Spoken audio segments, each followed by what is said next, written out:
Colorado right now. The Oregon Ducks have a 28-10 lead, 11:51 to go in the third quarter there. Late kickoff for 9th-ranked USC. They'll be at 9:30 p.m. tonight hosting Cal, which is the same time UCLA will be at Arizona State. Number 13, Kansas hosts number 24, Texas. That kickoff is for 6 p.m. Half an hour later will be Arizona at number 14, Utah.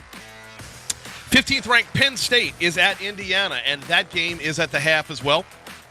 Penn State Nittany Lions have a 24-7 lead over the Indiana Hoosiers. Michigan State is at number 16, Illinois, and I need to get an update on that game.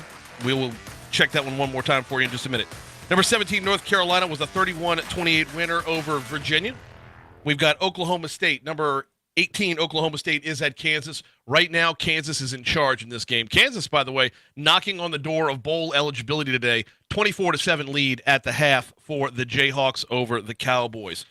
Number 19, Tulane moves to 8-1 on the year. They post up a 27-13 win over Tulsa. And right now, Syracuse is at Pitt. Syracuse trailing Pitt. 8:08 to go in the third quarter, and the Panthers have a 10-6 lead over the Orange. In-state schools, taking a look around a little bit. Middle Tennessee State is at La Tech. La Tech, Louisiana Tech Bulldogs, a 34-21 third quarter lead there. 5:19 to go in the third in that one. Over in the Sun Belt, we've got Texas State is out in front on UL Monroe, 21-0. Now, they just got underway, actually. They're in the first quarter. 4:27 to go in the first quarter, and Texas State has already posted up 3 touchdowns on the board. 2:44 to go in the first quarter over in Lafayette, where Troy and ULL are tied up at 0. Looking around a few other in-state scores, Grambling has a 22-3 third quarter lead, 70-31 to go in the third quarter at Grambling. Arkansas Pine Bluff is in North Louisiana for that one. And coming up at 5 o'clock, Southern will be at Florida A&M. Few more before we move on. Northwestern State is at Texas A&M Commerce, 34-14. Northwestern State has a third quarter lead in that contest. Southeastern Louisiana has a 24-14 second quarter lead. Actually, nope, make that a halftime lead. 24-14 halftime lead. The Southeastern is up over Lamar, and later on this evening, McNeese is going to host Eastern Illinois. Excuse me. Wow. That is a look at your top 25 and in-state scores. Let's throw it back to the Tiger One Village. Michael Cobble has got Kim Mulkey.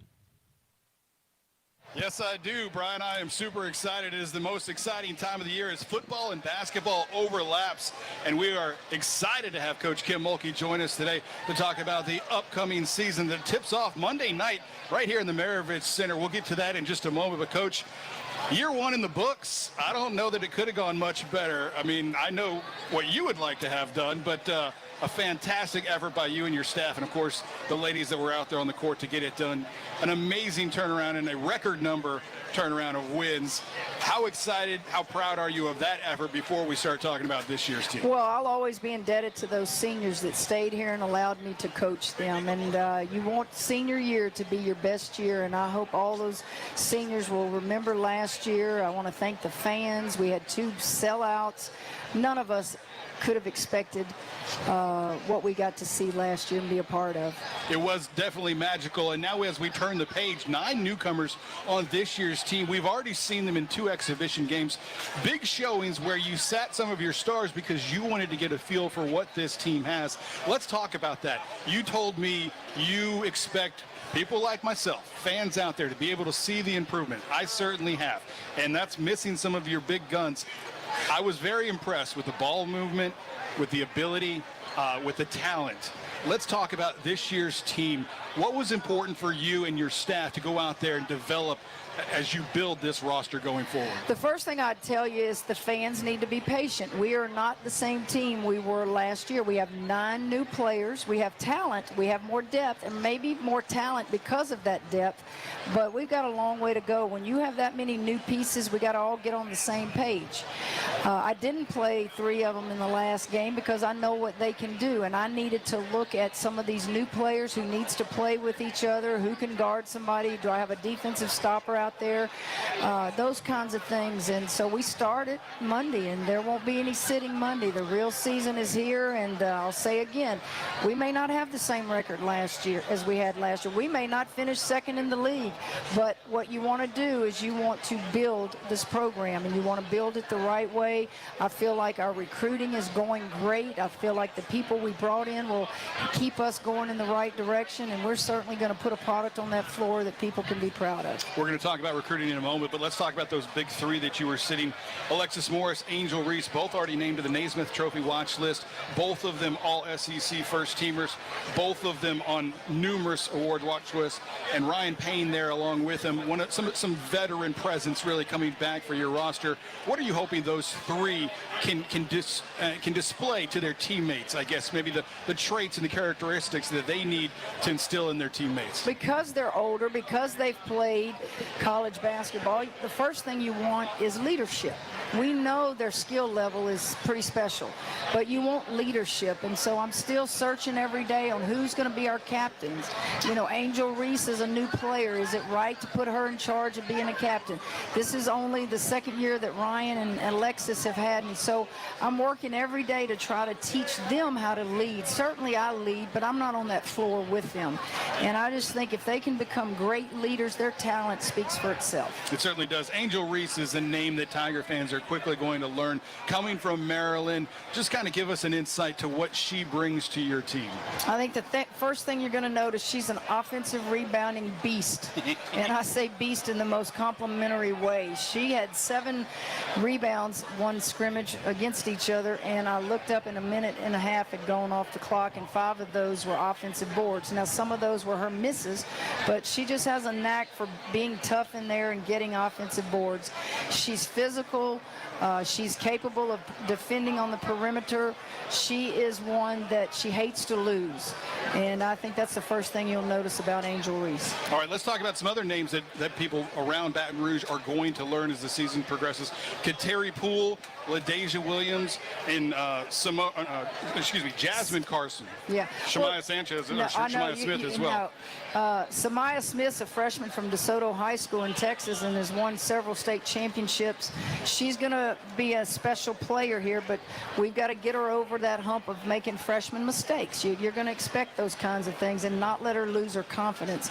Jasmine Carson is a transfer from West Virginia. She can knock it down. Well, she can shoot the 3-ball. I mean, she's as good as anybody I've coached shooting the 3-ball, and I have to keep stressing to her, we don't just play one end of the floor. So I've got to make her more physical, go get rebounds, keep people in front of you defensively. You mentioned Kateri Poole. Kateri Poole got a taste of what it's like when this PMAC is full, because she was on Ohio State's team last year when we played them in the playoffs, and she said, Coach, they thought that they were piping in music and noise for that game, and she said, I was here. I saw it firsthand, and she said, I wanted to be a part of that. Look, I thought she looked really good against Langston running the show. Well, she can play the point if we need her to, but I need, with that body, I need her to go in there, get us some offensive rebounds, defend, and when you see an open shot, take it. And if I need her to bring the ball up the floor, she can do that as well. And LaDasia, when I walked into the Marriott Center the other night, I had to do a double take. She looks like Simone. Yes. You know, from the hair to the build, I was waiting for her to, cross somebody up and take it to the rack. But really a talent upgrade. I'll say it for you. You can't say it, but a talent upgrade on this roster. Very excited about what's to come. Let's talk about today, because football can be a tent pole for everything. It's going to be a huge crowd, a great event. How do you, as a basketball coach and other coaches around the campus, use today, games like tonight, as a recruiting opportunity? Well, just look what we see as we're sitting here talking on the radio. Look at these thousands of people here. Recruits need to see that in all sports. You can't fake this. This is real. You need to have them walk around. We can take them to, the academic center, and we can take them to meet everybody, but let them observe and see what this atmosphere is like, and translate that and transfer that over to your sport as a coach, and say, look, if we just get a third of this at a softball game, or we get a half of this in the PMAC, that's what, recruits want to play in front of people. So what we're going to witness out here today is going to be unbelievable for a lot of programs and a lot of recruits. No doubt the eyes of the country on college football tonight. No reason they can't happen in women's college basketball as well. I see 2 great recruiters, 2 relationship builders standing out there, and Bob and Gary. You guys have really done a great job as developing the coaching roster as much as you have the player roster. So it all tips off Monday night in the Maravich Center. Bellarmine, 7 o'clock. What are your expectations? What are your desires for game 1? To win. That's always the desire, but I want to see improvement. I want to see some things internally that we've talked about as a team that we have to do better. Well, what are those things, Coach? Keep people in front of you. Quit allowing the one-on-one dribble. Help side, talking on defense, transition defense. Don't give up the layup, then don't give up the three, and don't give up the offensive board. Little things like that internally we talk about and we preach every day. Certainly, Bellarmine's, not the SEC, so your non-conference schedule allows you to keep experimenting a little bit and see if there's that silent player out there that when the lights come on, they're a different player. So we're excited. We're ready to tip it off, and I just am excited. I'm excited for today. I can't wait to get in that stadium, and I'm going to be watching both sidelines. I'm going to be watching both coaches. I'm watching players, how they handle things. You never stop learning as a coach. Coach Mulkey telling us earlier in the week that she's proud of the job that Brian Kelly and their staff have done, but also that she's critical. She's watching the game, seeing how the heads are held when things don't go right. Always a coach, always watching. 7 p.m. tip against Bellarmine. It's the stuffed animal drive. Fans coming to the game can donate a stuffed animal to Our Lady of the Lake Children's Hospital. Coach, thank you so much for joining us. Best of luck this season, and certainly starting on Monday night. Thanks, Michael. Hey, Our Lady of the Lake is proud to be LSU's championship health partner. Together, LSU and Our Lady of the Lake are creating transformational change and impacting Louisiana with a new standard for healthcare, research, and education. Together, LSU and Our Lady of the Lake are champions for Louisiana. Together we roar. Learn more at OLOLRMC.com/LSU. The LSU Game Day, presented by 3 Olives Vodka on the LSU Sports Radio Network, rolls on. We're talking college football, and we have a special guest junior broadcaster coming up with us right after this on the LSU Sports Radio Network. Hey, Dad, your prescription will be ready in just a minute. Hey, Dad, your laundry will be ready in just a minute. Dad, your lunch will be ready in just a minute. Hey, honey, why don't you take a minute? When you help care for a loved one, you give them as much time as you can. But it's just as important to take time for yourself. AARP can help. Find free care guides to support you and your loved one at aarp.org/caregiving. That's aarp.org/caregiving. Brought to you by AARP and the Ad Council. In the SEC, we sweat the small stuff. The attention to tradition. The preparation for competition. The smallest things can have the biggest impact on this field and a whole host of other fields. To shine among the brightest stars, you have to sweat the small stuff. Because here, it just means more. And for today's STEM tip, okay, recycling is important. No one wants plastic in the ocean. Here's a cool way to repurpose a plastic bottle. Build an awesome terrarium. Cut a large plastic bottle in half and fill the base with sand, pebbles, potting soil, and your favorite plant. I chose an African violet. Put the top of the bottle over your base and place it in the sun. Your plant will grow sealed in its own ecosystem. Fun, right? Learn more at She Can STEM. A message from the Ad Council. In the SEC, we sweat the small stuff. The attention to tradition. The preparation for competition. The smallest things can have the biggest impact on this field and a whole host of other fields. To shine among the brightest stars, you have to sweat the small stuff. Because here, it just means more.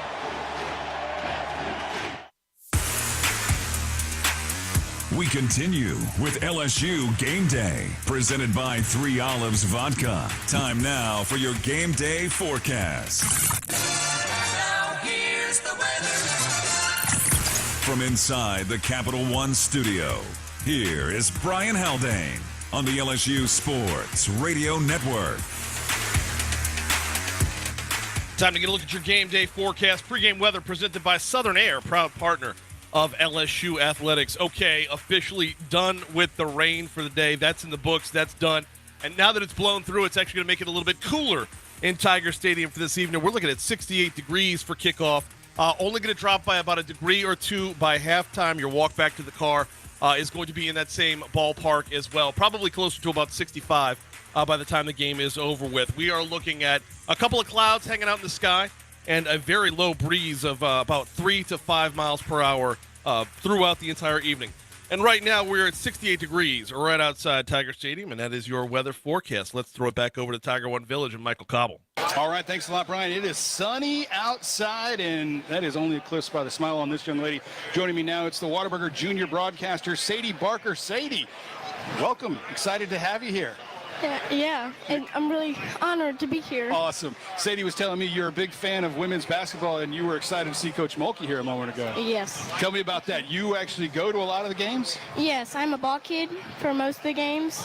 I started last year. So you're right there in the middle of it. Yeah. What do you learn more about being a ball person that you maybe didn't know watching it on TV?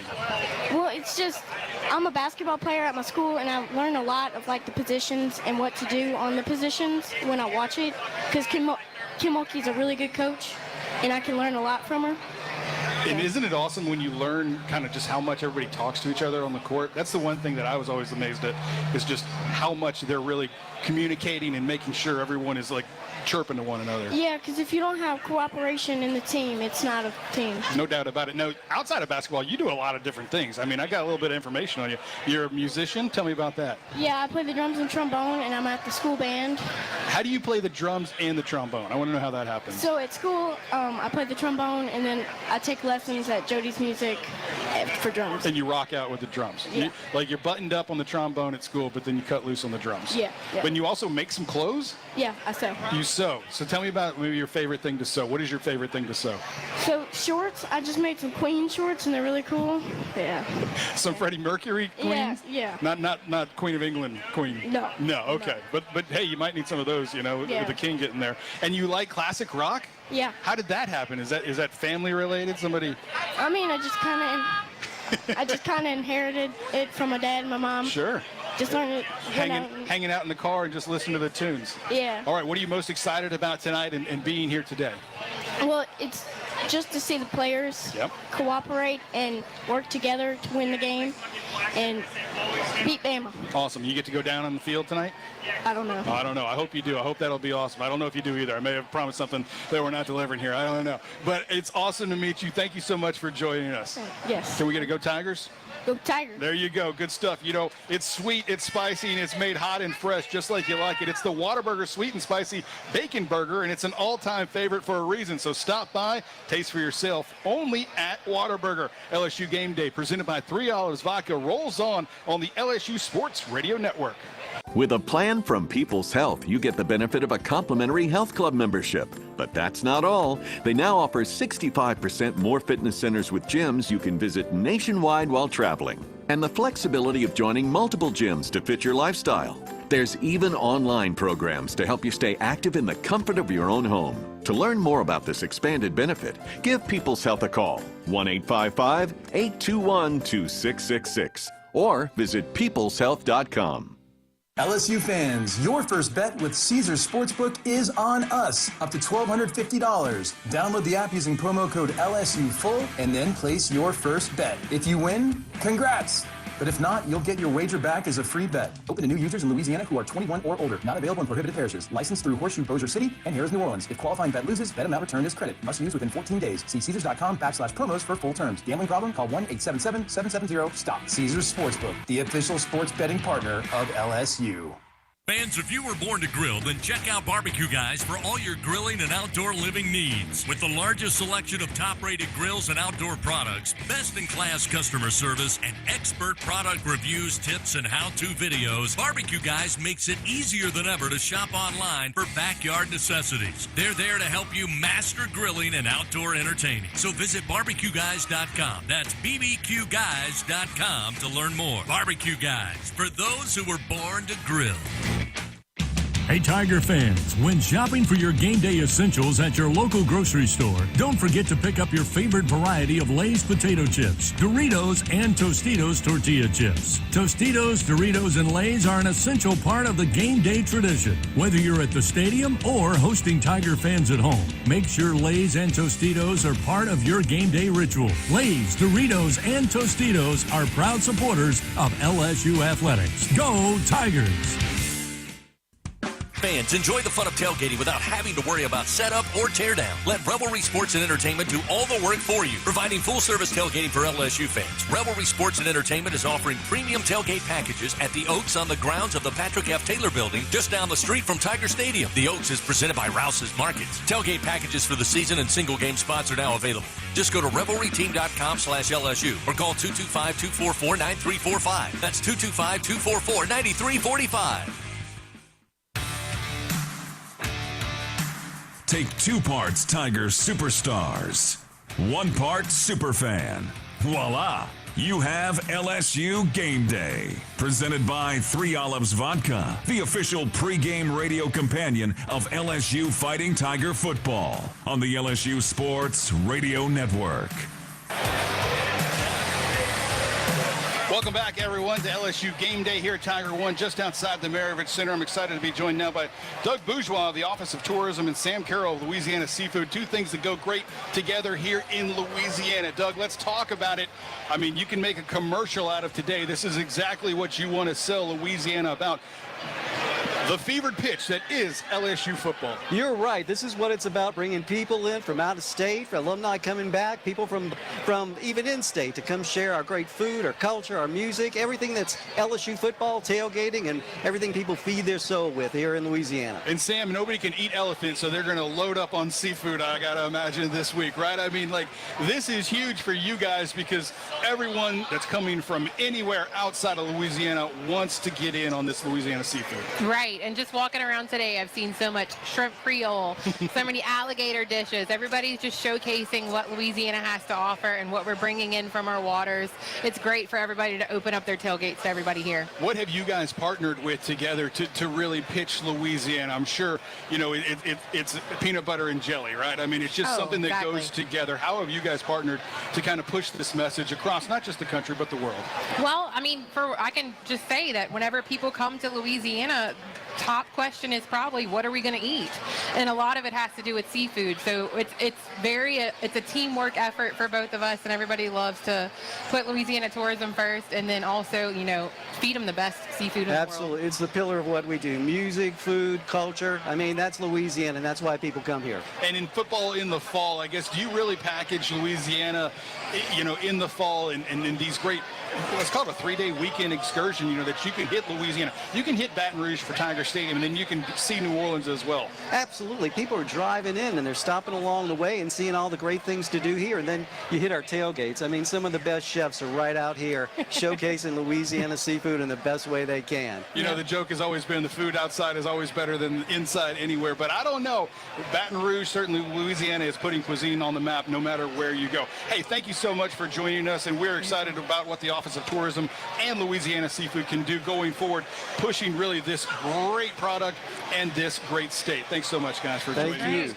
Hey, Tiger fans, all LSU Sports Radio Network broadcasts are streamed free on LSUsports.net. To listen live on your phone, download the LSU Sports mobile app. The app is free in the iTunes Store or on Google Play. Visit LSUsports.net/apps for the details. We're back with more of the pregame countdown coming up on the LSU Sports Radio Network. In the SEC, we sweat the small stuff. The attention to tradition.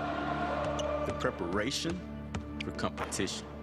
The smallest things can have the biggest impact on this field and a whole host of other fields.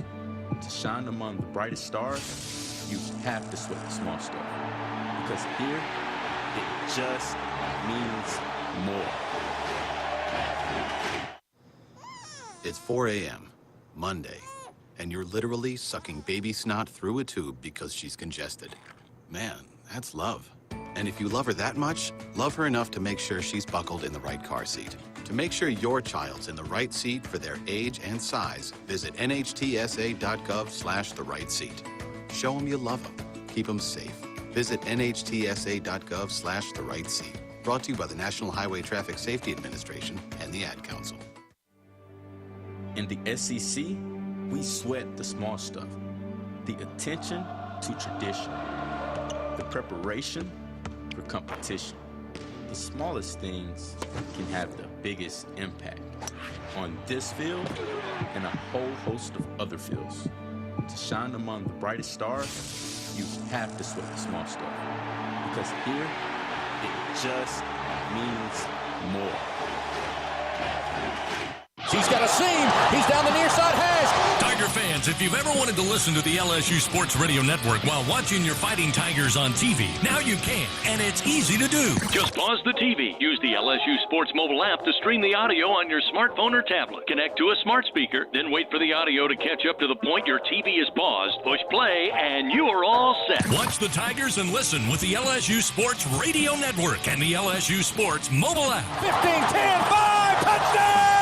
Tigers! Hey, Tiger fans, 3 Olives Vodka reminds you that no tailgate at Tiger Stadium is complete without cocktails featuring the smooth, premium taste of 3 Olives Vodka.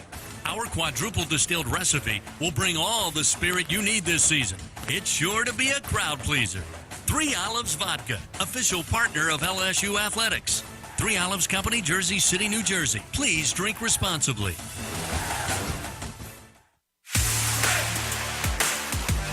Kickoff is coming up soon. Let's learn more about the Tigers' opponent with Tiger Recon on LSU Game Day. Presented by 3 Olives Vodka from the LSU Sports Radio Network. Welcome back, everyone. You can save your recon moments for just a little bit longer. We'll be getting to that in a second as we talk Alabama Crimson Tide coming up in a few. LSU, Alabama, just a little bit about an hour from now inside Tiger Stadium. But I'm happy to be joined by Jay Clark, the head coach of the LSU gymnastics team. Jay, thanks for joining us. And let's talk about this year's program. Obviously, last year you graduated a ton of talent, a super senior class. You had them around forever. And now it's a little bit of turning the page with new talent, but also some proven stars that you've had, that it's their time to shine. You know, last year, sometimes your blessing can also be a curse. We had a lot of kids that didn't get an opportunity last year that I think in many years would have been out there. So we're going to see some familiar faces that didn't get out there as much, that were already on the team last year, get out there and contribute this year. We're excited. This team's hungry. They got a bad taste in their mouth about the way things finished at the end last year, although we had some great things happen all year last year, and just excited to get it going. We had our third inter squad yesterday, and just gotten to where we're doing full routines on every event, and it's good. It's a hungry group. They're excited. They're very committed. I've seen an increased level of discipline and commitment from each other, and I think it's going to be a good year. You have Gym 101 coming up in the middle of December, and you talked a little bit about just some of those girls that maybe had to take a step back because you had so many seniors. It's now their time to lead this club. Certainly you have some fantastic talent, you know, that has that opportunity. Yeah. Or do you think they're ready and poised to do such? I absolutely do. I think Haley Bryant and Kaya Johnson and Alona Shenikova and Kai Rivers, who's always been a leader on our team, although she's had a significant amount of injury. I think they're poised to really lead our team. They've got a different edge to them right now. I'm excited about what I'm seeing.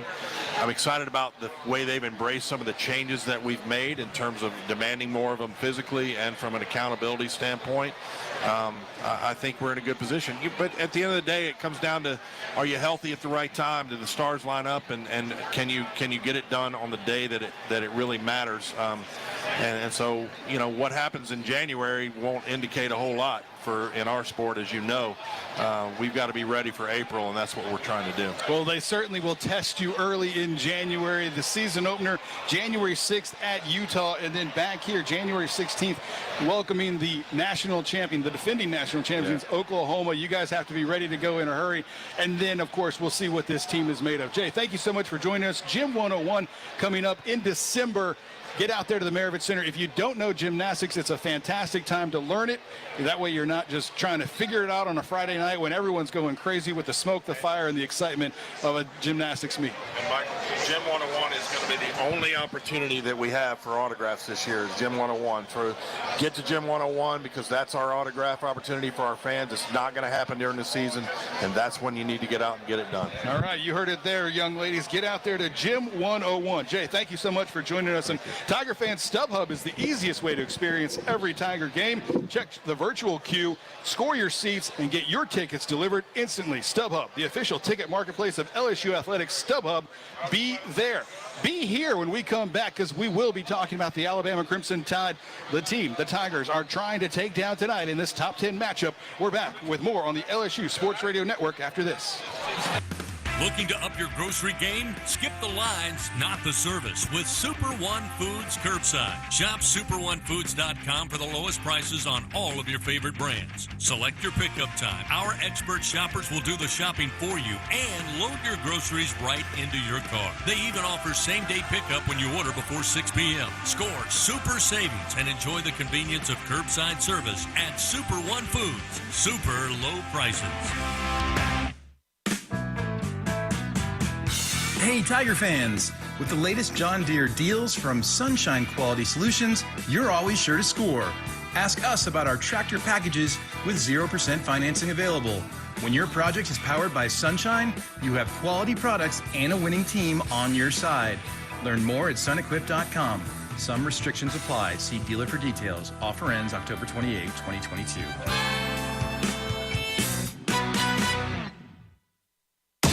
Hey, Tiger fans 12 and younger, don't miss your chance to be a part of Mike's Kids Club, presented by Shell, the exclusive kids club of LSU Athletics. Join Mike's Kids Club for only $25. Get the official Mike's Kids Club t-shirt, free admission to select LSU athletic events, and much, much more. To learn about upcoming events and to join, please visit LSUMKC.com. The Mike's Kids Club, presented by Shell. Keen Miller, serving the legal needs of business and industry across Louisiana and Texas.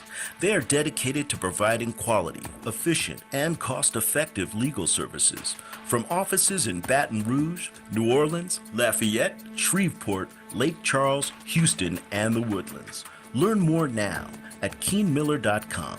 That's KEANMILLER.com. Linda Perez Clark, Managing Partner. Albertsons is making shopping and saving easier than ever. Check out Albertsons For You in our mobile app, where you can shop for groceries and save weekly with digital coupons all in one place.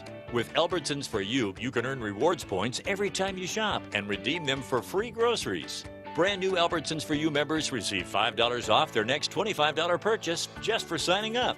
Download the Albertsons app or go to albertsons.com to sign up. Albertsons, fresh food, local flavors. Learning more about the team across the field. Tiger Recon continues on LSU Game Day. Presented by 3 Olives Vodka from the LSU Sports Radio Network. Hey students, what's the best way to attend LSU games and win great prizes and experiences?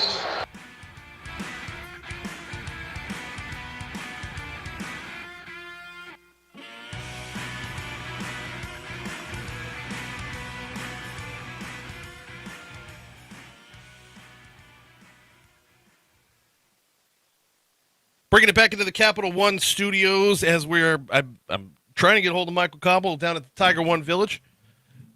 As now is time for us to get a look at the other side of the field, or what's going on the other side of the field, getting us a look at Alabama. Tony Sukalis is up in this booth already. Tony, welcome aboard. How are you, man? Hey, thanks for having me. I'm doing pretty well. I always love coming here to Baton Rouge. It's the vibe today, the electricity today is on par with anything I've seen around Tiger Stadium this week. Yeah, and it should be. I mean, it's going to be a good game. This Alabama team's a good team, but it hasn't played well on the road. So I think that the home crowd, it could definitely make a difference. Alabama's been really sloppy on the road this season. So a hostile environment, they haven't handled that well. We'll see how they do in Tiger Stadium. It's usually not a friendly place to play. So this will be interesting. It will be. So Alabama has been a little bit un-Alabama this year from an outsider's perspective. What's your perspective from the inside? Yeah, it's just been the least disciplined team I can remember during my time covering Nick Saban. It's a team that shoots itself in the foot a lot. You thought maybe at first that the game against Texas, that was going to be like just the first road test, and maybe that's why they were sloppy, and then they did it again in Arkansas, and then it ended up biting them in Tennessee. And if they do it, if they're sloppy and they make mental errors against LSU tonight in Tiger Stadium, I think they're going to, really bite themselves again. And so it all comes down to discipline. This is like a Ferrari that can't get out of second gear. There's a lot under the hood. This team can be really elite, but it's kind of getting in its way a lot.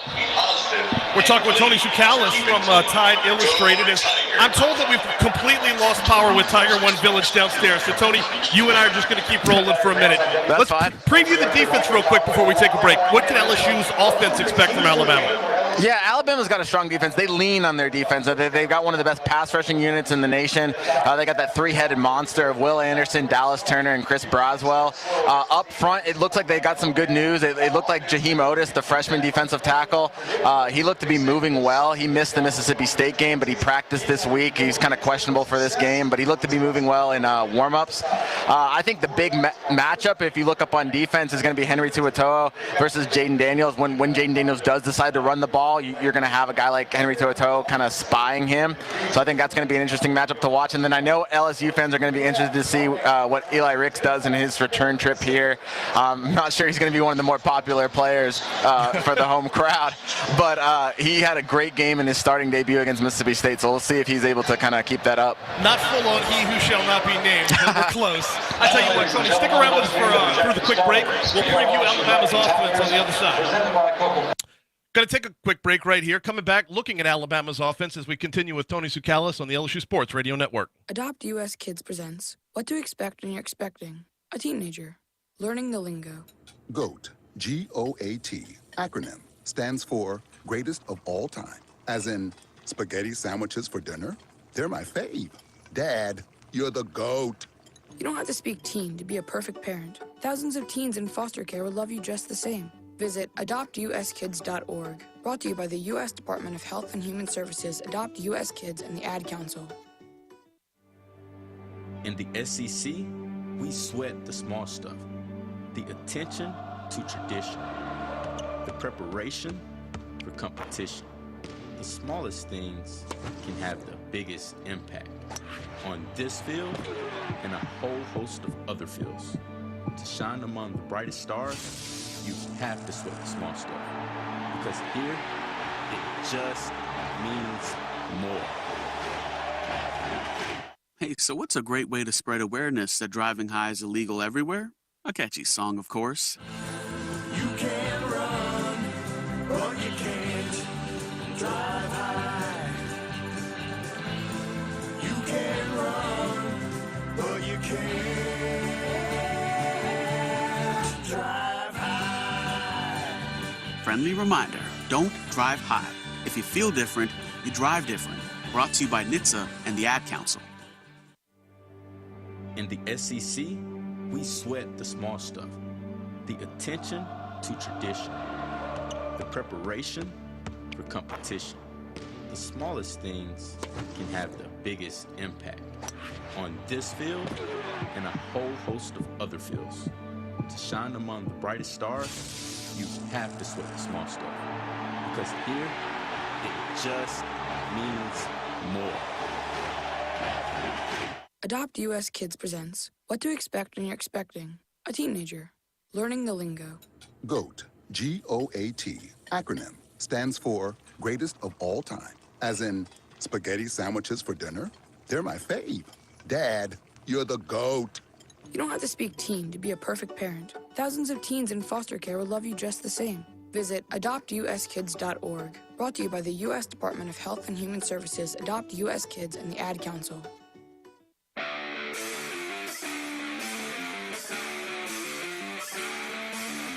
At the tailgate, at home, in the car, or on the water, your LSU Fighting Tiger football companion.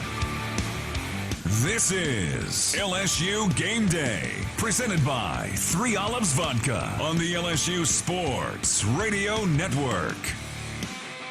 All the electricity on campus and none of it getting to the Tiger One Village downstairs.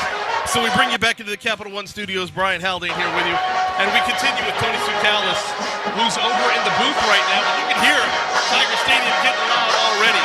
Tony, in his last few moments, what can we expect from Alabama ball on offense tonight? Yeah, I think you can, from an Alabama perspective, that they're going to want to be able to run the ball a little bit more. They really struggled to do that against Mississippi State.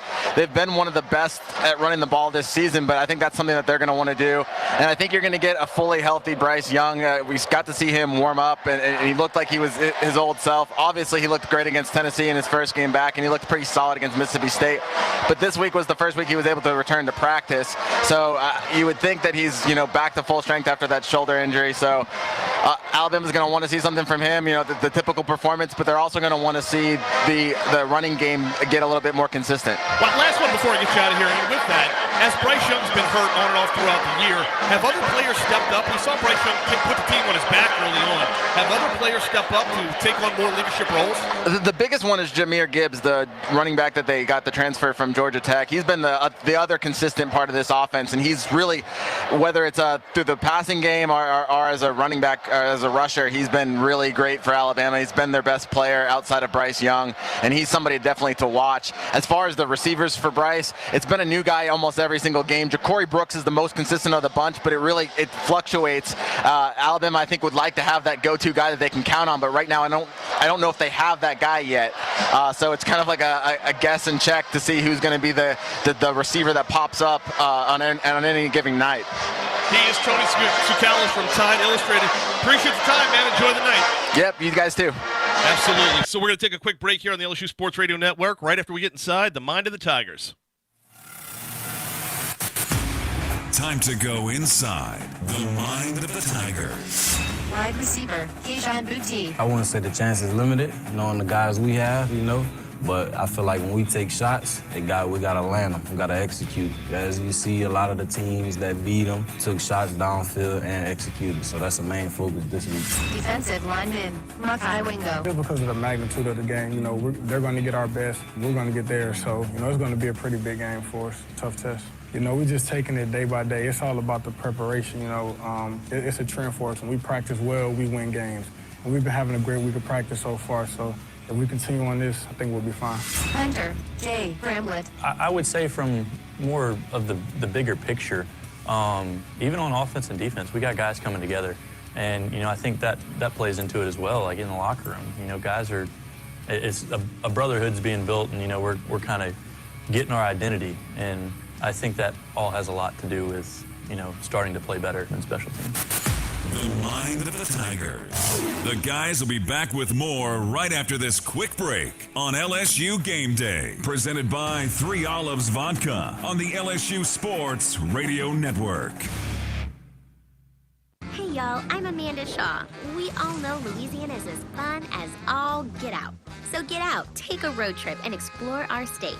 Fill her up, then try a new restaurant that's as fun-loving as it is food-loving. Grab the family and take off for monumental adventures at our 21 state parks. Or take a magical minivan tour along our 19 scenic trails and byways. Louisiana's a trip. Take one today. This is Lieutenant Governor Billy Nungesser. Plan your road trip at LouisianaIsATrip.com.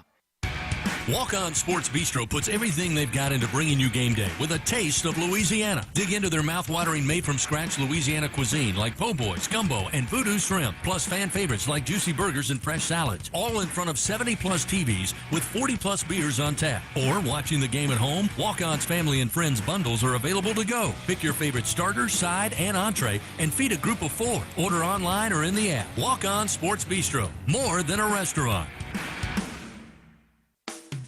Are you a homeowner looking to keep your home cool while saving money? Perhaps you're an HVAC contractor who wants to offer customers more efficient, more consistent home comfort. Luxair is the name to know for unmistakably efficient and reliable home cooling. And great business building programs for contractors too. Contact your Luxair dealer to find out more. Or if you're a contractor, visit SolarSupplyLuxair.com to learn about working with Luxair. Hey Tiger fans, we're Dudley DeBosier. And we're proud to be an official partner of LSU Athletics. Cheering on the Tigers is a Louisiana tradition. There's nothing better than a good tailgate with great friends, followed by a huge LSU victory. Whether you're from Shreveport or Houma, New Orleans or Baton Rouge, come game day, we're all pulling for the purple and gold. Demand different. Demand Dudley DeBosier, official partner of LSU Athletics. 444-4444. Chad Dudley, Baton Rouge, LA 2112228. Mow, dig, haul, lift. The versatile Kubota BX Series subcompact tractor does it all. Switching attachments is simple, and a smooth hydrostatic transmission makes for easy operation. The Kubota BX Series, rated #1 in durability and owner experience. Talk to your local Kubota dealer today to schedule a demo. Go to KubotaUSA.com for full disclaimer.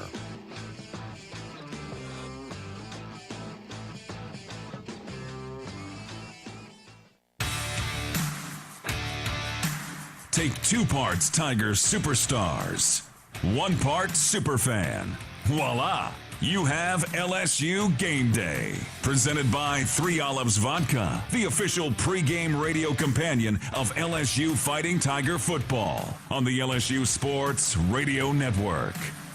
Add to that 3 parts of adjusting on the fly. Welcome back, everyone. LSU Game Day rolls on, presented by 3 Olives Vodka. Our man, Hunt Palmer, may be enjoying the evening off, but he's been busy working hard getting you this interview with LSU defensive coordinator Matt House. Back here on LSU Game Day, presented by 3 Olives Vodka. Time now for our LSU assistant coach interview of the week. This time, LSU defensive coordinator Matt House is with us. Coach, bye week a little different in the college ranks in the NFL, a little recruiting, some time off. How'd the team spend the bye week? Yeah, it was good. They did a great job of recovering and then, preparation and getting better at the fundamentals and the tactical part of the game. I want to talk about the second halves. The team hasn't gotten off to great starts every single week, but the second half's been awesome, specifically on defense. A couple of shutouts in SEC play. What has been the difference in the second half for your unit? I think they've done a good job of refocusing, identifying, what we're doing well, what we need to do better, and then honestly just going out and playing. Coach Kelly's talked in some interviews this week about getting B.J. Ojulari and Harold Perkins on the field at the same time. What problems can that create for an offense with those 2 athletes on the field? Yeah, I think in particular with their pass rush ability, it stresses the tackles and, it just gets more speed on the field. Bryce Young, obviously the Heisman Trophy winner from last year. When you watch him on tape, you could probably go on for a little bit on this answer, but what do you see? I see a guy that sees the whole field, a guy that it looks like he has eyes behind his head. When he feels the pass rush, he obviously can move the pocket. He can make all the throws. I mean, he's a terrific player. Chatting with LSU defensive coordinator Matt House. Now Jahmyr Gibbs, the running back, he's their leading receiver. He's also explosive in the run game. He's had a couple of big games over the last few weeks. What's the key to slowing him down? Yeah, I've been really impressed with him. He's got great vision. He's got soft hands. He's a complete back. The number one thing is we just got to do our job. We got to leverage our gap. We got to be great in tackling. And when we get a chance to hit him when he doesn't have the ball, we got to do that. How big a deal can the crowd be against this Alabama offense on a Saturday night in Death Valley? Yeah, I think, it can make a tremendous difference, in particular on third down, even normal down and distance, just the communication and the stress it can put on the offense. Alabama's a big deal around here. That's been the case for a long time. It's a big deal whenever they show up anywhere, I think. How do you get your guys to stay within themselves as opposed to trying to do something too big because Alabama's in town? Yeah, one of the things that's a pillar of our program is just what's the Tiger standard, and that standard doesn't change, regardless of who you're playing on the field on Saturday. And that's what we're striving to do, is to play to a standard. Coach, thanks so much for your time. Best of luck in the ballgame. Thanks. Really appreciate you having me on. That's LSU defensive coordinator Matt House. We'll come back counting down to kickoff. It's LSU and Alabama from Tiger Stadium. This is LSU Game Day presented by 3 Olives Vodka on the LSU Sports Radio Network. Hey, Dad, your prescription will be ready in just a minute. Hey, Dad, your laundry will be ready in just a minute. Dad, your lunch will be ready in just a minute. Hey, honey, why don't you take a minute?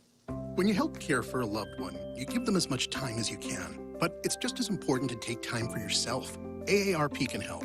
Find free care guides to support you and your loved one at aarp.org/caregiving. That's aarp.org/caregiving. Brought to you by AARP and the Ad Council. In the SEC, we sweat the small stuff. The attention to tradition. The preparation for competition.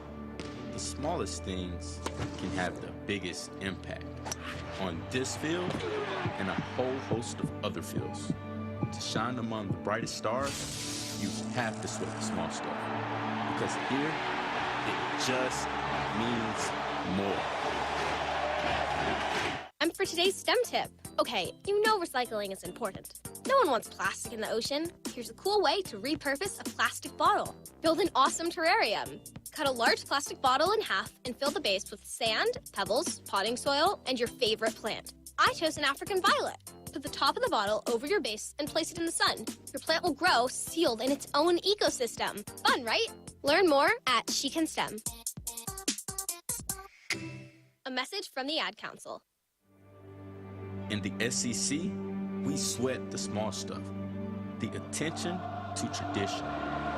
The preparation for competition. The smallest things can have the biggest impact on this field and a whole host of other fields. To shine among the brightest stars, you have to sweat the small stuff. Because here, it just means more.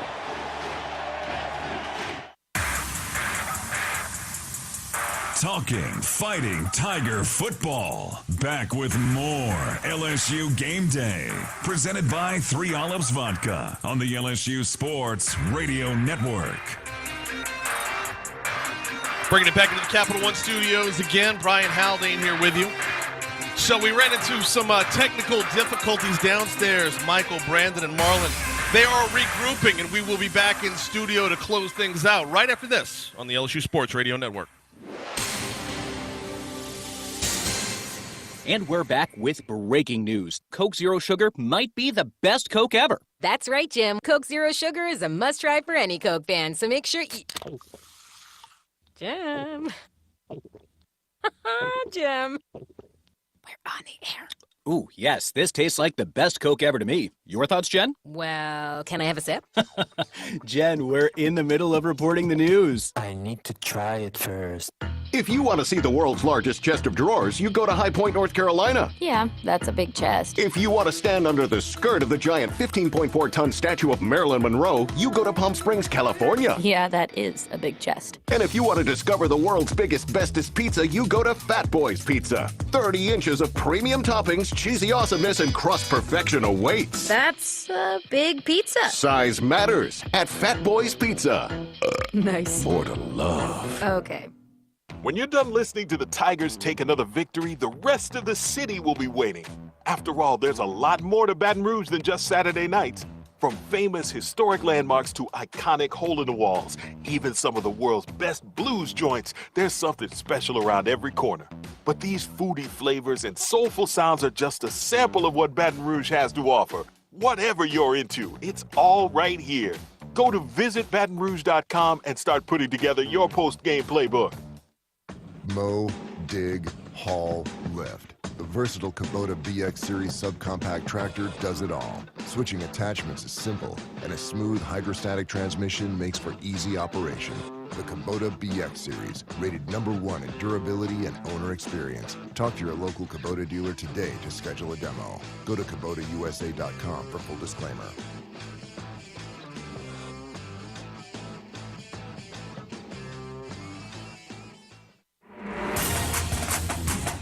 Kickoff is just around the corner. One last time, let's get final thoughts from the guys before boot meets ball on LSU Game Day. Presented by 3 Olives Vodka on the LSU Sports Radio Network.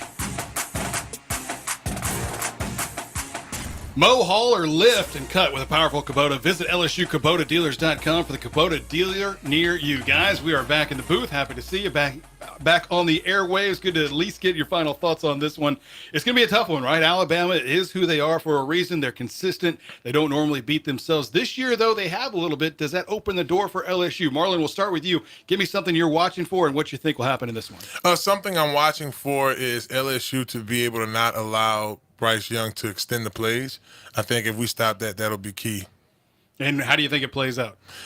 We win. I think the Tigers win a tight one. Maybe I know I said 41-35 the other day, but I think it's more like a 41-38 LSU. Oh, a little bit even more high scoring then. All right, Brandon, what are you watching for in this one? One thing that I'm watching for is to see what type of game plan we come out with as far as the offense. Are we going to commit to the run, or we're going to commit to the pass, or we're going to throw in some trick plays? We haven't seen that yet this year, and when all the marbles are on the table, you got to bring out your best when you're going against this man across the field. So I think just to see if we're going to do the run game or the pass game. You know, Brian Kelly talked about having your best players play their best in games like this, no doubt about it. How do you see it playing out? I see it playing out just like I told you off air. Either LSU wins or we get blew out.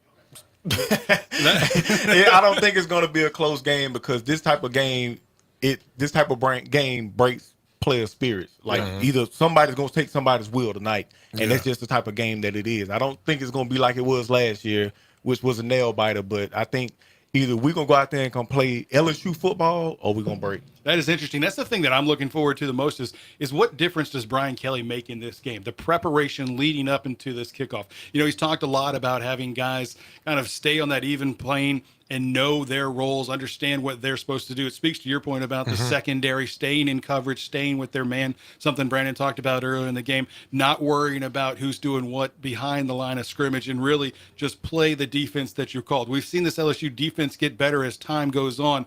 We certainly need it to start well and then finish strong, make those adjustments. And one thing that Coach Kelly talked about earlier this week was moving up contact at practice, trying to get that offense earlier, better starts. You know, they've been better as the season has worn on. We've certainly seen their best offensive showings the last couple of weeks, but they still have been a consistently slow starting team. Can they come out of the gates and really hit their stride right away? You can't get behind 2 touchdowns.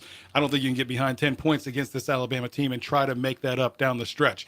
They are susceptible to being beat. They have beat themselves. Certainly penalties have caused Alabama fits in the past. Can LSU get a little lucky? Can maybe things go in reverse against Alabama where the referees are actually on LSU's side in this ball game? I think it's definitely what we will be watching as this game unfolds. But either way, tip of the cap to Brian Kelly and company to having his team in the top 10 in the college football playoffs. Guys, I think we can all agree no one saw that coming this early in the process. Oh, yes, indeed, man. You got to come think about it. Just this past last year, we had a wide receiver playing quarterback in the bowl game. And just to be in the top 10 in the college football playoffs is amazing. And just lets you know, like, what you put into your players is what you get out of them.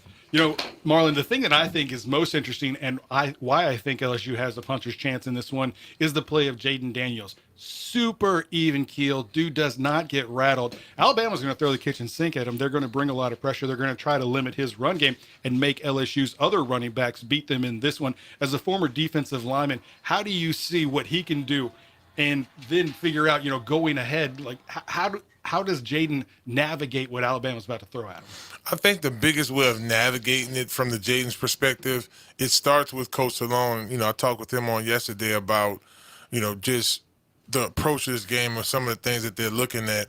And for me, what I gathered is what I've seen throughout the entire season thus far, Jaden pretty much adjusting as the game goes, taking what the defense gives him. I like the run pass option in this particular game. I think that gives us the best opportunity to make those defensive ends play honest ball. I think that's going to be key today, and put pass on the end of it, right?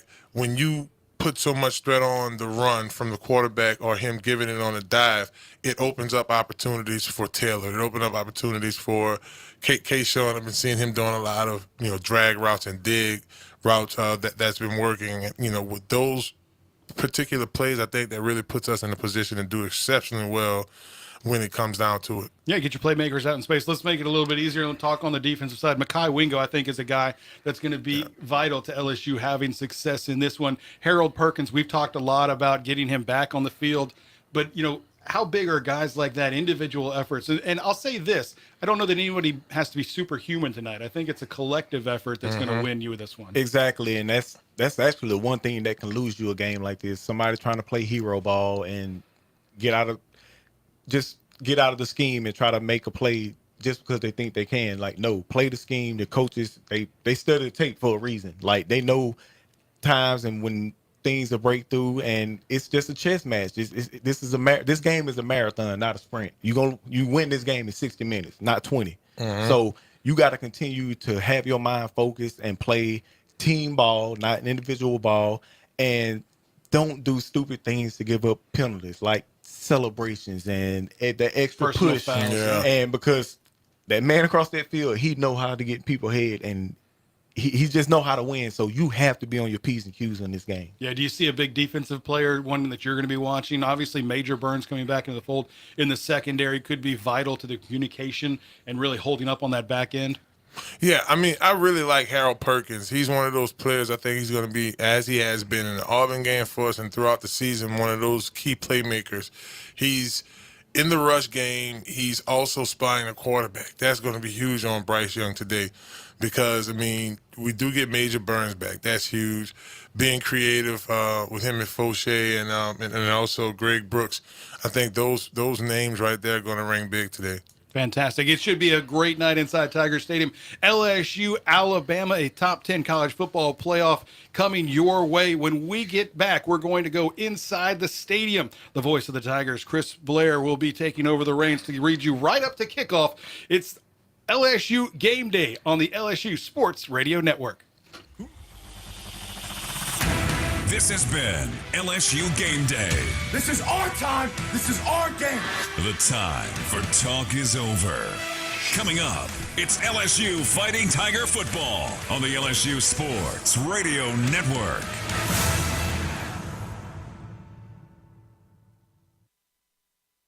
He's got a seam. He's down the near side hash. Tiger fans, if you've ever wanted to listen to the LSU Sports Radio Network while watching your Fighting Tigers on TV, now you can, and it's easy to do. Just pause the TV. Use the LSU Sports mobile app to stream the audio on your smartphone or tablet. Connect to a smart speaker, then wait for the audio to catch up to the point your TV is paused. Push play, and you are all set. Watch the Tigers and listen with the LSU Sports Radio Network and the LSU Sports mobile app. 15-10-5, touchdown, Tigers!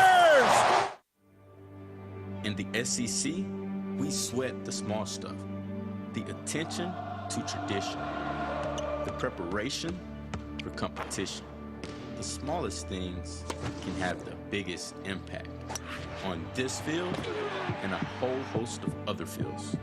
To shine among the brightest stars, you have to sweat the small stuff. Because here, it just means more.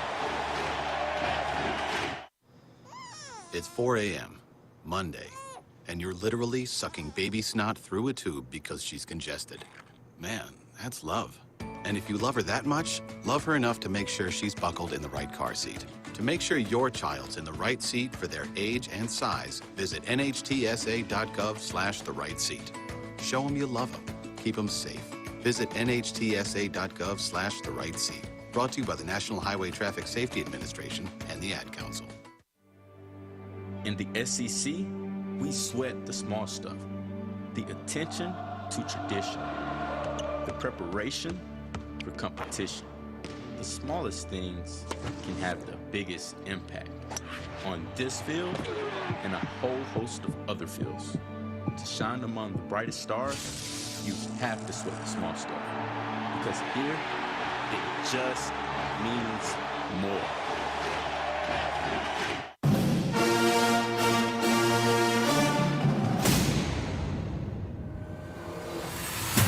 Tiger fans, from border to border, coast to coast, and all the ships at sea, LSU Fighting Tiger football is on the air. This is LSU Fighting Tiger football from the LSU Sports Radio Network.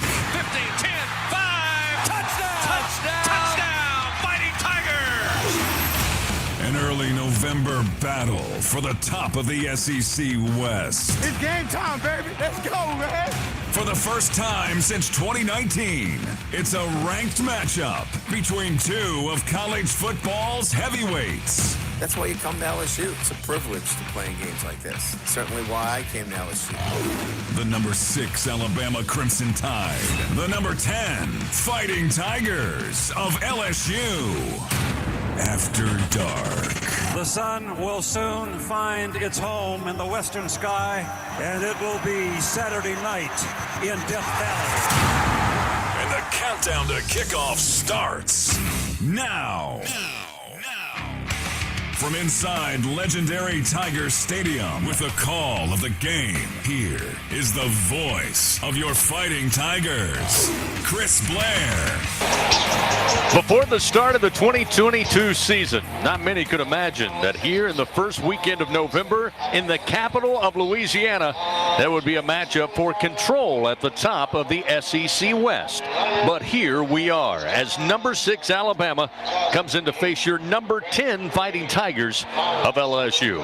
Hello, everybody. This is Chris Blair along with former Tigers Doug Morrow and Gordy Rush, spotter Jim Nickel, Patrick Wright with stats, onside engineer Stan Catron, Brady Pfister, and the straw stirring the drink back in the Capital One studio, Mr. Brian Haldane, welcoming you to legendary Tiger Stadium for tonight's play-by-play story. Back on August 15th of this year, the AP poll put Alabama as preseason number 1, while most of the national media believed LSU would win maybe 5, possibly 6 games on the season.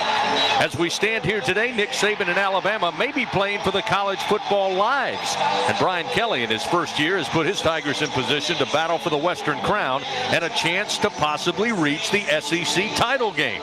It's a position these two teams have been in many times before, but it's the first with both teams ranked since the 2019 season. Alabama comes in leading this overall series in a big way, and they ride a 2-game win streak while also winning 5 in a row here inside Tiger Stadium, with LSU's last win at home over the Tide coming in the 24-21 win back in November of 2010. After the battle for East over in Athens, which it looks like Georgia has well in hand over Tennessee, the center of the college football world will slide west here to Baton Rouge. So find your favorite chair, grab your favorite beverage, and kick back and join us for the action on a Saturday night in Death Valley. It's Alabama, it's LSU, and it's coming up next on the LSU Sports Radio Network. Albertsons is making shopping and saving easier than ever. Check out Albertsons For You in our mobile app, where you can shop for groceries and save weekly with digital coupons all in one place.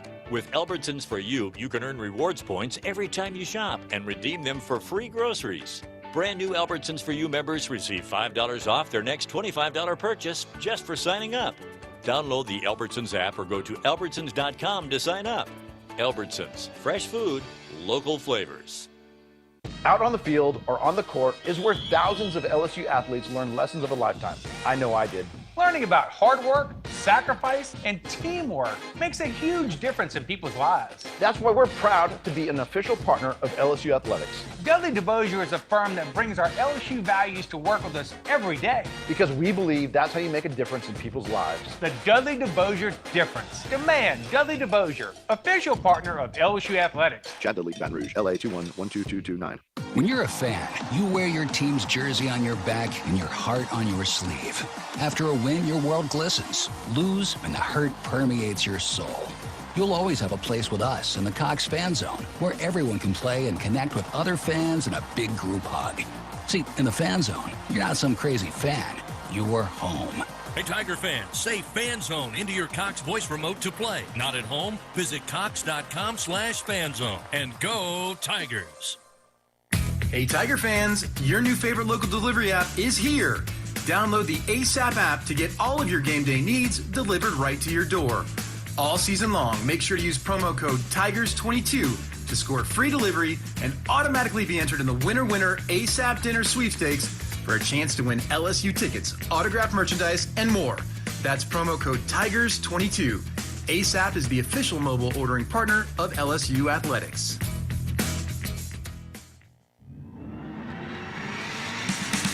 Welcome in to the Countdown to Kickoff from the LSU Sports Radio Network. Delivered by ASAP, the official mobile ordering partner of LSU Athletics. Leading you up to Fighting Tiger football.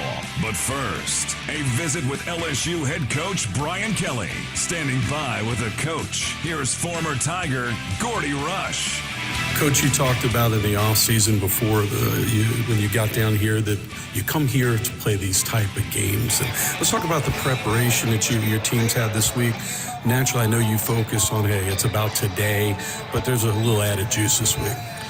Well, yeah, I mean, obviously Alabama has been the benchmark, for everybody, not only in the SEC, but the country. So It just means that you have to be so detailed with your work, but you got to go play too. I mean, I don't want our guys to come out here and think they have to be perfect, because they don't.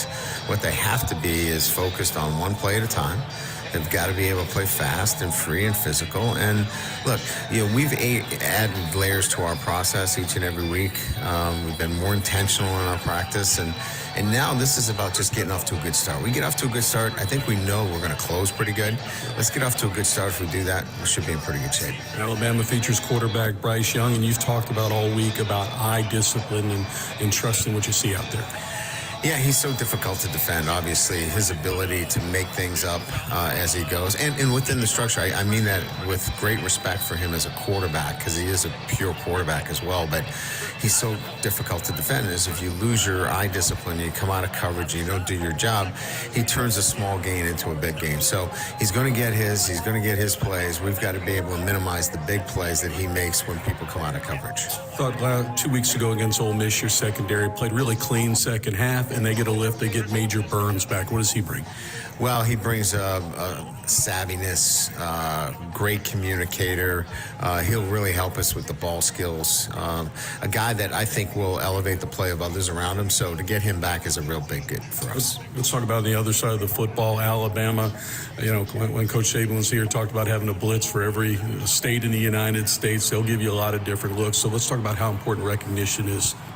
Well, certainly you've got to find the guys that need to get blocked up, and they've got a couple of them in particular at the defensive end positions. Anderson's one of the best in the country, but they like to bring some pressures too, and so we had a good week in terms of recognition, and Jalen's pretty good against the blitz. I mean, he's probably thrown his best football games at teams that blitz him. So recognition, getting the ball out of his hands, all those things were points of emphasis this week, and I thought he did a pretty good job. Now he's got to go do it when the real action starts. A final question for you. So much has been talked about the last two games about getting ball out to the wide receivers. Let's go beyond the statistics and talk about those wide receivers who some are your leaders, some are definitely your biggest personalities on the team, and what sort of effect has that had in the locker room? Well, they're starting to emerge because there's a relationship starting to build with all those receivers. So you can see that, they feel like they're going to get the football now. And that might not have been the case early in the year because they weren't sure where they were going to get the football. But I think that relationship between Daniels and the receiving corps has been built over a period of time where they're now on the same page. And I think there's a lot of excitement to want to get on that field and catch some footballs. All right, Coach, best of luck tonight against Alabama here in Tiger Stadium. Great. Thanks, Courtney. All right, we'll take a timeout. We'll be back with more on the LSU Sports Radio Network. Hey, Tiger fans! With the latest John Deere deals from Sunshine Quality Solutions, you're always sure to score. Ask us about our tractor packages with 0% financing available. When your project is powered by Sunshine, you have quality products and a winning team on your side. Learn more at sunequip.com. Some restrictions apply. See dealer for details. Offer ends October 28, 2022.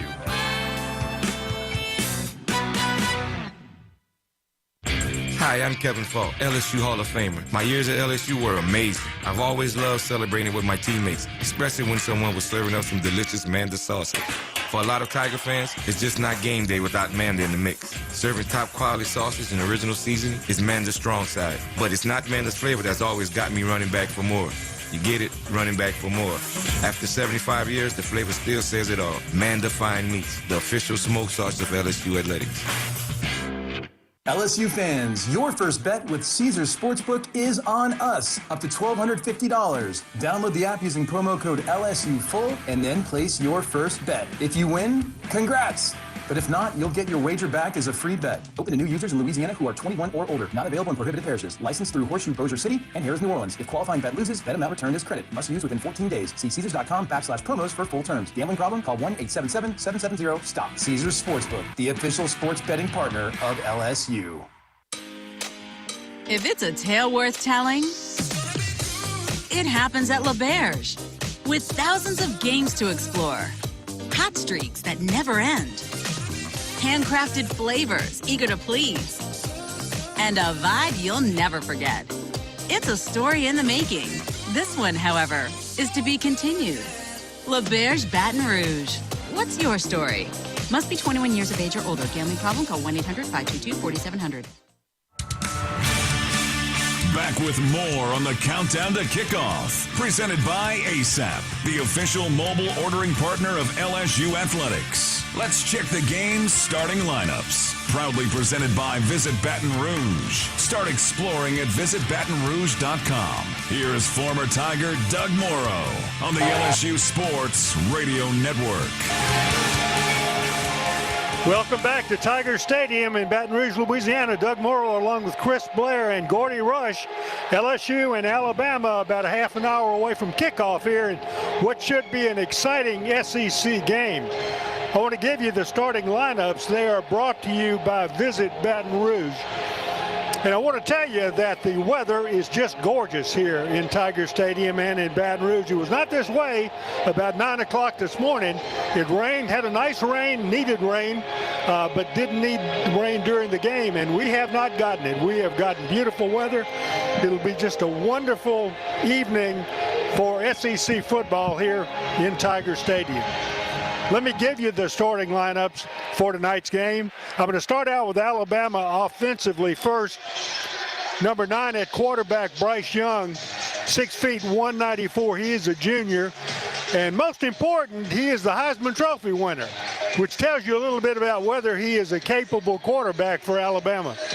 At running back, number 1, Jahmyr Gibbs, 5'11", 200. He is a junior. The wide receivers, number 11, Trayshawn Holden, 6'3", 214, a junior. Number 3, Jermaine Burton, 6 feet 200, a junior. And number 10, JoJo Earl, 5'10", 170, a sophomore. At tight end, Cameron Latu, number 81, 6'5", 244, a senior. The left tackle, number 51, Tyler Steen, 6'5", 315, a senior. At left guard, number 70, Javion Cohen, 6'4", 305, a junior. The center, Darian Dalcourt, number 71, 6'3", 305, a senior. The right guard, number 55, Emil Ekior, 6'3", 307, a senior. And the right tackle, number 65, J.C. Latham, 6'6", 326. He is a sophomore. LSU will start offensively at quarterback, number 5, Jaden Daniels, 6'3", 200, a junior. At running back, number 27, Josh Williams, 5'9", 200. He is a junior. LSU's wide receivers, number 7, Kayshawn Booty, 6 feet 205, a junior. Number 8, Malik Neighbors, 6 feet 195, a sophomore. And number 11, Brian Thomas, 6'4", 201. He's a sophomore. The left tackle and a freshman, Will Campbell, 6'6", 325. At left guard, number 70, Miles Frazier, 6'6", 323, a sophomore. The center, number 69, Charles Turner, 6'4", 295, a junior. The right guard, number 76, Anthony Bradford, 6'5", 345, a junior. The right tackle, number 50, Emory Jones, another freshman, 6'6", 335. And the tight end, number 86, Mason Taylor, 6'5", 245, another starting freshman on the LSU offense. Defensively, Alabama will start across the front, number 50 at a defensive end, Tim Smith, 6'4", 304, the junior. The nose guard, DJ Dale, number 94, 6'3", 300, a senior. The defensive end, number 47, Byron Young, 6'3", 292, a senior. The linebacker, and a name you're going to hear a lot this evening, number 31, Will Anderson, 6'4", 243, a junior. Other linebacker, number 15, Dallas Turner, 6'4", 240, a sophomore. And number 10, Henry To'o, 6'2", 228, he's a senior. And number 42 at linebacker, Jalen Moody, 6'2", 225, a senior. At one cornerback, and what a great name this is, number 1, Kool-Aid McKinstry. Man, what a great name for a cornerback. 6'1", 188, a sophomore. The free safety, number 2, DeMarco Helms, 6'1", 208, a senior. The strong safety, number 9, Jordan Battle, 6'1", 206, a senior. And the corner on the other side, number 3, Terrion Arnold, 6 feet 188, a freshman. LSU will start across the defensive front, number 11, Ali Gay, 6'6", 265, a senior. At a defensive tackle, number 92, Makai Wingo, 6 feet 295, a sophomore. The nose tackle, number 99, Jaquelin Roy, 6'4", 315, a junior. The defensive end opposite Ali Gay, B.J. Ojolari, number 18, 6'3", 250, he's a junior. The linebackers, number 23, Micah Baskerville, 6'1", 228, a senior. And Greg Penn, number 30, 6'2", 238, a sophomore. He will be spelled quite a bit, my number 40, Harold Perkins, 6'2", 220, he's a freshman. At one cornerback, number 22, Kobe Richardson, 6'1", 190, a senior. And Mekhi Garner's at the other, number 2, 6'2", 217, he is a junior. The nickelback, number 5, Jay Ward, 6'2", 188, a senior. The strong safety, number 28, Major Burns, 6'2", 187, a sophomore. And the free safety, number 3, Greg Brooks, 5'10", 187, he is a senior. So there you have the starting lineups for tonight's game. LSU's band marching out onto the field. They're going to play some pregame songs for the crowd here, and it is a great crowd here in Tiger Stadium, and that's going to move us up to kickoff, and that's not too far away. So I'm going to have the BASF formula for success after this break on the LSU Sports Radio Network. Welcome back to our podcast here in the bayous of Louisiana. We are looking for the exclusive multiplier games from the lottery with Louisiana's very first $20 scratch-off and a top prize of $500,000. Wait a tick. We found it! Hold on. What's that sound? I think I'll get a closer look. Wait!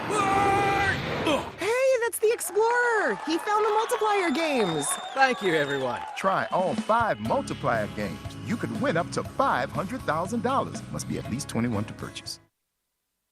It takes true grit to wake up every morning dedicated to a higher standard of work. At H&E Equipment Services, we're leveraging our national fleet of equipment with a local approach, working closely with customers to understand their needs and provide them reliability, fair prices, and the support of a first-class service team. We're an equipment company, run by equipment people. Where others stop, we continue. H&E Equipment Services, the higher standard in equipment rentals, sales, parts, and service. Support your LSU Tigers with Hancock Whitney, the official bank of LSU Athletics. From game day to the offseason, Hancock Whitney LSU credit and debit cards are a big win for any Tiger fan. Want to get your paws on these cards? Well, apply online or visit HancockWhitney.com/LSU. Hancock Whitney Bank, member FDIC. All accounts subject to credit approval. Terms and conditions may apply. Let's have some fun. The time is right, the party's just begun. Have a good time, sprawl. Ford F-Series has been keeping the good times rolling as the best-selling truck in America 44 years straight. And with the smartest F-150 and most capable Super Duty ever built, this dynasty will keep right on rolling. Drive the new 2021 F-150 at your Southern Quality Ford dealer, proud partner of the LSU Tigers. Based on 1977 through 2020 calendar year sales. We are moments away from the excitement of LSU Fighting Tiger football as the countdown to kickoff continues. Presented by ASAP. Time to get the BASF formula for success. BASF. We create chemistry. BASF formula for success coming up, but first let's take this break for station identification on the LSU Sports Radio Network. Purpose to develop leaders of character who serve the greater good. We hope for the protection of the Hear the Tigers roar worldwide. The LSU Sports Radio Network and the LSU Sports mobile app.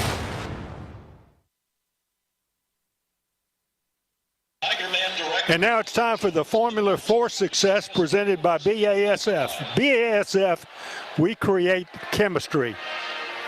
And in the background, you hear the LSU alma mater. LSU's receivers are the strength of the offensive team, or at least preseason they were, and every now and then they become that also. Alabama had the same strength for the last 5 or 6 years. They had multiple receivers that were game breakers. This year, they don't have that. They don't have even one game breaker who is consistent. What they have is a Heisman Trophy winning quarterback. And he's the key kind of to their offense. if he had all of the multiple receivers that Alabama had in the last 4 or 5 years, it would be a powerful offensive team. And they can be powerful, but not all the time. So they kind of get what they get game to game, and that's good sometimes, sometimes it's not. So LSU has the advantage there offensively. Alabama, though, defensively has Will Anderson, who is an All-American linebacker. He can play a lot of positions on the defensive front, and he's effective at all of them. So LSU is going to be in a situation where they've got to use their ability with the receivers to be successful in the offensive passing game and in the running game. They don't have a lot of powerful running backs, but they've got good running backs who have the ability to pick up yardage. It's going to be an interesting game to watch as the coaches play chess with each other. Alabama with, of course, the biggest GOAT coach in the NCAA in Nick Saban, and that's the greatest of all time. I say that with great respect because he is just an outstanding coach. So LSU's got to step up offensively, start this game strong, and score points early on to get the upper hand against Alabama before it gets too late. We'll be back with more pregame festivities after this break on the LSU Sports Radio Network. Welcome back to our podcast here in the bayous of Louisiana. We are looking for the exclusive multiplayer games from the lottery with Louisiana's very first $20 scratch-off and a top prize of $500,000. Wait a tick. We found it! Hold on. What's that sound? I think I'll get a closer look. Wait! Hey, that's the Explorer! He found the multiplier games! Thank you, everyone. Try all 5 multiplier games. You could win up to $500,000. Must be at least 21 to purchase. It takes true grit to wake up every morning dedicated to a higher standard of work. At H&E Equipment Services, we're leveraging our national fleet of equipment with a local approach, working closely with customers to understand their needs and provide them reliability, fair prices, and the support of a first-class service team. We're an equipment company, run by equipment people. Where others stop, we continue. H&E Equipment Services, the higher standard in equipment rentals, sales, parts, and service. Support your LSU Tigers with Hancock Whitney, the official bank of LSU Athletics. From game day to the offseason, Hancock Whitney LSU credit and debit cards are a big win for any Tiger fan. Want to get your paws on these cards? Well, apply online or visit HancockWhitney.com/LSU. Hancock Whitney Bank, member FDIC. All accounts subject to credit approval. Terms and conditions may apply. Fun. The time is right, the party's just begun. Ford F-Series has been keeping the good times rolling as the best-selling truck in America 44 years straight.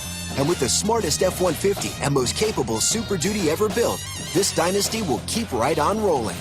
Drive the new 2021 F-150 at your Southern Quality Ford dealer, proud partner of the LSU Tigers. Based on 1977 through 2020 calendar year sales. We are moments away from the excitement of LSU Fighting Tiger football as the countdown to kickoff continues. Presented by ASAP. Time to get the BASF formula for success. BASF.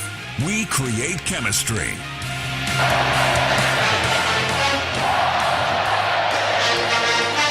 Welcome in, Tiger fans. What a beautiful evening it has turned out to be as the clouds parted, sunshine came out, and the temperatures, well, mild to maybe a little cool as LSU and Alabama get together. But as we all know, it never rains in Tiger Stadium. So we are set for this matchup between number 6 Alabama and number 10, your Fighting Tigers of LSU. Again, the Alabama Crimson Tide coming in 7-1. Their lone loss to Tennessee several weeks ago. They are 4-1 in SEC play. LSU 6-2. Losses to Florida State and to Tennessee. but also 4-1 in SEC play. And here we are, first weekend in November, battling for the top of the SEC West with a few more weeks to go in the 2022 college football season. And Doug, as I mentioned from the outset, I don't know there were many people, maybe inside the football operations center, but outside of that, I don't know how many people thought this game in the first weekend in November would have the implications once again that impacts the SEC and the college football playoff. No one that I know of, and LSU 3 weeks ago didn't look like they were the type of team that would have the ability to play in a game of this significance. Now, we don't know yet because the game hadn't started how significant it's going to be. If LSU plays the way they did early in the season, it could be pretty ugly. But if LSU plays the way that they have improved, it's going to be a great game because Alabama's good already. LSU has become good, and they have developed into a really good college football team, and they've improved the last several games, and that is so important. LSU's captains are going to be coming out on the field. Alabama's team is going to be coming out in just a little while. The officials are getting ready to bring the captains out to midfield for the toss of the coin. I'll tell you who LSU's captains are going to be when they come out here and go out to midfield. That'll be number 18, B.J. Ojulari, number 6, Mike Jones Jr., number 11, Ollie Gay, and number 19, Jay Bramblett. Jay Bramblett is the punter, but guess where he's from? Tuscaloosa, Alabama. So it is ironic that he is the honorary or the game captain for this game. As the LSU band lined up to our left on the north end, LSU's team coming out on the field right now, and the captains will come to near side and march out to the field as the Alabama captains are approaching midfield on the far side of the field. As we near kickoff, we're about 3 minutes and 45 seconds away from kickoff for this football game. Now, when the officials bring the captains out to midfield for the toss of the coin, as is usual, our erstwhile coin flipping genius, Gordy Rush, is going to be there, and he's going to make sure that the coin toss is honest. Gordy, are you down there? Yeah, Doug, I tell you what an evening here in Tiger Stadium. A lot of rain came through the Baton Rouge area late last night, early this morning. I'll tell you, the field is in excellent shape. They've done a nice job. Obviously, they covered it, got it off, but it should not be a factor. And just a beautiful night. The wind barely blowing. The flags in the north end zone are just kind of drifting a little bit from the west to the east. So a perfect night for football. LSU, Alabama. And Doug, who's in town down here? I mean, Shaquille O'Neal, Tyrann Mathieu, people that I'm supposed to know, that my kids probably know, that are these huge stars. This is the hottest ticket in the United States today. Actually, the World Series probably is maybe number 2, but it is star-studded sideline down here as Alabama's captains are now walking up, led by Bryce Young and Anderson, their great defensive end. And as you mentioned, Bramblett is the additional one to the 3 permanent captains for LSU as they're shaking hands right now. The referee's going to come back, and we'll get to hear from him. Mr. Moulton is our umpire tonight. Alabama, you're the visitors. You're going to call the toss. The winner gets the coin, by the way. This is going to be heads, okay? This is chaos. What are you going to call? Heads. What's he calling? What's he calling? He said heads. He said heads. It is heads, okay? I mean, you won. You're going to kick, receive, defend, or defer. Okay, you want the ball? Which way you want to kick? Kick that way. All right, so Alabama won the toss, and they elected to defer. They're going to give the LSU the football, and they're going to kick from the north to the south end zone. And, Doug, I hadn't heard that before, Chris, in which the referee asked Alabama what they call, and they asked Ollie Gay, what are you going to call? And Gay he called heads. And so that was the time I've ever seen the ref get a little mixed up, because the anxiety down here is is real. Everybody's pumped up. Guys? All he had to do was to tell him, look, I'll call whatever it is that makes us win the game. We can just shorten this deal. So it's going to be a nice thing. By the way, Gordy, you gave us an extra hour for this game today. You realize that? That the time clock gets extended for an hour, so hopefully LSU will not need to use that. No, I'm with you 100% tonight. It is loud down here. I'm going double earpiece tonight. That's how loud it is. Okay. LSU wearing their traditional home white jerseys, their gold pants, gold headgear. Alabama in their traditional crimson jerseys, their crimson helmets with the single stripe and the decals, the numerals on the side of those helmets, white pants with double crimson piping on the side of it. So this is about as classic a uniform as you're going to see in modern day college football ever again. And it just looks great. This is the way it ought to be. That's the way the game ought to be played. LSU lining up on the south end. They're going to be receiving. Remember now, Alabama won the toss. They decided to defer until the beginning of the second half. So they'll be kicking as we look down on the field left to right. That's north to south as this ball game begins. Beautiful evening here in Tiger Stadium. It did rain in Tiger Stadium today, but it was about 9 or 10 o'clock this morning, and it stopped in plenty of times. It's nice and dry. Field's in great shape. So Alabama ready to kick it off. Here to give you all the play-by-play, the voice of the Tigers, here's Chris Blair. Thank you, Doug. Opening kickoff brought to you by H&E Equipment Services, the official construction equipment partner of LSU Athletics. Again, LSU will sit back, take this opening kickoff. Here's the approach. Boot meets ball, and we've got football in Louisiana. Coming up to field it at about the 6-yard line on a short kick is going to be Clayton, and Clayton across the 20, the 25, and then upended as he makes his way up near the 30. They'll mark him at the 29. Actually, it was Noah Kane on the kick. 22-yard return, so LSU will start just shy of their own 30-yard line. And Jaden Daniels will come out to lead this offense. The junior out of San Bernardino, California. 12 passing touchdowns, 9 rushing touchdowns, 11 touchdowns for QB1 over the last 2 ball games. First down and 10 at the 29-yard line of their own. Shotgun snap to Daniels. Flips it out quick. Williams, nice hands, grabs it at the 31. He'll be dropped immediately after a gain of only maybe 3 yards. Brian Branch coming in, the junior out of Fayetteville, Georgia, making the tackle. But that was a great catch by Williams, who just happened to turn to the near side when the football found its way right at him. It'll be 2nd down and 7 for the Tigers, scrimmaging from the near side hash. Here's Daniels on the keeper near side. Trying to get out there and block for him is Booty, but fighting through that block is Helms, and he will force Daniels out of bounds after just a 1-yard gain, making it up to about the 33-yard line.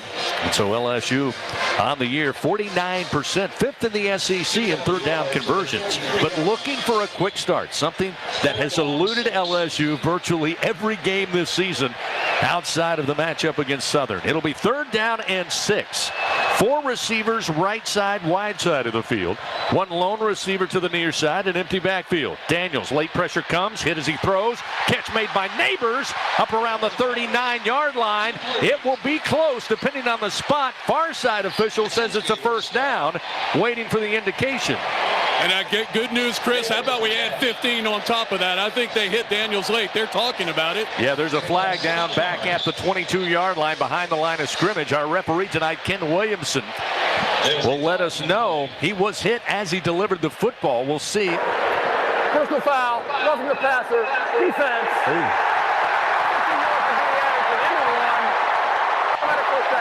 Henry Toa, 60 tackles on the year, but hit Jaden Daniels late, hit him up top. That's a flag. It'll add insult to injury. It looked like the Tigers picked up the first down, but now they'll add some more to it. And Alabama, when you talk about this team, whether or not it's an elite Alabama team, and they've got plenty to compare it to, they are a heavy penalized team. In fact, 12th in the SEC when it comes to penalties. averaging about 8.6 a game, and that one's costly. Moves LSU into the Crimson Tide side of the field. It'll now be first down and 10, marked at the 46-yard line of Alabama. Again, working from the near side hash as the Tigers attack right to left. Daniels, plenty of time in the pocket, now flushed out, trying to get to the edge, far side. Flag comes out inside the 45 and steps out into the Tide sideline at about the 38-yard line, but we'll see what that flag is all about. It came as Daniels tried to make his way to the edge. Now, normally, at that spot on the field, you're going to see offensive holding. But we'll see. 15-yard penalty for previous. Correction, 10-yard penalty for previous spot. Repeat first down. So that'll go against Anthony Bradford on the hold. So after Alabama gives up the penalty, LSU answers right back with a penalty of their own, puts them back on the Tigers side of the field. Still first down. It'll be 1st and 18 as Jaden Daniels lines up the Tigers. Kyron Lacey out wide to the right side. 2 receivers left, including Jack Bash and Jeray Jenkins. Short side of the field. Daniels going to give it off to Williams. Williams between right tackle across the 45. Makes his way up near the 49-yard line. Picks up 5 yards. Set up second down at about 15 upcoming. DJ Dale, the big nose tackle, senior out of Birmingham, was there to get a hand on Williams first. Now we'll see John Emery Jr. check in. Senior out of St. Rose, Louisiana. Coming in with 40 carries, 154 yards on the season, and 1 rushing touchdown. Daniels backpedaling, now throws deep near side, one-on-one, but runs out of room. It's near side into the boundary, looking for Jenkins. Covered up step for step by Kool-Aid McKinstry. The incompletion will now set up 3rd down and 15 for LSU in this opening drive with 12:38 just underway here in the first quarter. How great a good name is that for a cornerback, Kool-Aid?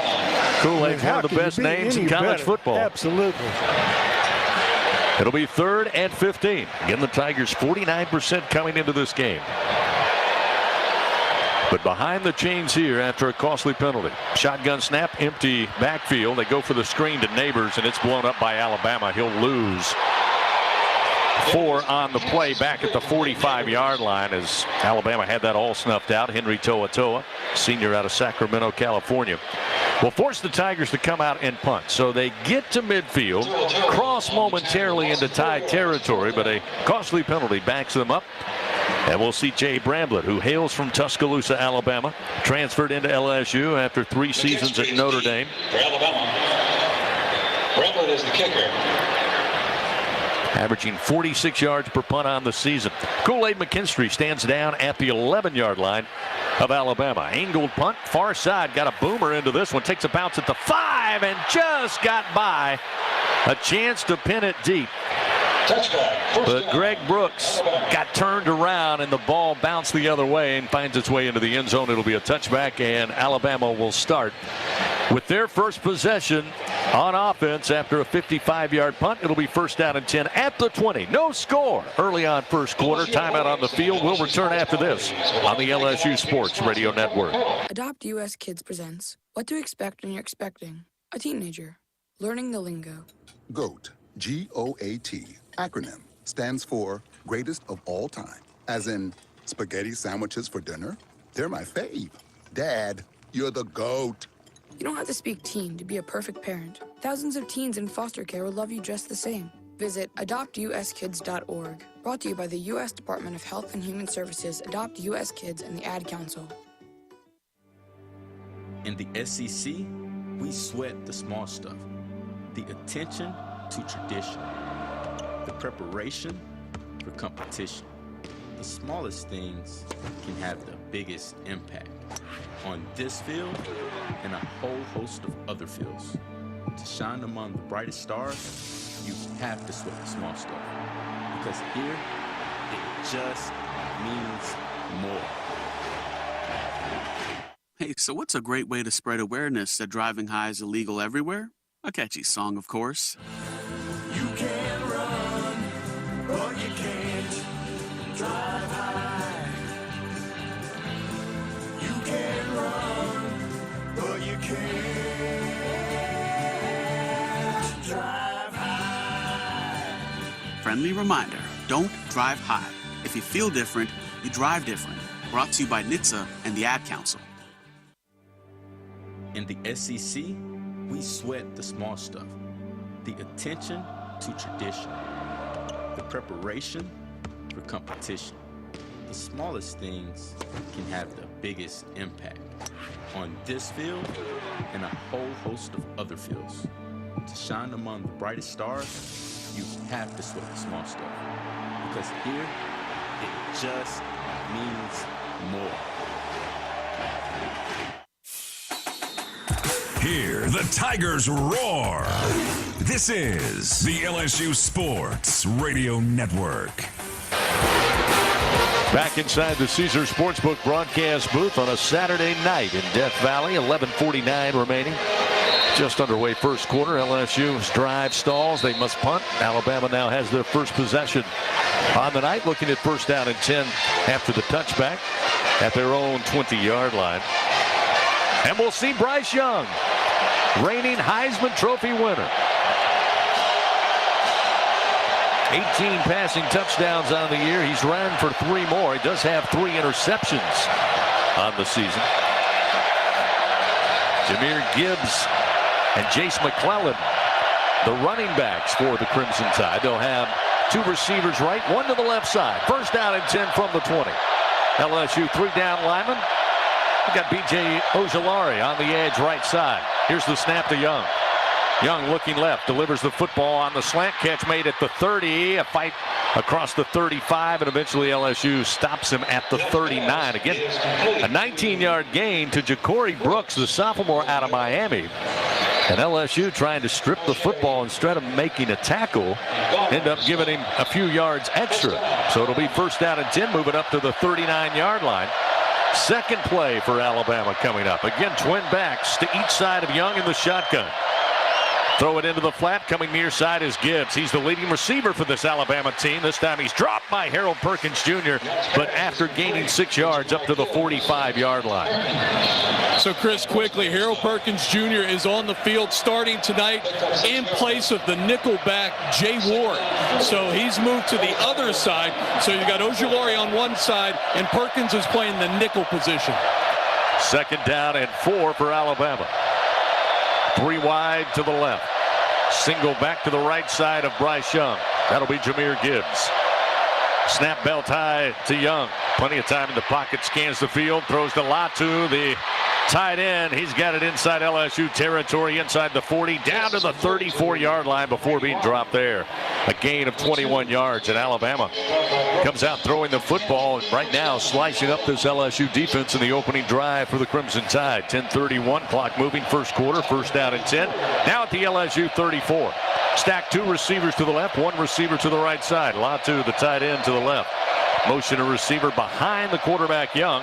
Handoff Gibbs. Gibbs breaks it off left side, gets to the boundary and inside the 20 before being spun down there by B.J. Ojulari. But a huge pickup of 18 yards, and it's first down and 10 for Alabama inside the LSU red zone. And this one shaping to look a lot like the opening drive for Ole Miss 2 Saturdays ago as the Rebels marched right down the field, 75 yards on 6 plays. First down and 10. Mark the ball at the 15 of LSU. Young again has Gibbs on a sidecar to his left. 2 receivers left, 1 to the right. Gibbs going to get the carry. Comes to his right, stops, now goes straight up the field and eventually wrestled down at about the 12-yard line after a gain of 3. LSU still, though, had people in the backfield prepared to make the tackle for a loss, and they just didn't wrap him up. They let him run right through him and ran right through about 4 of them to pick up about 3 or 4 yards before he was brought down. Scrimmaging from the near side hash, they'll have 3 receivers to the left side. McClellan now the running back to the left side of Bryce Young. Second down 7 from the LSU 12-yard line. Opening drive for the Crimson Tide in a no-score ball game. Young takes his time, resets his receivers, calls for the snap, has it. Handoff to McClellan, running downhill to his right, inside the 10, hit by a Tiger, and eventually pulled down by Greg Penn at about the 5-yard line. Greg Penn, the third, would stop. So they'll pick up the first down on an 8-yard gain, and it'll be first down goal to goal. Just a hair inside the 5-yard line of LSU.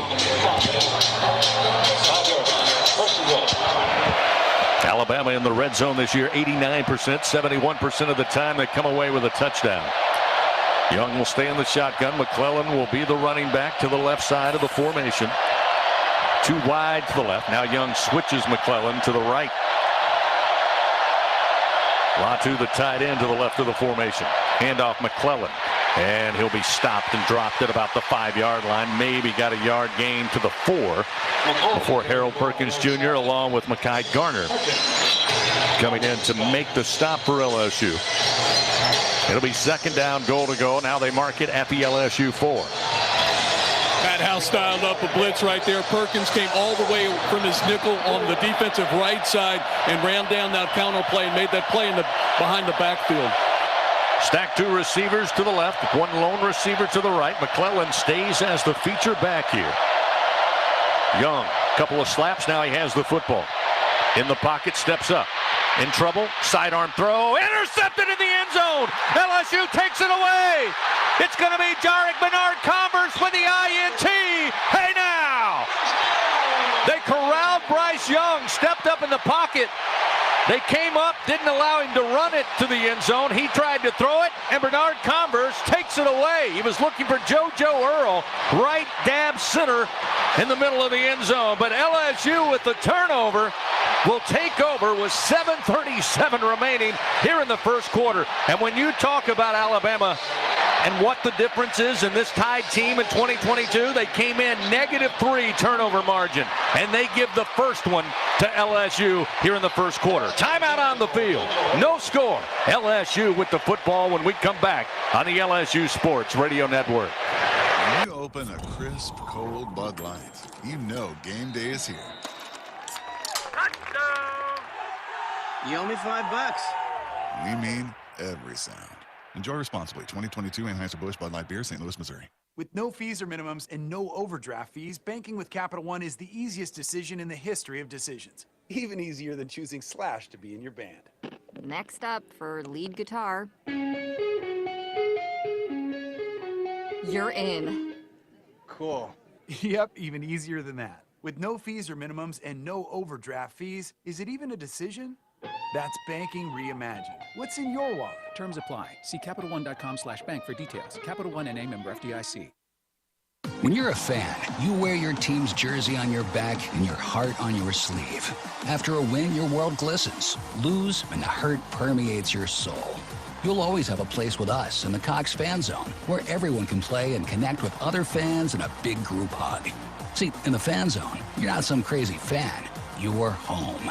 Hey, Tiger fans, say Fan Zone into your Cox voice remote to play. Not at home? Visit cox.com/fanzone and go Tigers.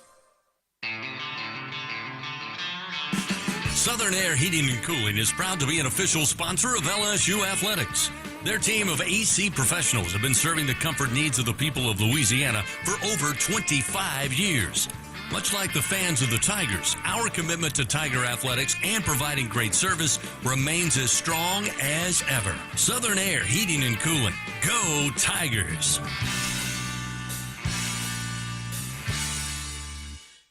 When you open a crisp, cold Bud Light, you know game day is here. You owe me $5. We mean every sound. Enjoy responsibly. 2022 Anheuser-Busch Bud Light Beer, St. Louis, Missouri. Hear the Tigers roar. This is the LSU Sports Radio Network. Still scoreless here in Tiger Stadium. 7:37 remains first quarter. LSU, the first takeaway of the ball game. 4th interception offered up by Bryce Young. 6th interception for this Alabama offense on the year. Jarek Bernard-Converse with his first INT of the season in the end zone. And LSU takes over first down and 10 at their own 20-yard line. Second possession for the Tigers. See if the offense can get a lift of momentum from the defensive stop as Alabama was driving deliberately right down the field, quickly inside the red zone. And then the interception on the ill-advised pass from Bryce Young. Taylor in motion at the snap, handoff Williams. Williams up the middle, makes his way to the 25, tries to backpedal his way up to about the 28, and I believe he does. Nice pickup on first down of 8 yards It'll be 2nd down and 2. And Doug, LSU had given up opening drive touchdowns in the last 4 games. Would have been the 5th, and it looked like it was going to be until Bernard Converse with the takeaway. Looked like it as Young stepped up into the pocket. There was a gap there. Started to close on him, and so he flicked it kind of underhand, but he misaimed it. He didn't throw it accurately. Here's a screen pass out to Williams again. Far side. Josh Williams picks up the first down. Up to the 33-yard line. A gain of 5. Tigers moving here. 6:52. Clock moving. Working from the far side hash. 2 receivers left. 1 to the right side. Williams will stay in at running back here. They've got Besh in the slot to the left. Kyron Lacey out wide to the left side. Brian Thomas Jr. the lone wide out to the right side. Daniels calls for the snap. Now sprinting to his left, cuts back to his right, and then runs up the field. Gets 5 yards up near the 38-yard line, just shy of the 38-yard line. And wisely goes down quickly. Gordy Rush, Brian Kelly talked all week. You don't want to let Bryce Young have all kinds of room to run around and keep looking.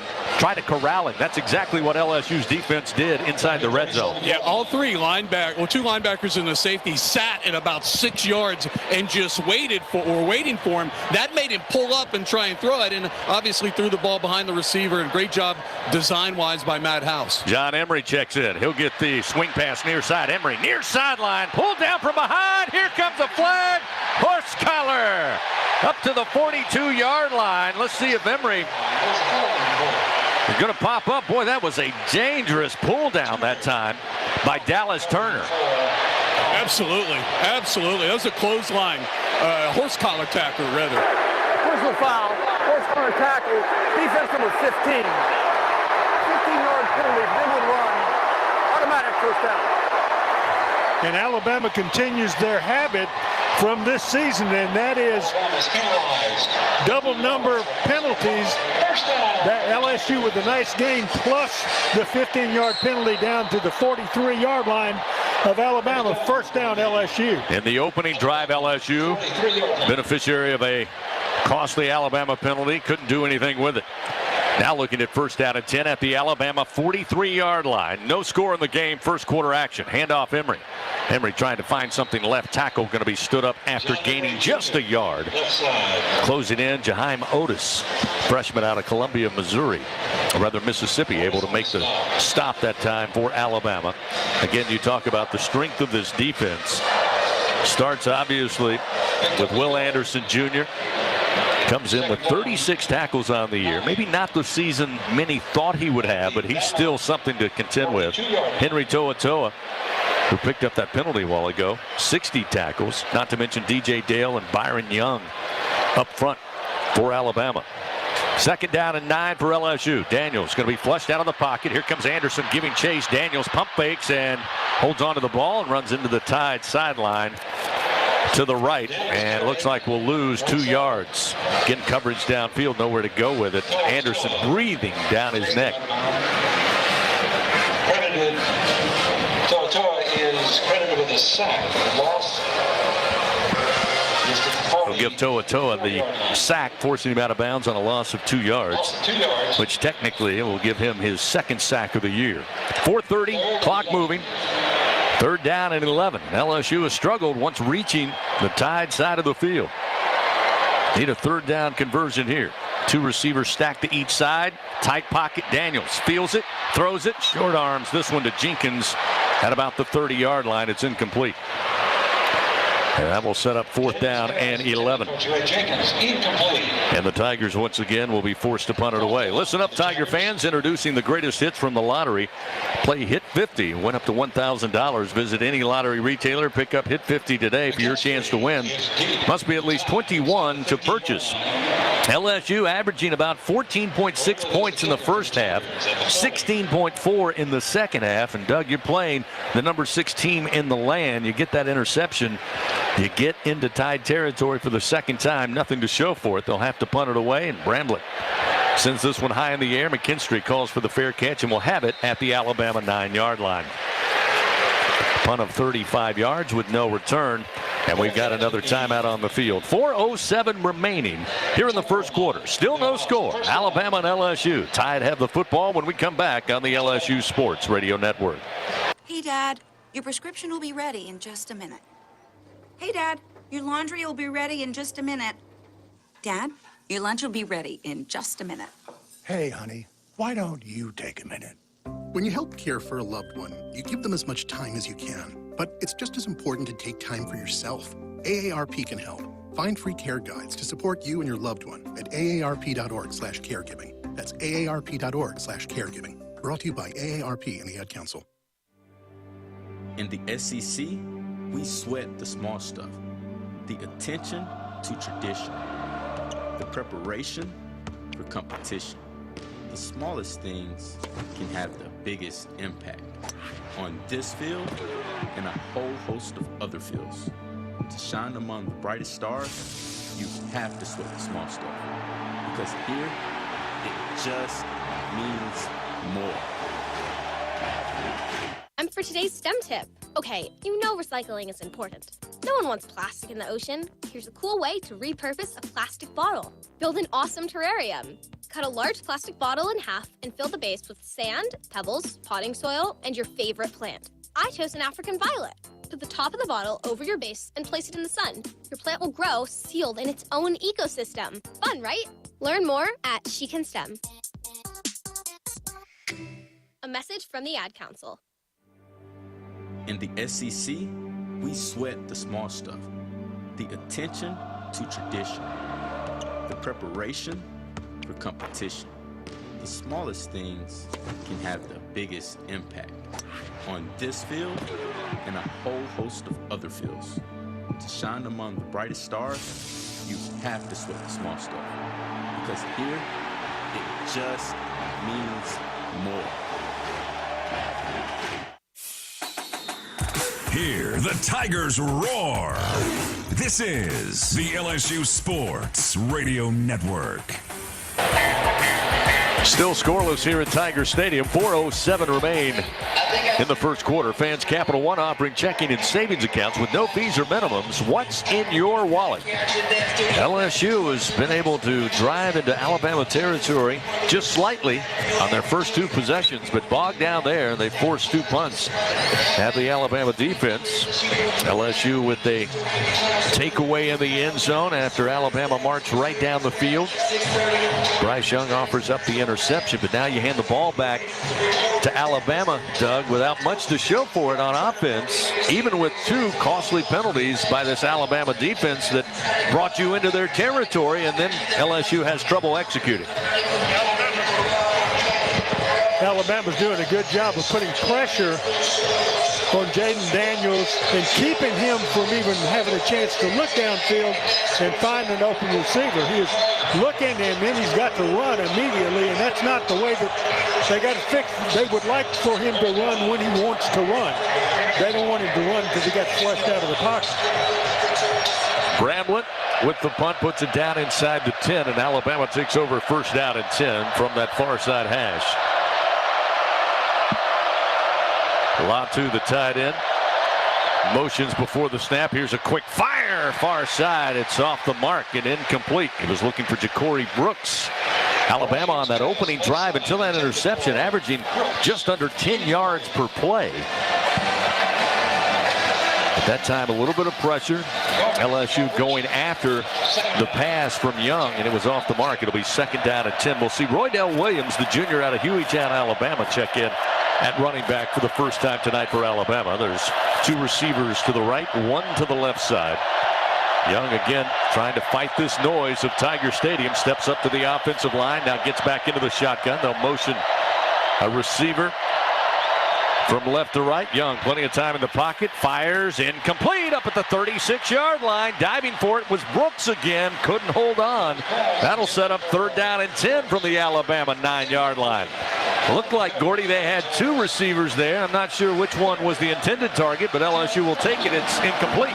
Yeah, indeed. And Young had to hold on to that football a little bit more. And I'll tell you, he's about 5'10", 5'11", and I'm standing right behind him in the end zone. It was tough to see that route happening for him in the middle of the football field. 3rd down and 10. Alabama on the year, 47% coming into the matchup. That's 6th best in the SEC.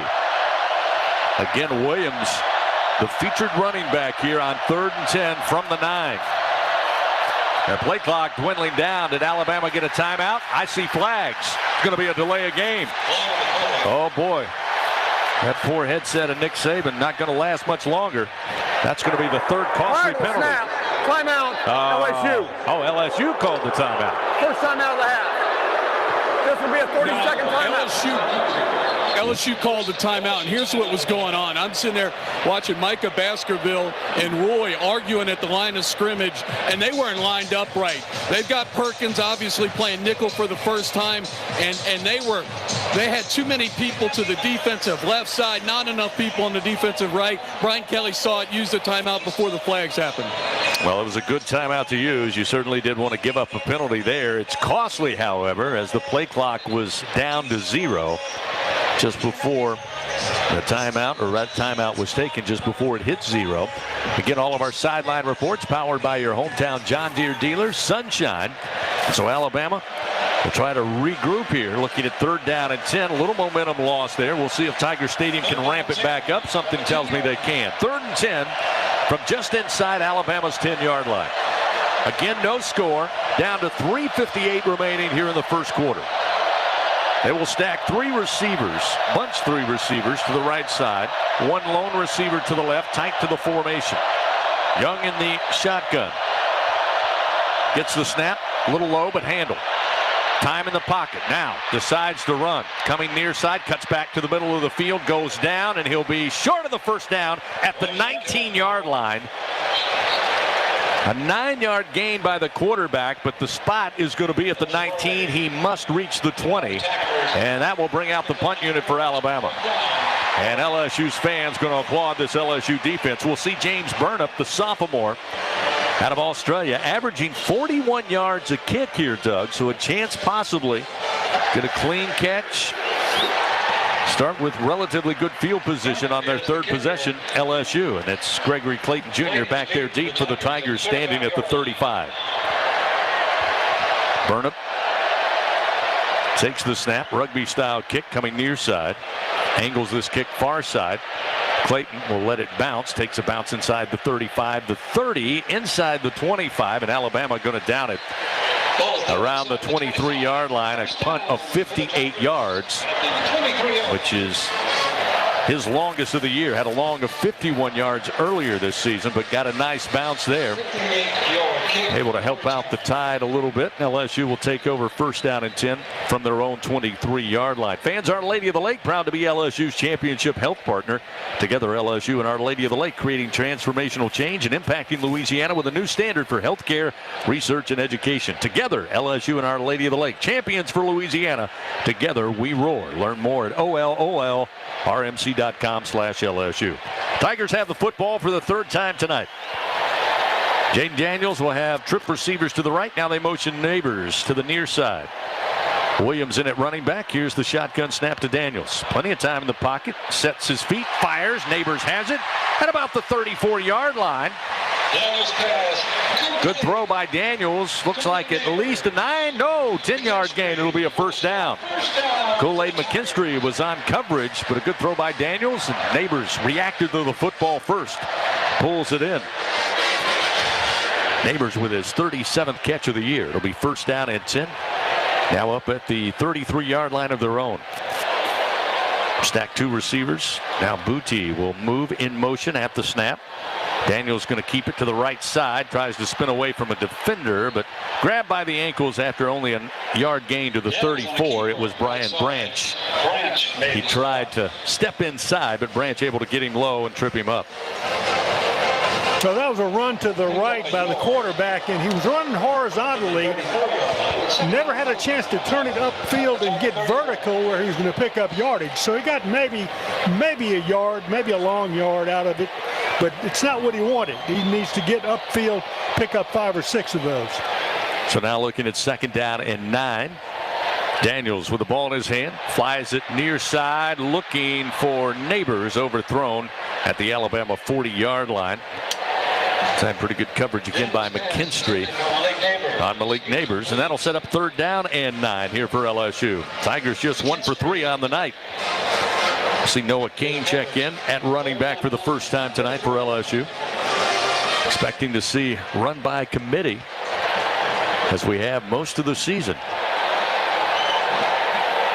Taylor, the tight end, to the left of the formation.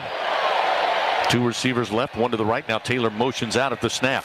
Alabama with pressure. Daniels stays upright, rolling to his right, delivers the football incomplete to Brian Thomas. But a flag is out at about the 48-yard line. And there's a flag at the 36-yard line. We'll see here. That one doesn't look good. The line of scrimmage when he got rid of the football. May have gone beyond the line of scrimmage indeed. McKinstry broke it out. Again, a little bit of a huddle here by our officiating crew. Kim Williamson, the crew Illegal chief. forward pass from behind the neutral zone. Beyond the neutral zone. Number 5 of the offense. 5-yard penalty for the spot of the foul, plus a loss of down. It's now 4th down. So the Tigers again, 3 possessions. This will be the 3rd punt with 1:36 to go here in the first quarter. The previous play is under review. Well, we watched the replay here in our booth, and it appears, again, it was incomplete to Brian Thomas on that far sideline, but I want to see that replay just again because it looked like Daniels' right foot was planted behind the line of scrimmage. The left foot was beyond the line of scrimmage. The question here is where was the ball when it was released? And we just saw a still shot here at Tiger Stadium. Maybe you guys are getting a replay in the booth, but it's close. It's certainly worth another look there. It at least keeps LSU from losing 5 yards. So they'll take a look at it. We're under review for the first time tonight. Official review brought to you by Acme Oyster House. Still no score. Alabama and LSU exchanging punches here in the first quarter of action. Saw a quick replay. After further review, the ball was released from behind the neutral zone. Therefore, there is no foul for illegal forward pass. The result of the play is an incomplete pass. It's 4th down. So they won't lose the 5 yards. And again, it looked like very close. It was almost straddling the line of scrimmage, but they were able to determine that the football was behind the line of scrimmage. But nonetheless, it will set up 4th down and 9, and it will set up yet another punt. We'll see Jay Bramblett come back. And Kool-Aid McKinstry down around the 17-yard line of Alabama. For Alabama.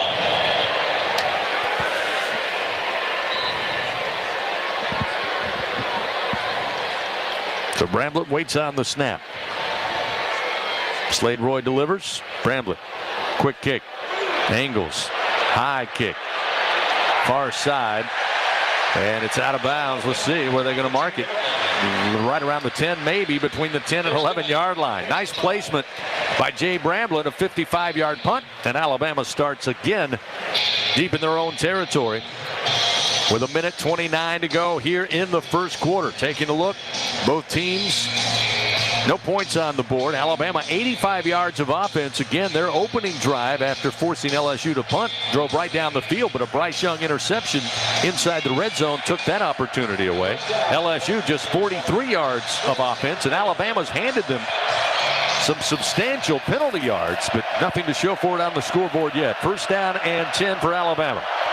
They'll start this one just beyond their 10-yard line. Last drive started at the 9.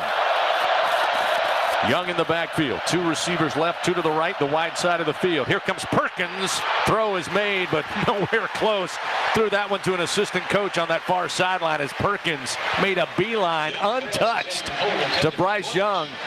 He was looking left. I'm sure he felt Perkins is present, and he just fired it quick. Nobody was there. The receiver had outran the football. 2nd and 10. Great pressure by Perkins.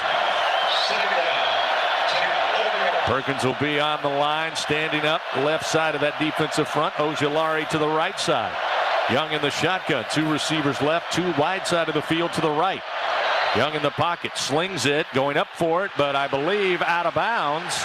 It's incomplete up around the 34-yard line. Ja'Cory Brooks, who's been the #1 target for Bryce Young, almost exclusive here in the first quarter, but it's incomplete. It'll be 3rd down and 10 for Alabama from the 11. 3rd down, Alabama. Right now, LSU's defense dialing up pressure on Bryce Young, and it's being very effective. Got to find another play here with 1:19 to go in the first quarter. 3rd down and 10 from the Alabama 11-yard line. They are 0 for 1 on 3rd down so far tonight. Trip receivers bunch to the right, one lone receiver to the left, single back, and there's movement by Alabama. Another penalty for the Crimson Tide. 65. 5-yard penalty. It remains 3rd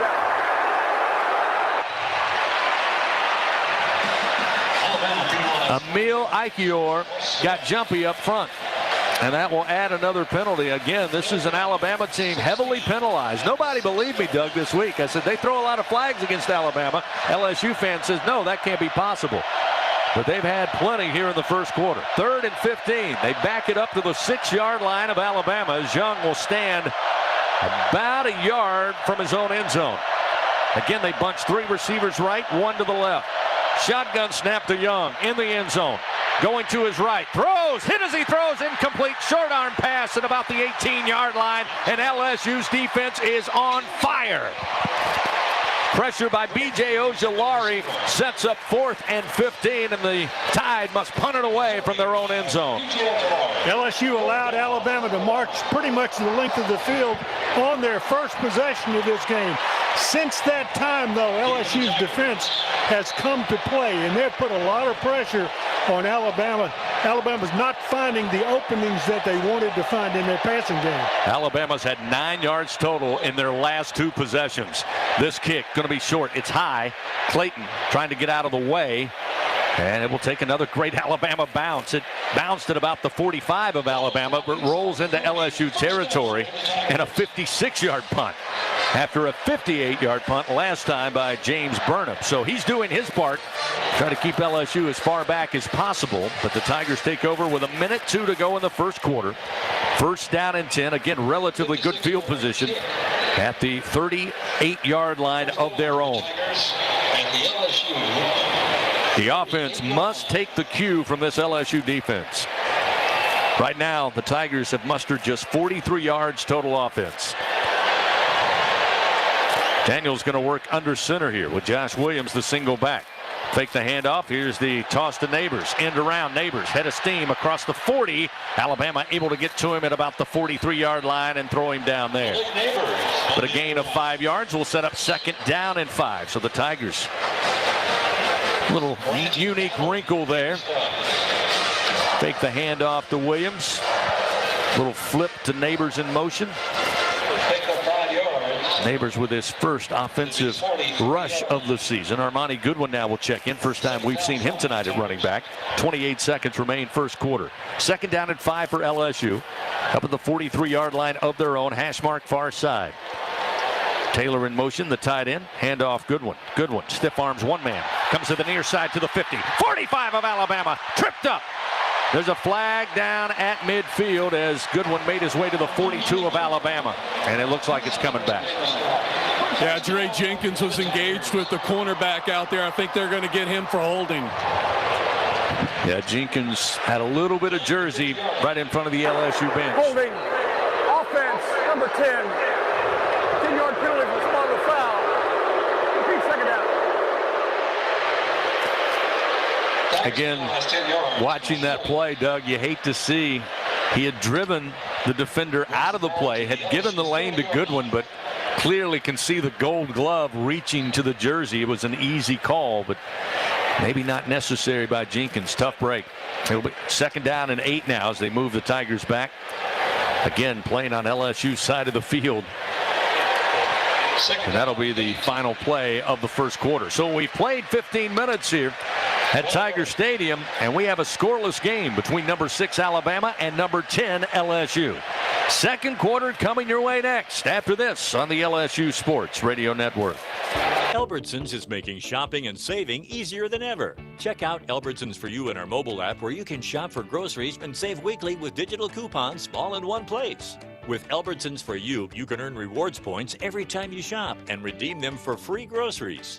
Brand new Albertsons For You members receive $5 off their next $25 purchase just for signing up. Download the Albertsons app or go to albertsons.com to sign up. Albertsons, fresh food, local flavors. Welcome back to our podcast here in the bayous of Louisiana. We are looking for the exclusive multiplier games from the lottery with Louisiana's very first $20 scratch-off and a top prize of $500,000. Wait a tick. We found it! Hold on. What's that sound? I think I'll get a closer look. Wait! Oh. Hey, that's the Explorer! He found the multiplier games! Thank you, everyone. Try all 5 multiplier games. You could win up to $500,000. Must be at least 21 to purchase. Hey, everybody, let's have some fun.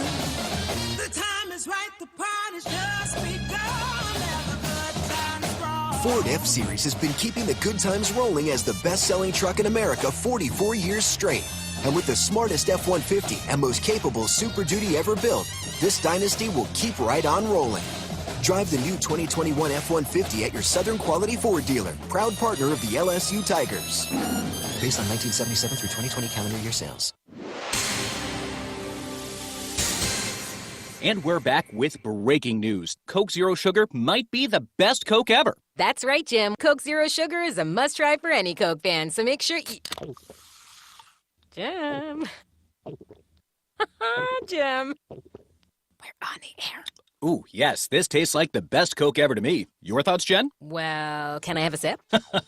Jen, we're in the middle of reporting the news. I need to try it first. Second quarter action, presented by Dudley DeBosier, continues on the LSU Sports Radio Network. Scoreless after one quarter here at Tiger Stadium. Alabama 0, LSU 0. The Tigers looking at 2nd down and 8 upcoming after a holding penalty. Ball will be at the Tiger 40-yard line. Vance Toyota's national sales event is on. Just stop by your local Toyota dealer. Check out the Ready for Anything Toyota Tundra. How Tigers go tailgate. Toyota, proud partner of LSU Athletics. Taking a look at the first quarter stats presented by Hancock Whitney. Alabama with 85 yards of offense, 46 through the air, 39 on the ground. However, a big turnover. Bryce Young offered up the turnover. Jarek Bernard-Converse took it away in the end zone, and Alabama's opening drive that looked like they were headed for pay dirt.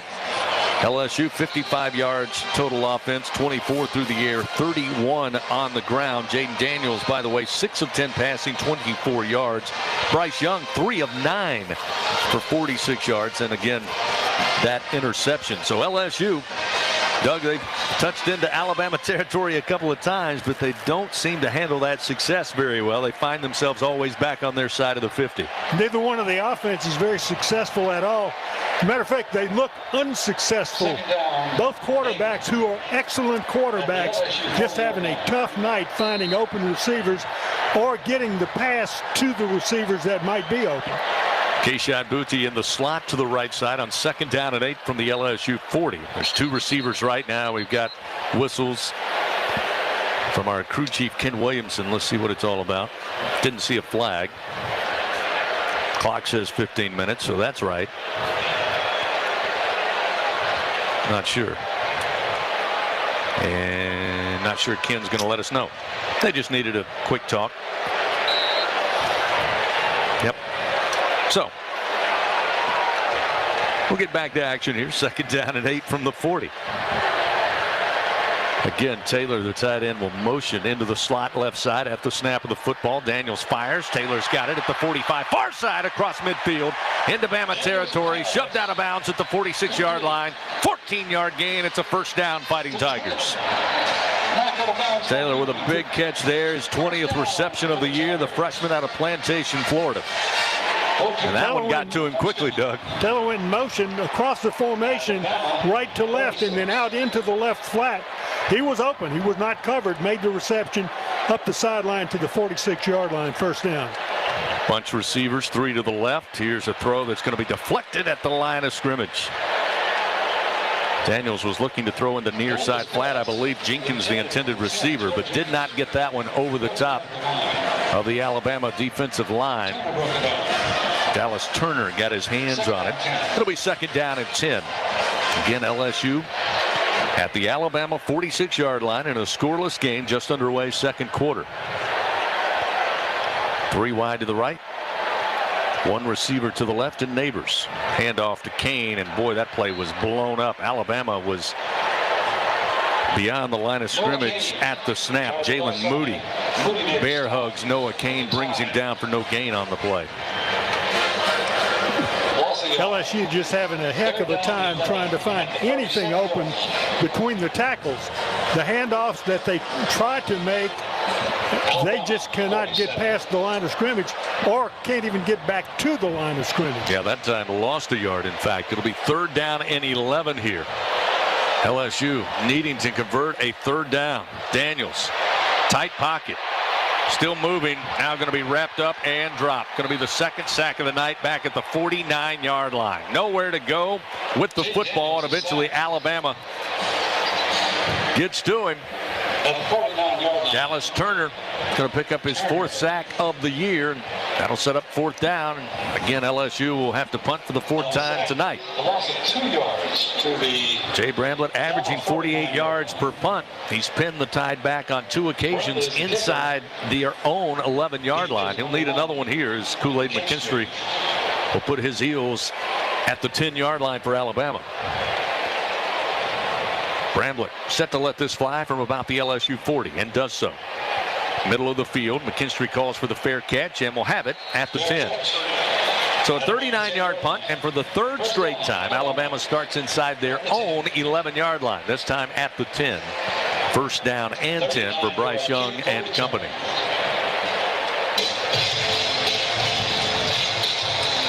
And people talk about Alabama in 2022. Are they as good as they've been in the past? Well, defensively, their numbers certainly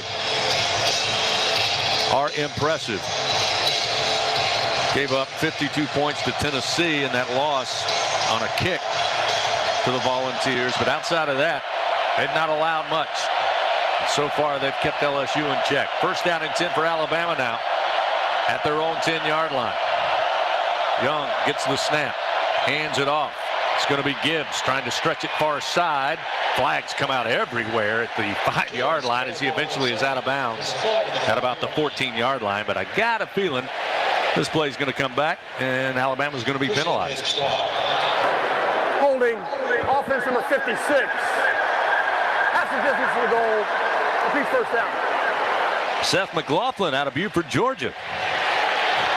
Flag for the holding call. And Alabama backpedaling here with penalties. It'll be 1st and 15 at the 5.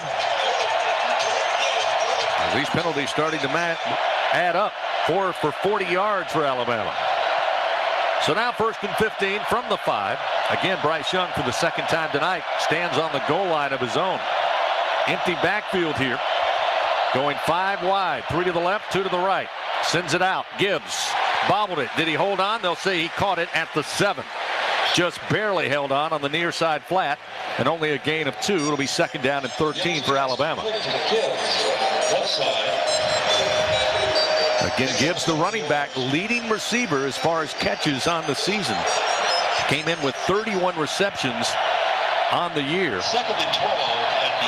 That's his 2nd catch of the night, giving 33 on the season. 2nd down and 12. Young stands at the 3-yard line, set to take this shotgun snap. Calls for it and has it. Quick fire, far side, incomplete. Looking for the slant, but it was off the mark at the 15-yard line. Looking for Isaiah Bond, the freshman out of Buford, Georgia. And that'll set up 3rd down and 12 for Alabama. See, LSU played zone there. I think Alabama thought they'd get man-to-man. And Bond, that's a great route in man-to-man coverage. Bond hit the slant, and when he looked up, Micah Baskerville was waiting for him in that inside linebacker position. He didn't want any part of that. The ball was a little bit in front of him. Nice call there by Matt House. Bryce Young, 4 of 11 on the night. Roydell Williams back in at running back. 3rd down and 12. It's loud down there for Bryce Young. Motions Latu, the tight end, to the right. Steps into the end zone. Young in trouble. Hit as he throws, but it's out of bounds near side to Roydell Williams. Incomplete. It'll be 4th and 12. Harold Perkins Jr. introduced himself again to Bryce Young as he just released it before Perkins laid a tattoo into the Alabama quarterback. This will be the 3rd punt of the night for the Crimson Tide. We'll see James Burnham come out again. He's had 2 fantastic punts in his last 2. He's averaging 57 yards per punt. Clayton stands at the 49 of LSU. Rugby style from the end zone. Again, a mile high. Clayton underneath it.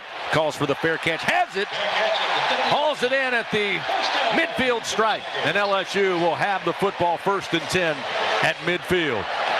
41-yard punt, no return, but LSU with great field position. Got half a field to work with. 11:43 to go, 2nd quarter. Still no score. Back to Tiger Stadium after this on the LSU Sports Radio Network. He's got a seam. He's down the near side hash. Tiger fans, if you've ever wanted to listen to the LSU Sports Radio Network while watching your Fighting Tigers on TV, now you can, and it's easy to do. Just pause the TV. Use the LSU Sports mobile app to stream the audio on your smartphone or tablet. Connect to a smart speaker, then wait for the audio to catch up to the point your TV is paused. Push play, and you are all set. Watch the Tigers and listen with the LSU Sports Radio Network and the LSU Sports mobile app. 15, 10, 5, touchdown, Tigers! In the SEC, we sweat the small stuff. The attention to tradition. The preparation for competition. The smallest things can have the biggest impact on this field and a whole host of other fields. To shine among the brightest stars, you have to sweat the small stuff. Because here, it just means more.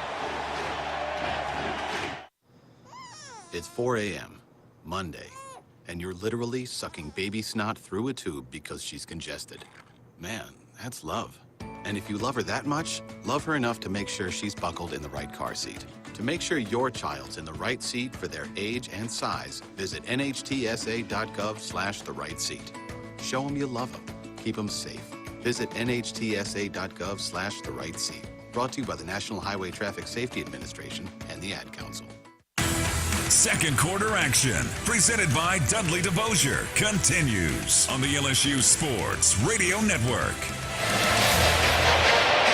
11:43 remains before halftime. We are still scoreless. Alabama and LSU. The Fighting Tigers get their 4th possession of the night. They will start 1st down and 10, basically just outside the 49-yard line of the Crimson Tide. Fans, come experience the best pregame activities at TJ Ribbs Tiger One Village, located in front of the Maravich Center. Listen to live bands, and we have our LSU Game Day presented by 3 Olives every home game. Chris LeBlanc going to perform live before the UAB game coming up in 2 weeks. LSU Athletics would also like to thank tonight's game sponsor, Coca-Cola, the official beverage partner of LSU Athletics. So the Tigers take over. Again, 66 yards total offense tonight. But Doug, again, you keep plugging. You got to find a way to make some plays here. Alabama has given you half a field to work with. 11:43 to go in the 2nd quarter. You don't need to go fast. You just need to be efficient. I have not seen in modern day college football 2 teams that have the quality of quarterbacks that are playing in this game and the quality of pass receivers playing in this game who are having such a hard time even getting a pass near somebody to be completed. 1st down and 10 at the 49 of Alabama. Handoff Emery. Emery puts his shoulders down, head down, inside the 45. He keeps on turning, inside the 40. He's close to a 1st down. A 9-yard gain on sheer effort from John Emery Jr. That is old-time football, where the entire 22 people moving as a group push downfield. Almost made the 1st down, about a half-yard shy of the 1st down, just inside of the 40-yard line. We'll say 2nd down, less than a yard here at the Alabama 40-yard line. Daniels again working with Emery in the backfield. Takes a high snap and handles it. Pulls it. Drops it off Taylor near side. Taylor off and running. 35-30. Spun down inside the 25-yard line of the Crimson Tide. First down, Fighting Tigers on a gain of 16 yards. First down for the Tigers. Taylor with a big catch, his second of the night. First down and 10 for LSU at the 25-yard line of Alabama. No score, 10:41, clock moving, second quarter. Daniels empties the backfield. 3 receivers right, tight to the formation. 2 receivers wide to the left, wide side of the field, including Keyshawn Booty. Again, a high snap, but handled by Daniels. Pressure comes quick, and Daniels going to go down back at the 30, a loss of 5. Boy, Will Anderson came into the game with 6 sacks on the season, second in the SEC, and basically went right through the freshman Will Campbell to get to Jaden Daniels on the sack. It'll be 2nd and 15 back at the 30.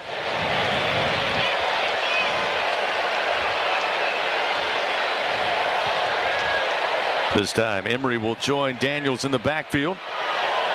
3 receivers left. 1 to the right, dump it off Emery, near side, 25-20, to the boundary, 15-10, makes a cut at the 5, he's into the end zone, touchdown, Fighting Tigers. 30-yard touchdown reception. Emery with his 2nd touchdown reception of the year, and LSU gets on the scoreboard. 6-0 Tigers, 9:46 to go here in the second quarter. John Emery with a swing pass to the right side, made the reception and then put a juke on the defender who was trying to pin him on the sideline. He stepped inside, then back outside. Looked like he almost was stepping on the boundary, but he didn't. He avoided it by about an inch, but that's all he needed for the score. Yeah, watching the replay, there's green between the cleats and the boundary. Made a move on DeMarco Helms inside the 5 to find the end zone. Point after on its way. Kick is up, and the kick is good. 7-0 Fighting Tigers. 30-yard reception for John Emery. Got 1 rushing touchdown on the year, 2 through the air. Great run in space by Emery, and he gives the Tigers the lead.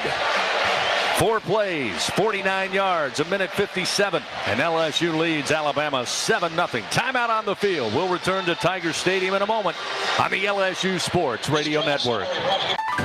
Together, we are partners, setting a new standard for health. Together, we prove that no matter how battle-tested we are, our spirit remains undefeated. Our Lady of the Lake and LSU are creating transformational change and impacting Louisiana with a new standard for healthcare, research, and education. Together, Our Lady of the Lake and LSU are champions for Louisiana. Together, we roar. Learn more at ololrmc.com/LSU.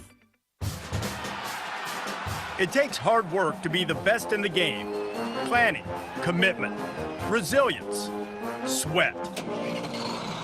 That's why Old Dominion Freight Line, the #1 national LTL carrier for quality, works hard to be the best in the game and is proud to support those striving to be the best in theirs. Old Dominion Freight Line, official freight carrier of LSU Athletics, helping the world keep promises. No matter which road you take, the Toyota Tundra is the perfect way to navigate it. You may find yourself in some pretty remote places. That view is amazing. Or in places where pastimes become stories that become legends. I got one. It's a keeper. And each day ends watching a star-filled sky. Whoa. Built to follow your path, the Toyota Tundra. Toyota, let's go places. Visit your local Toyota dealer to check out the Toyota Tundra. How Tigers go tailgate. Toyota, proud partner of LSU Athletics. See packages and options at toyota.com for feature availability. Second quarter action, presented by Dudley DeBosier, continues on the LSU Sports Radio Network.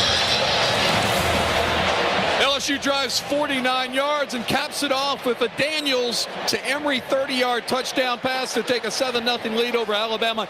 9:46 remaining in the second quarter here in Tiger Stadium. Gordy Rush with a sunshine sideline report. Guys, I said this many a times. Nobody in the 2019 fall football training camp had more explosive plays 20 yards or more than John Emery. Not Justin Jefferson, not Jamar Chase, not Marshall, not Clyde Edwards-Helaire, excuse me. And what I'm saying is John Emery can go. He's got a 4.40 under his belt. He can roll, and if he gets going, look out. It's good to see John Emery from Destrehan making some explosive plays in the first half here against Alabama. No doubt about it. DeMarco Hellams, I'm sure they're going to tape up those ankles. He got absolutely juked at the 5-yard line. That one should be replayed for a long, long time. Still plenty of time left, though. 9:46. As we'll see, Nathan Dybert tee it up at the 35-yard line. Kick it back to Alabama. Jahmyr Gibbs back deep.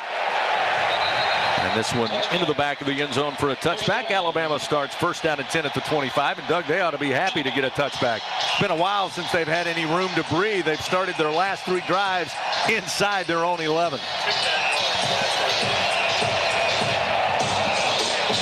Since that first drive where the pass was intercepted in the end zone, Alabama really has not had much movement offensively. Now, they may change their offensive plan right now because they're behind, and it's unusual for them to be behind anybody, and particularly here in Tiger Stadium. They don't like to be where they are. Alabama only giving up on the season an average of 3 points early in contests. Here's a handoff. Gibbs goes nowhere. Tracked down from behind as he tried to spread it far side. Ojulari and Ali Gay in the vicinity bring him down after no gain on the play. In fact, Alabama in their last 2 possessions come away with net 2 yards. Three possessions, I should say. Net 2 yards. Second down and 10 at the 25. Move it to the far side hash. Josh McClellan checks back in at running back. Shotgun snap. Young. Little play action. Looks downfield. Now drops it off near side in the flat at the 20-yard line. Catch is made, and then he's dropped at the 23. It's Ja'Cory Brooks. Lost a yard on the play. Jarek Bernard-Converse playing a well of a game. Makes the stop. And it will be 3rd down and 11 upcoming for Alabama. That's a defender who is face up with a receiver out in the flat. And he just took the jukes that were given him by the receiver and then made the tackle. So Young steps back into the shotgun. 3rd down and 11 from his own 24-yard line. The Tide 0 for 3 on 3rd down so far in this one. Trip receivers right. 1 receiver to the left side. Single back. Here comes the blitz. Young picks it up, drops it off over the middle. And here goes McClellan. McClellan far side into LSU territory at the 30, the 25, and pulled down from behind inside the 15-yard line of LSU. Well, they let McClellan, the junior, had 9 receptions coming into the game. Major Burns eventually able to track him down. Burns back into action after missing a number of games. 65-yard on the pitch and catch. Here's the handoff again to McClellan going right side, and he'll be slammed down at about the 5-yard line. Gain of 6 yards on the carry for Alabama inside the red zone. 89%. Last time their trip into the red zone resulted in an interception off of Bryce Young. Jahmyr Gibbs checks back in at running back. Tide can pick up a first down at the 1-yard line. It'll be 2nd down and 4. Stack 2 receivers right, 1 to the left. Shotgun snap, handoff Gibbs. He goes nowhere. He is pulled down immediately at the 6-yard line. Ali Gay with help from B.J. Ojulari. Make the tackle for LSU. They'll lose a yard. It'll be 3rd down and 5 from the 6-yard line. Trip receivers left. 1 lone receiver to the right side. That's the tight end, Latu. Young will have Roydell Williams, the running back, to his right. Taking some time, calls for the snap. He slaps his hands, he has it. Stands in the pocket, now flushed out to his right. Stutter step, Tripped up and dropped. He's down back at the 12-yard line. Guess who? Harold Perkins Jr. And here comes the field goal unit. And an outstanding tackle out in the right flat as Perkins came up, confronted the quarterback who stepped out, tried to get around him. Perkins dove for the ankles, tackled him for the loss. Fourth down, they've got about 12 yards to go, and they're going to be trying a field goal. Will Reichert on to try a 30-yard field goal, 12 of 16 on field goals for the season. Just inside the far side hash. Placement down, kick is up, kick on its way, and it's good. Alabama cuts the lead 7-3, but a nice stand for LSU defensively. After giving up the big pass play of 65 yards, they forced the Tide to settle for a field goal. Timeout on the field. 5:56 remaining here in the first half. 7-3. LSU leads Alabama. Tigers get the football when we come back on the LSU Sports Radio Network. In the SEC, we sweat the small stuff. The attention to tradition. The preparation for competition. The smallest things can have the biggest impact on this field and a whole host of other fields. To shine among the brightest stars, you have to sweat the small stuff. Because here, it just means more. Hey, so what's a great way to spread awareness that driving high is illegal everywhere? A catchy song, of course. You can run, but you can't drive high. You can run, but you can't drive high. Friendly reminder, don't drive high. If you feel different, you drive different. Brought to you by NHTSA and the Ad Council. Hey, Tiger fans, 3 Olives Vodka reminds you that no tailgate at Tiger Stadium is complete without cocktails featuring the smooth, premium taste of 3 Olives Vodka. Our quadruple distilled recipe will bring all the spirit you need this season. It's sure to be a crowd pleaser. 3 Olives Vodka, official partner of LSU Athletics. 3 Olives Company, Jersey City, New Jersey. Please drink responsibly. Second quarter action, presented by Dudley DeBosier, continues on the LSU Sports Radio Network. 7-3 our score. LSU leads Alabama. The Crimson Tide get on the board with 5:56 to go here in the second quarter on a field goal by Will Reichert. Alabama going 7 plays, 63 yards. That 29-yard field goal gets them on the board. Gordy Rush, another Sunshine sideline report. B.J. Ojulari, Harold Perkins Jr., they've combined for 7 tackles, 1 tackle for loss, and 3 quarterback hurries. Something tells me Alabama, Bill O'Brien and Nick Saban trying to figure out how do they contain those 2 guys. It's a new look out of LSU.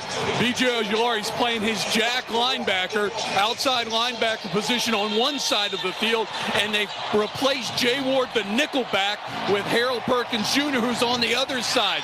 So you can't slide the protection one. If you slide it to Ojulari, you're going to leave Perkins open. And those guys are doing a wonderful job. And on 3rd down and long, they're using Perkins in the middle of the football field as a spy on Bryce Young. And as soon as Bryce Young takes 1 step out of the pocket, Perkins is coming, he's filling, and he's doing a great job. Reichert with the approach, the ensuing kickoff on its way. Back deep, Kane and Clayton. Kane going to take it at about the goal line near side. Cuts across the middle of the field, hit and stays upright across the 20 and eventually stopped at about the 23-yard line. That's where LSU will take over. 1st down and 10, leading 7-3 over Alabama. Fans, Dudley DeBosier stands up for the purple and gold, fights for Tiger fans all across Louisiana. Dudley DeBosier, proud to be an official partner of LSU Athletics. Tiger offense back out on the field. 115 yards total offense. Alabama still 151, though the Tigers lead on the scoreboard. Last time out, 49-yard drive, a 30-yard touchdown reception from Daniels to John Emery Jr. 1st down and 10 from just shy of the 25-yard line. Daniels Fires. Booty has it at the 36. Coming near side. Gets across the 40. Eventually 2 tied. Bring him down. Up near the 40-yard line is Booty. Hauls in his first catch of the night. A gain of 17 yards. First down, Fighting Tigers. But that's what Booty needed to get started. Once he gets in a groove, making receptions, he loves to run with the football in the open field. First down and 10. At the 41-yard line of the Tigers. 2 receivers left, 1 to the right. Handoff Emery. Emery sidesteps a man at the line of scrimmage and crosses the 45. Pulled down at the 46-yard line. Picks up 5 before DeMarco Helms in on the tackle. Helms coming in 59 tackles on the season. Second on the team for Alabama. Senior out of Washington, D.C. Armani Goodwin checks in at running back. We hit the 5-minute mark here in the second quarter. Second down and 5 for LSU at their own 46-yard line. Trip receivers left. 1 lone receiver in Neighbors to the near side. Now Goodwin will motion out of the backfield. There'll be 4 wide to the left. Daniels by him lonesome. Quick fire, gets it to Booty. Cuts inside, but Alabama has it smothered up. Lost a yard, dropped at the 45-yard line. Jalen Moody, a senior out of Conway, South Carolina. Former Conway High School Tiger makes the stop. So now LSU looking at a 3rd down and 6 as Josh Williams will check in at running back. LSU just 1 for 5 on 3rd downs here tonight. But again, have some momentum. Try to keep this drive moving with 4:14 before halftime. Tight formation for the Tigers. Alabama crowding the line of scrimmage. Sends secondary blitz. It's picked up. They drop it off to Williams, but he is going to be hit and dropped at the 47. They'll lose 2 more. Helms again on the tackle. All over the field, and that'll set up 4th down and 8, and LSU forced to punt it away with 3:50 and the clock moving here in the second quarter. So we'll see Jay Bramblett once again. Deep for Alabama is McKinstry. Kool-Aid McKinstry down around the 10-yard line. As we've mentioned several times, he'll dig his heels into the 10. Bramblett's done a great job pinning them back so far. Here's the punt from the 33-yard line. In the air, McKinstry going to let it take a bounce way up at the 25. There's a flag down at the 24 of Alabama as that one goes out of bounds up near the 28-yard line. So only a 38-yard punt. Yeah, it should go against Alabama. Probably a holding on the gunner for it to be that far down the field and that far outside the hashes. That may go LSU's way, although they're talking over on the Alabama side. But I got a good feeling for this on this penalty. During the kick, holding, receiving team number 19. 10-yard penalty from the end of the kick. First down. That'll be the 5th penalty of the night against Alabama for a total of 50 yards. Again, they are well on their way to reach their season average of 8.6 per game. So we got a timeout on the field. 3:21 remaining. LSU leading 7-3 over Alabama. Back after this on the LSU Sports Radio Network. I'm Amanda Shaw. We all know Louisiana is as fun as all get out. So get out, take a road trip, and explore our state. Fill her up, then try a new restaurant that's as fun-loving as it is food-loving. Grab the family and take off for monumental adventures at our 21 state parks. Or take a magical minivan tour along our 19 scenic trails and byways. Louisiana's a trip. Take one today. This is Lieutenant Governor Billy Nungesser. Plan your road trip at LouisianaIsATrip.com. Hi, I'm Kevin Falk, LSU Hall of Famer. My years at LSU were amazing. I've always loved celebrating with my teammates, especially when someone was serving up some delicious Manda sausage. For a lot of Tiger fans, it's just not game day without Manda in the mix. Serving top quality sausage and original seasoning is Manda's strong side. But it's not Manda's flavor that's always got me running back for more. You get it, running back for more. After 75 years, the flavor still says it all. Manda Fine Meats, the official smoke sauce of LSU Athletics. Bridgeway Hospice is the official hospice of LSU Athletics. Bridgeway Hospice would like to thank you, South Louisiana, for allowing them to care for your loved ones. Help them celebrate 10 years of local hospice care by asking your healthcare provider for Bridgeway Hospice. They come to you in-home, assisted living, or nursing facilities. Now with 3 locations to better care for your loved ones in the greater Baton Rouge, Acadiana, and Plaquemine areas. Bridgeway Hospice says go local and go Tigers. Second quarter action, presented by Dudley DeBosier, continues on the LSU Sports Radio Network. 3 minutes, 21 seconds remain before halftime here at Tiger Stadium. And right now, LSU leading Alabama by a score of 7-3.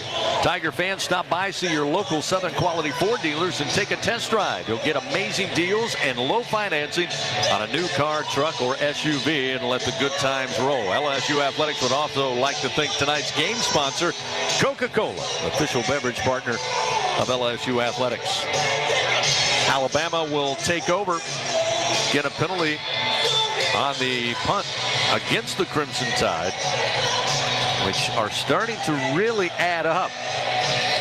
We talk all the time, Doug, coaches don't like penalties of any kind, but when you look at 5 penalties for 50 yards here in the first half, I can't believe Nick Saban's happy with what he's seen on the field. Sometimes you can at least accept aggressive penalties, but just no cause penalties will drive you crazy. I would say that it was uncharacteristic of an Alabama team, but actually it's not for this Alabama team.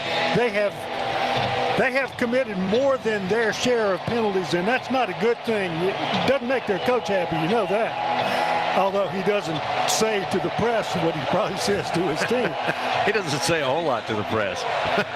His press conference is about 9 minutes and 40 seconds. Average starting position for Alabama has been the 16-yard line so far here in the first half. This will be first down and 10 from the 19 as we get back to action. Young in the backfield. Motion a receiver from right to left behind the quarterback. Handoff's going to go to Gibbs off the right edge, and he's got some room up to the 25, gained 6 yards on the carry before being brought down there. Joe Fouché with the tackle for LSU. Approaching 3 minutes remaining here in this first half of action. Bryce Young, 6 of 14 passing tonight, 113 yards and an interception. Jaden Daniels, 12 of 17, 98 yards and a passing touchdown. Second down and 4 from the 25-yard line of their own. Shotgun snap to Young. Looks right, looks back across the middle, now throws the ball, and it's short. Bounces at the 35-yard line. He was looking for Kobe Prentice, the freshman, who was the leading receiver as far as wide receivers are concerned, with 28 catches coming into the game. But that's going to set up quickly third down and 4 here for Alabama, which the Tide 1 for 5 tonight on third downs. Roydell Williams back in at running back for Coach Nick Saban and the Crimson Tide. Latu, the tight end, to the right of the formation. 2 receivers right, 1 to the left. Young again stepping up, shouting instruction to his O-line. The motion to receiver, that's Prentice, right to left. Here's the snap to Young.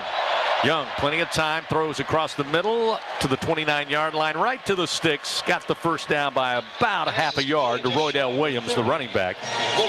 And the 5-yard gain will move the chains for Alabama. First down and 10. Right at the 30-yard line. 2.5 minutes remaining before halftime. 2 receivers right. 3 wide to the left side. Empty backfield and a 5-wide set for Young. Throws, short stuff, far side at the 34. Catch made by Prentice, and he's out of bounds for a 4-yard gain. It'll be second down and 6. Clock will stop with 2 minutes and 18 seconds. Coming up, we'll have the Super One Foods halftime report. Get you up to date on scores around the SEC, top 25.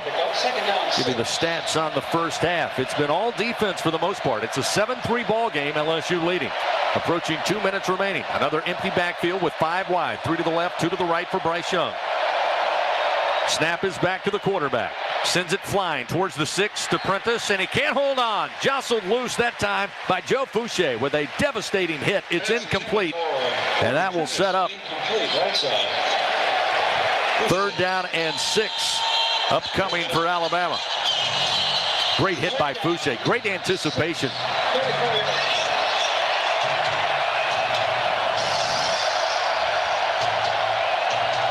So Bryce Young now 8 for 18 passing, looking at third and 6 from the 34-yard line of their own with 1:52 to go here in the second quarter.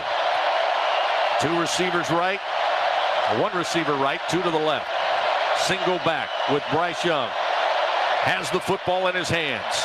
Drops it over the middle. Catch going to be made by Gibbs. He's to the 40, knocked down at the 45, just shy of the 46. Picks up 12 yards and gets the first down for Alabama as they approach midfield.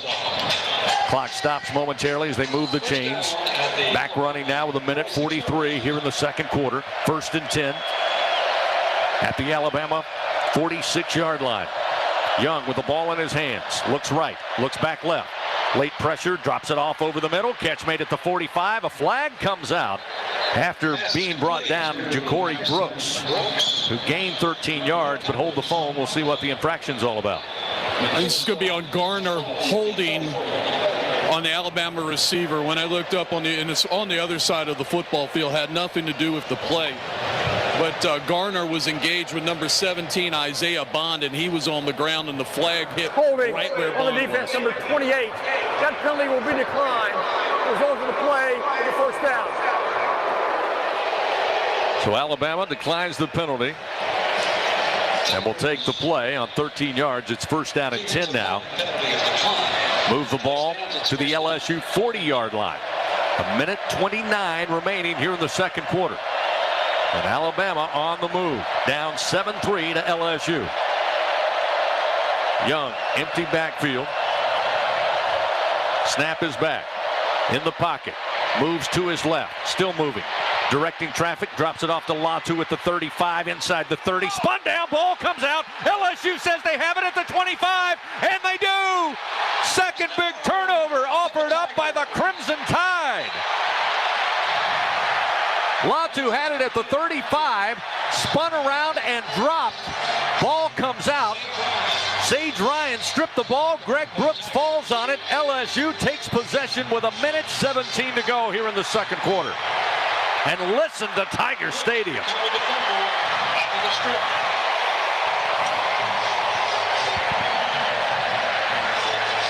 And about half of LSU's team runs over in front of the student section, exhorting that part of the crowd to jack it up a little bit. Let's make some noise. We got to score a touchdown. 1:17 remaining here in the second quarter. That's enough time for us to score again. A fumble and recovery by the defense. This is why coaches hate review. Watching this one simple time will tell you Latu was nowhere close to the ground. The ball was flying in the air. There's no reason to review this, but we will. Second official review brought to you by Acme Oyster House, but that one pretty obvious. So we'll wait a few moments here. Let the momentum die down. But you don't want the momentum to die down. That's the point. You want to keep it. He was on both feet when the ball came out. Recovered by Greg Penn. Pretty self-explanatory. And Brooks, rather, falls on the loose football. Again, if they're taking a look to see whether it's a fumble, it is a fumble. It is a fumble. They're focusing on the ball on the ground right now. They're going back and forth whether or not Brooks got it, which I think he did get the football. He certainly came out of the pile with it. It's definitely a fumble. It's definitely a fumble. There's no question there. And now they're again looking at Brooks, who got to it first, pulls it to his body, away from the Alabama receiver who's on. I don't see any question here. No, Latu never got it back. He had his one hand on it, but he never got it back. He did not have possession. Penn had possession. So again, we'll wait. Check some scores around the SEC. Well, Georgia, they had no problem with Tennessee. Beat down the Vols in Athens between the hedges, 27-13. Kentucky got by Missouri and Como, 21-17. Florida blew out Texas A&M. Things are hard over there in College Station.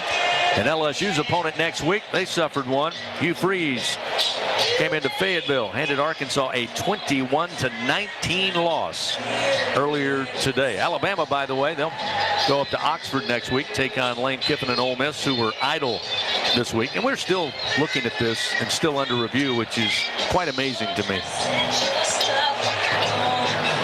They are still looking at the monitor and watching the replay over and over here in our booth. Latu was the only Alabama player near the ball. He had one hand on it. LSU's Greg Penn was laying on it. He's writing notes here. I'm shocked at what they're looking at here. I mean, we'll soon we're find watching out. it again.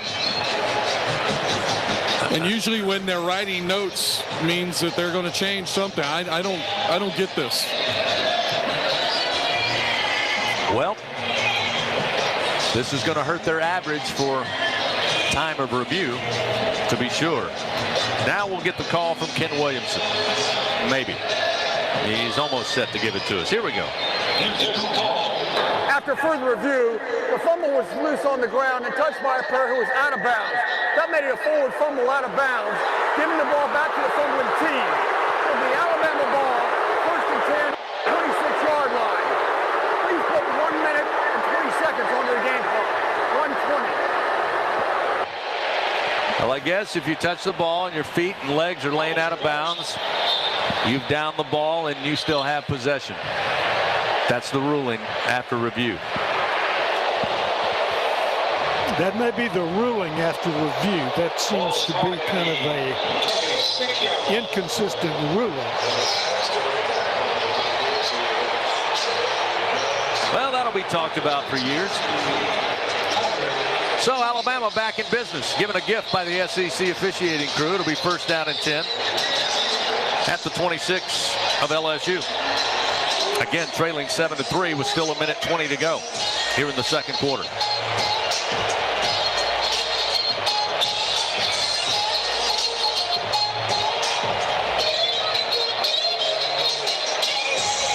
And we're still waiting to get started.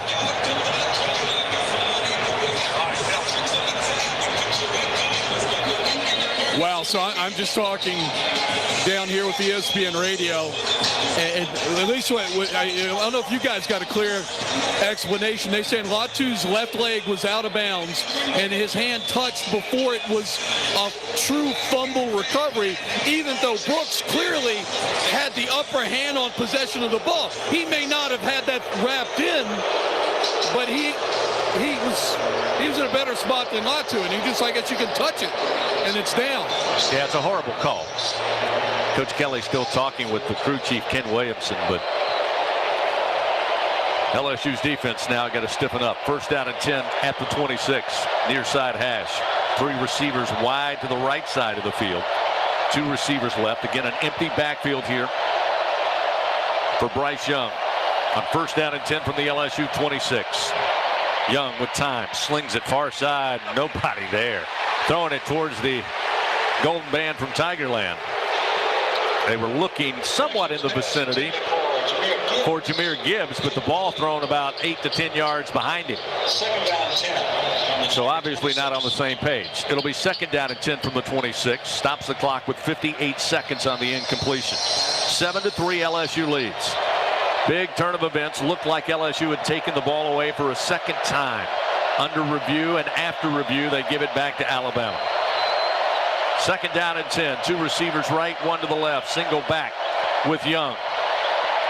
Tight pocket, throw across the middle, and hits the hands of Gibbs, but incomplete at the 20-yard line. Again, had to release that quickly, and a little off balance for Bryce Young because the pocket got tight. It'll be 3rd down and 10 at the 26, and the boos still continue here.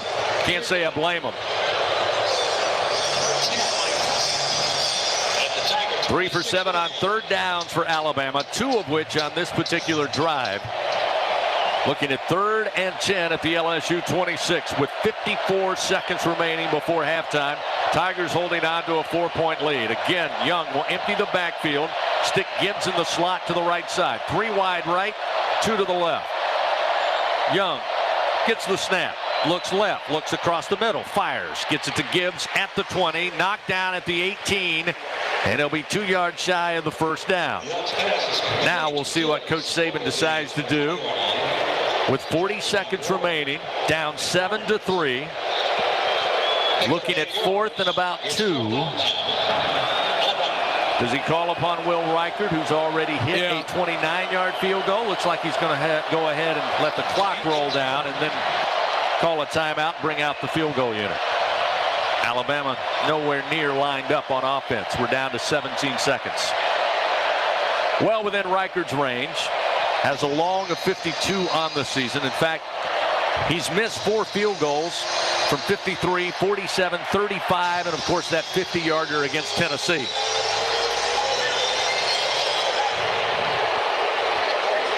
So Alabama calls timeout with 5 seconds remaining on the clock.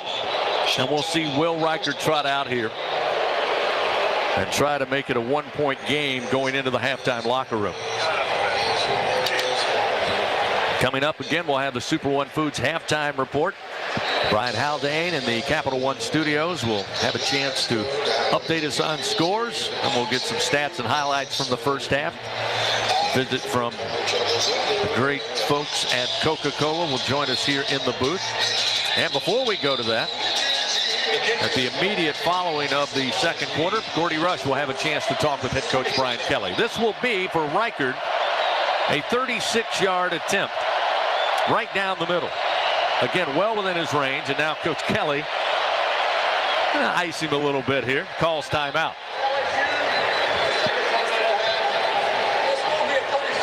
So Coach Kelly burns his second time out of the half. Second time out of the half, a short one. Let Reichert think about this a little bit more. Again, a 7-3 ball game. LSU leads. Alabama with 214 yards total offense.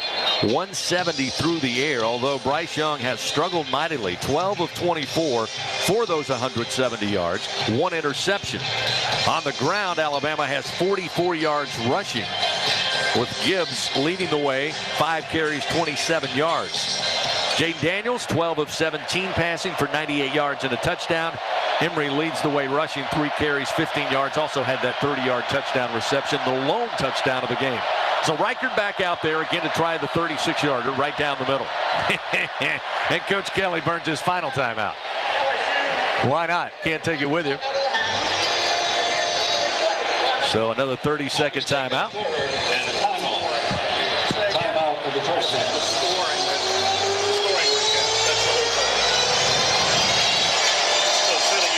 Both of these teams have had spectacular second halves in games this season.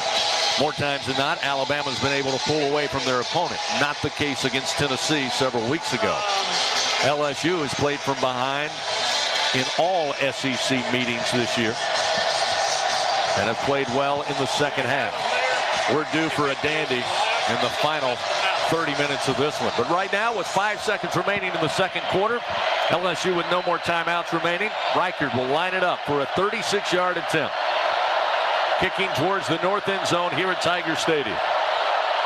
Here's the snap. Placement is down. Kick is up. Plenty of leg. End over end kick, and it's good. And Alabama cuts the lead to 1 at the half. 7-6. Crimson Tide, 12 plays, 63 yards, 2 minutes and 9 seconds, aided by a controversial overturn of what we thought was the second Alabama turnover. But nonetheless, Tigers go in leading at the break. Coming up, we go down on the field. Gordy Rush will have a chance to talk with head coach Brian Kelly, get his thoughts on the first 30 minutes of action for his Fighting Tigers before we open up the Super One Foods halftime report. This halftime interview brought to you by Capital One. Let's go to Gordy. Coach, heck of a defensive football game. Let's talk about your defense's effort and then the new look defense. You got Perkins and Ojulari on the field on different sides. Yeah, we're playing good football. I mean, obviously, really good, effort. I mean, we got beat twice on an angle route. We'll make that adjustment. The back coming out, we got to be inside out on him. But, offensively, we've had some opportunities. We've got to be able to take advantage of them in the second half. All right, best of luck. Thanks. Chris. Thank you, Gordy. Thank you, Coach. We're at halftime here at legendary Tiger Stadium. Heavyweight battle. Our score at the break, LSU 7, Alabama 6 on the LSU Sports Radio Network. What's the best way to accomplish a common goal? Teamwork. When a team works together, they can do anything with the right leadership. That's why all of us at Janny King, the King of Clean, are excited for this season. At Janny King, our team has been working together for over 35 years, cleaning your offices, schools, buildings, churches, and even this campus and stadium. Let our team help your team. Go to JannyKingCleans.com and trust your clean to the king. That's JannyKingCleans.com. Janny King, the King of Clean. It takes true grit to wake up every morning dedicated to a higher standard of work. At H&E Equipment Services, we're leveraging our national fleet of equipment with a local approach. working closely with customers to understand their needs and provide them reliability, fair prices, and the support of a first-class service team. We're an equipment company, run by equipment people. Where others stop, we continue. H&E Equipment Services, the higher standard in equipment rentals, sales, parts, and service. With a plan from People's Health, you get the benefit of a complimentary health club membership. But that's not all. They now offer 65% more fitness centers with gyms you can visit nationwide while traveling. And the flexibility of joining multiple gyms to fit your lifestyle. There's even online programs to help you stay active in the comfort of your own home. To learn more about this expanded benefit, give People's Health a call, 1-855-821-2666, or visit peopleshealth.com. Welcome to the Fighting Tiger Halftime Report, presented by Super One Foods on the LSU Sports Radio Network. Super One Foods has you covered on game day and every day with super low prices and curbside pickup. Go Tigers and go Super One Foods. With a quick look at scores from the Capital One Studios, here is Brian Haldane. Bringing it back into the Capital One Studios, it is time for your Caesars Sportsbook Scoreboard, presented for the people by Caesars. Get ready for a new number one as the Georgia Bulldogs took control early over the number 3 Tennessee Volunteers on their way to a 27-13 win. Number 2, Ohio State, kind of underwhelming today. They do post up a 21-7 win, but it was over 1-8 Northwestern. Right now, number 4, Clemson is at Notre Dame. There's 38 seconds to go in the half, and Notre Dame, the Fighting Irish, have a 14-0 lead over the number 4 Clemson Tigers. Meanwhile, number 5, Michigan is out in front, but only by a little bit. It's 14-10. Michigan is at Rutgers, 5:46 to go in the second quarter there. Number 7, TCU, put up a 21-point fourth quarter on their way to a 10-point win. They topped Texas Tech 34-24. Number 8, Oregon had no problem with Colorado today, 49-10 your final score there. Coming up at 9:30 tonight, Cal is at number 9, USC, and number 12, UCLA is at Arizona State. Number 24, Texas is on the road at 13th-ranked Kansas State, and right now, at halftime, the Texas Longhorns have a commanding lead. 31-10 is your halftime score at K-State. Arizona is at number 14, Utah. The Utes are in control here. 8:24 to go in the second quarter. This one, 21-7, Utah Utes out in front. Number 15, Penn State topped Indiana. Michigan State upset number 16, Illinois. 17th ranked North Carolina outlasted Virginia, and the Kansas Jayhawks grabbed their 6th win of the year, beating number 18, Oklahoma State, 37-16. Tulane Green Wave moved to 8-1 on the season with a 27-13 win over Tulsa. And while we're transitioning to in-state schools, your winners today, La Tech, UL Monroe, Grambling, Northwestern State, and Southeastern, all posting up wins. University of Louisiana at Lafayette finished second in their contest. 2 in-state games going on right now. Southern is on the road at Florida A&M, and Florida A&M Rattlers have a 27-16 lead over the Jaguars going into the fourth quarter there. And the last one before we get out, McNeese Cowboys have a 10-6 lead after one quarter. They are hosting the Eastern Illinois Panthers. Once again, our score, 7-6 Tigers. The Super One Foods halftime show continues right after this on the LSU Sports Radio Network. Adopt US Kids presents What to Expect When You're Expecting a Teenager. Learning the lingo. GOAT, G-O-A-T, acronym, stands for Greatest of All Time. As in, spaghetti sandwiches for dinner? They're my fave. Dad, you're the GOAT. You don't have to speak teen to be a perfect parent. Thousands of teens in foster care will love you just the same. Visit adoptuskids.org. Brought to you by the U.S. Department of Health and Human Services, Adopt U.S. Kids, and the Ad Council. In the SEC, we sweat the small stuff. The attention to tradition. The preparation for competition. The smallest things can have the biggest impact on this field and a whole host of other fields. To shine among the brightest stars, you have to sweat the small stuff. Because here, it just means more.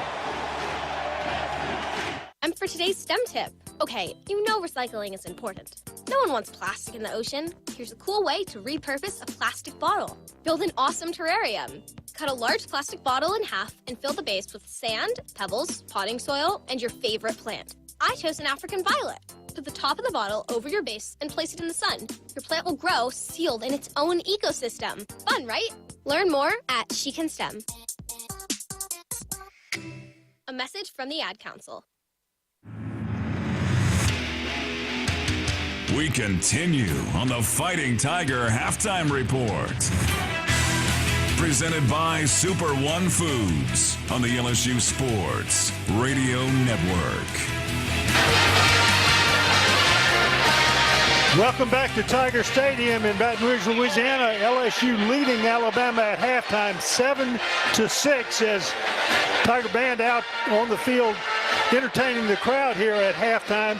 And we have an opportunity to entertain you with the introduction of Keith Biedenhorn, the new sales center manager for the Baton Rouge Coca-Cola United Company. And Keith, welcome to Tiger Stadium. As you said, you were a rookie doing this. You just kind of started to move from Monroe to Baton Rouge. Is that right? That is correct. And I want to say that I've always been a Tiger fan, and now I'm living in Tiger land. So I'm glad to be here in Baton Rouge. Welcome. We are certainly happy to have you here. And there's some talking points you wanted to talk about, particularly Powerade, Power for School, and Verticue, as well as a couple of others if we have time for that. Tell us about them.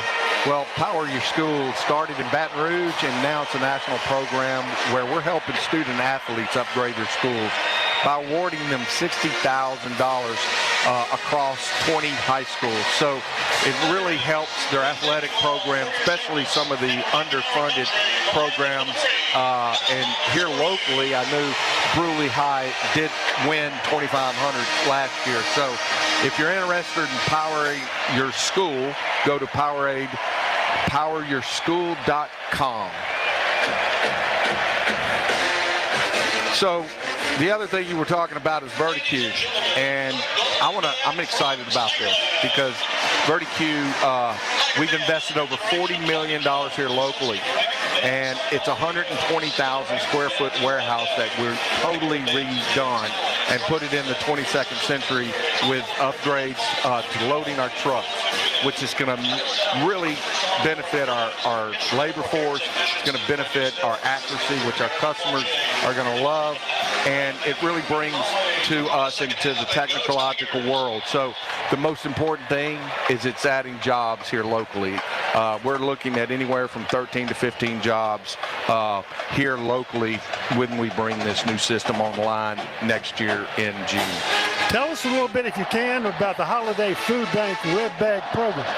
Yeah, so the food bag program usually runs around Thanksgiving and Christmas, and we really wanted to participate with AG Groceries and have a robust fundraising time during that time for our community, especially with inflation the way it is. This is important to our community. Last year we raised $114,000, and it was very successful. We hope to build on that this year. Well, I want to tell you, I want to welcome you to Baton Rouge. Happy to have you here as a new citizen of our community. Thank you for all that Coca-Cola does for the state of Louisiana, but particularly for Baton Rouge, because you're a prominent company that is very important to our economy, and we're certainly happy to have you here. Well, thank you, Doug. I appreciate it. Thank you very much. Keith Biedenhorn.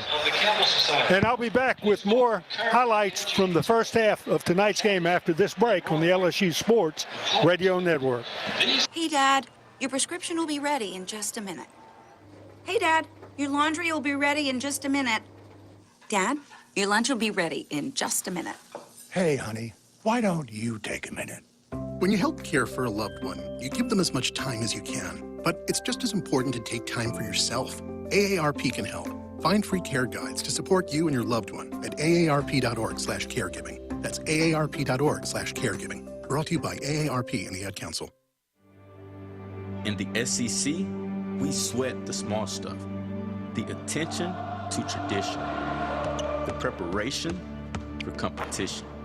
The smallest things can have the biggest impact on this field and a whole host of other fields. To shine among the brightest stars, you have to sweat the small stuff. Because here, it just means more. It's 4 a.m., Monday, and you're literally sucking baby snot through a tube because she's congested. Man, that's love. And if you love her that much, love her enough to make sure she's buckled in the right car seat. To make sure your child's in the right seat for their age and size, visit nhtsa.gov/the right seat. Show them you love them. Keep them safe. Visit nhtsa.gov/the right seat. Brought to you by the National Highway Traffic Safety Administration and the Ad Council. We return with more on the Fighting Tiger Halftime Report. Presented by Super One Foods on the LSU Sports Radio Network. LSU leading Alabama 7-6 at halftime here in Tiger Stadium. And let's take a look at the first half scoring recap.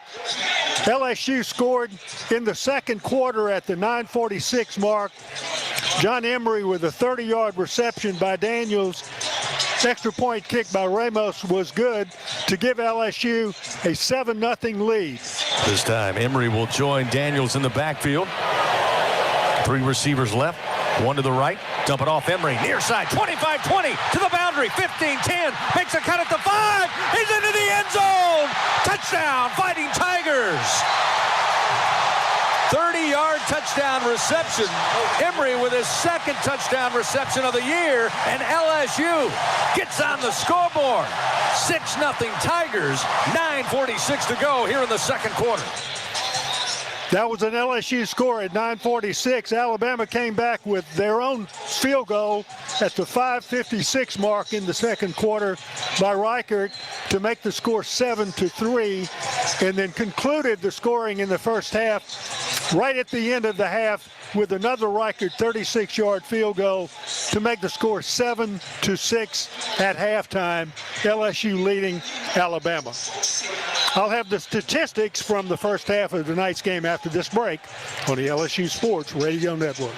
LSU fans, your first bet with Caesars Sportsbook is on us, up to $1,250. Download the app using promo code LSUFull and then place your first bet. If you win, congrats!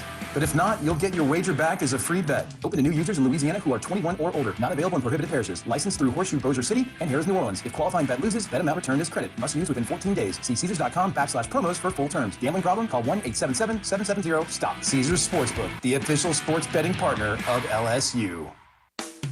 Are you a homeowner looking to keep your home cool while saving money? Perhaps you're an HVAC contractor who wants to offer customers more efficient, more consistent home comfort. Luxair is the name to know for unmistakably efficient and reliable home cooling, and great business building programs for contractors too. Contact your Luxair dealer to find out more. Or if you're a contractor, visit solarsupplyluxair.com to learn about working with Luxair.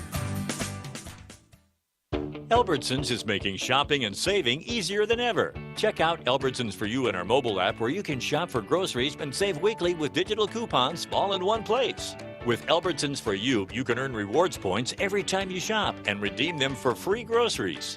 Brand new Albertsons For You members receive $5 off their next $25 purchase just for signing up. Download the Albertsons app or go to albertsons.com to sign up. Albertsons, fresh food, local flavors.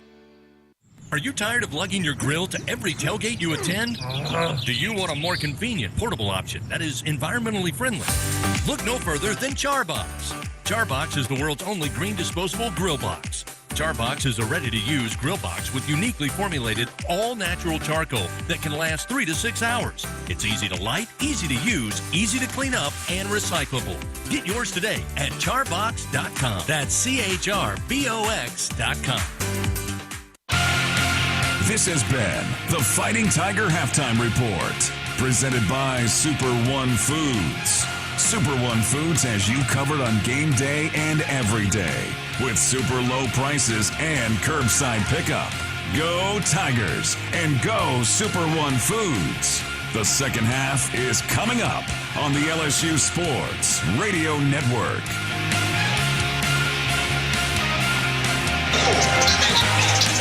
7-6, LSU leading Alabama at halftime. I'll have statistics from the first half of tonight's game. First, let's take this break for station identification on the LSU Sports Radio Network. Hear the Tigers roar worldwide. The LSU Sports Radio Network and the LSU Sports mobile app.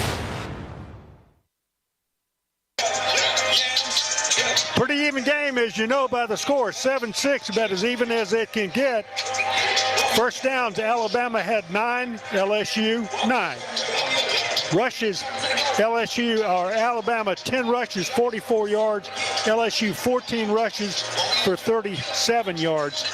Passing 170 yards for Alabama, 98 for LSU. Alabama 12 of 24 completions and attempts with 1 interception. LSU 17 throws, 12 receptions.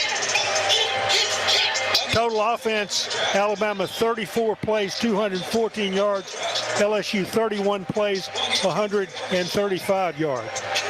A lot of punting in that first half. Alabama with 3 punts, 51.7.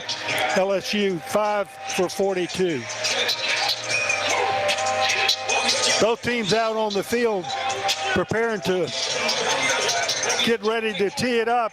LSU received the kick to start this ball game, so they will be kicking here in the third quarter.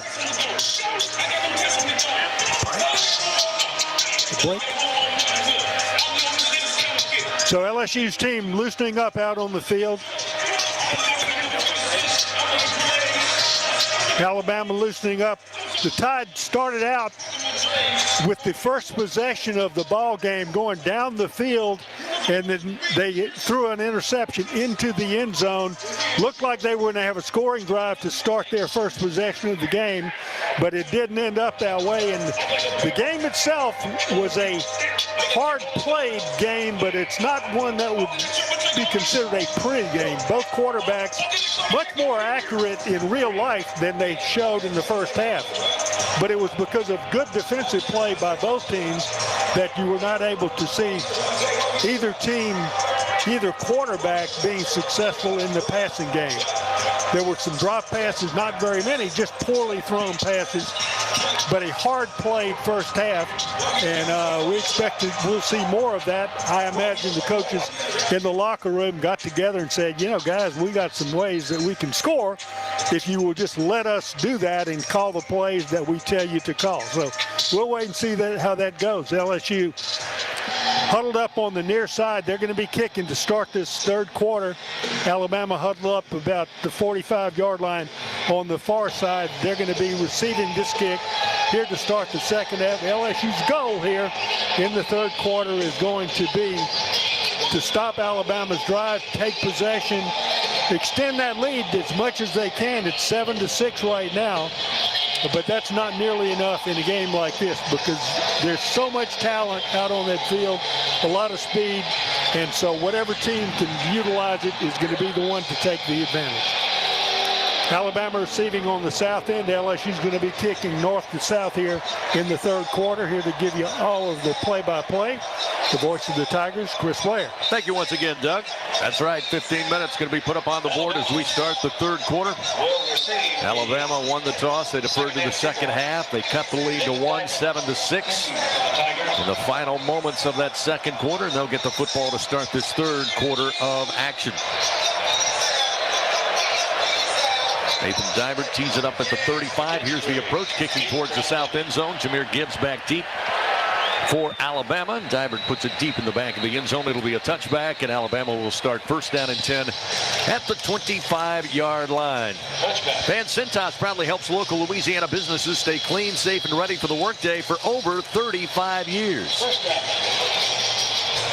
As Doug told you, Alabama 214 yards total offense. LSU just 135. Been the beneficiary of some good field position, but only able to crack the end zone on one occasion there in the first half. So now it's back to the LSU defense, who played phenomenal in the first 30 minutes of action. Bryce Young lines it up, first down and 10 at the 25. Two receivers right, one to the left side, single back. Handoff. Gibbs goes right, cuts back left, has room out across the 30, the 35, steps out of bounds at the 39-yard line after a gain of 14 yards. And Gibbs has that big play potential coming into the game, had 98 carries, 672 yards, 6 rushing touchdowns, had 2 touchdowns against Arkansas, 1 for 72 yards, 1 for 76. He leads the nation with 3 runs over 50 yards. This time it won't happen. The handoff to Gibbs. He goes nowhere. LSU tracks him down quickly, led by Micah Baskerville. And they drop him for no gain on the play. It'll be 2nd down and 10 at the Alabama 39-yard line. Gibbs now with 41 yards on 7 carries tonight. Again, LSU's defense did a good job keeping Alabama off schedule and a number of times getting them behind the chains. Looking at 2nd down and 10 here at the 39 of their own. 2 receivers left, 1 to the right. Again, a single back. Young looking to throw. Pressure comes. He's just going to throw it into the ground. In the vicinity of Gibbs as pressure breathing down his neck once again. Greg Penn a couple of steps away from reaching Young. He just put it down into the grass. It'll be 3rd down and 10 again from the 39. Alabama 3 for 8 on 3rd downs. That final drive that led to the field goal, they were able to convert 2 to keep that drive moving. 13:57 just underway 3rd quarter. Big 3rd down here. Trip receivers right, 1 to the left. Young working now with Jace McClellan, the junior running back. LSU changing up personnel at the line of scrimmage. Young in the pocket. Goes right, flushed out, throws on the run. McClellan has it, gets knocked down, but may have gotten what he needed to the 49-yard line. Mekhi Garner laid the hit, knocked him backwards, but he had already reached the 49, and it's enough for a 1st down. First down at the 49. Well, he got a pretty generous spot, I would have to say. Now we have whistles blowing and time called. Going on the field was a catch beyond the line of gain for a new series. Previous play is under review. Well, let's don't put any hope into this, but we'll go through our 3rd official review of the night, brought to you by Acme Oyster House. And again, for those of you listening, going back, talking to many here in the press box at halftime, that is the rule. Offensive player, once the ball is fumbled, just has to touch it to down it. It's a horrible rule, a horrible application of it, because Latu had the ball stripped, and all he did was put his hand on it while LSU's defenders had it smothered up. But that was the ruling that overturned what would have been the 2nd turnover of the game and eventually led to the field goal to make it a 7-6 ball game. So we'll see what this review tells us. Doug, I agree with you. I thought he was hit shy of the 49 and then got blasted back to about the 47, but that far side judge came up and had his foot almost on the 50-yard line, which again would have been 11 yards when they needed 10, but we'll see. Here's the call. After further review, the runner is ruled down at the Alabama 48.5-yard line. That's short of the line to gain. Therefore, it's 4th down. What do you know? Hallelujah. Can't win them all, I guess. Don't have to win all of them. Just want to win one every now and then. So they will be just shy. Sounds like by about a half a yard at the 48.5-yard line. Where the ball was marked earlier was like at the 50-yard line. It's now been marked at the 47 or 48-yard line. That's a big difference. I mean, a 2-yard difference in the middle of the field. Alabama 40% on 4th downs this season. That's 13th best in the SEC. Another surprising stat for this 2022 Crimson Tide team. Roydell Williams will be the single back. They'll go in a pistol formation. They'll hand it off to Williams, and he's going to get the 1st down as he is just shy of midfield. He blasted through the line and got just what he needed to get a fresh set of downs for Alabama. P.J. Ojulari able to get him down on the ground, but not before he had plenty of momentum. 1st down and 10, right at midfield. Ball on the Tiger Eye. 2 receivers left, 1 to the right. Young gets the snap.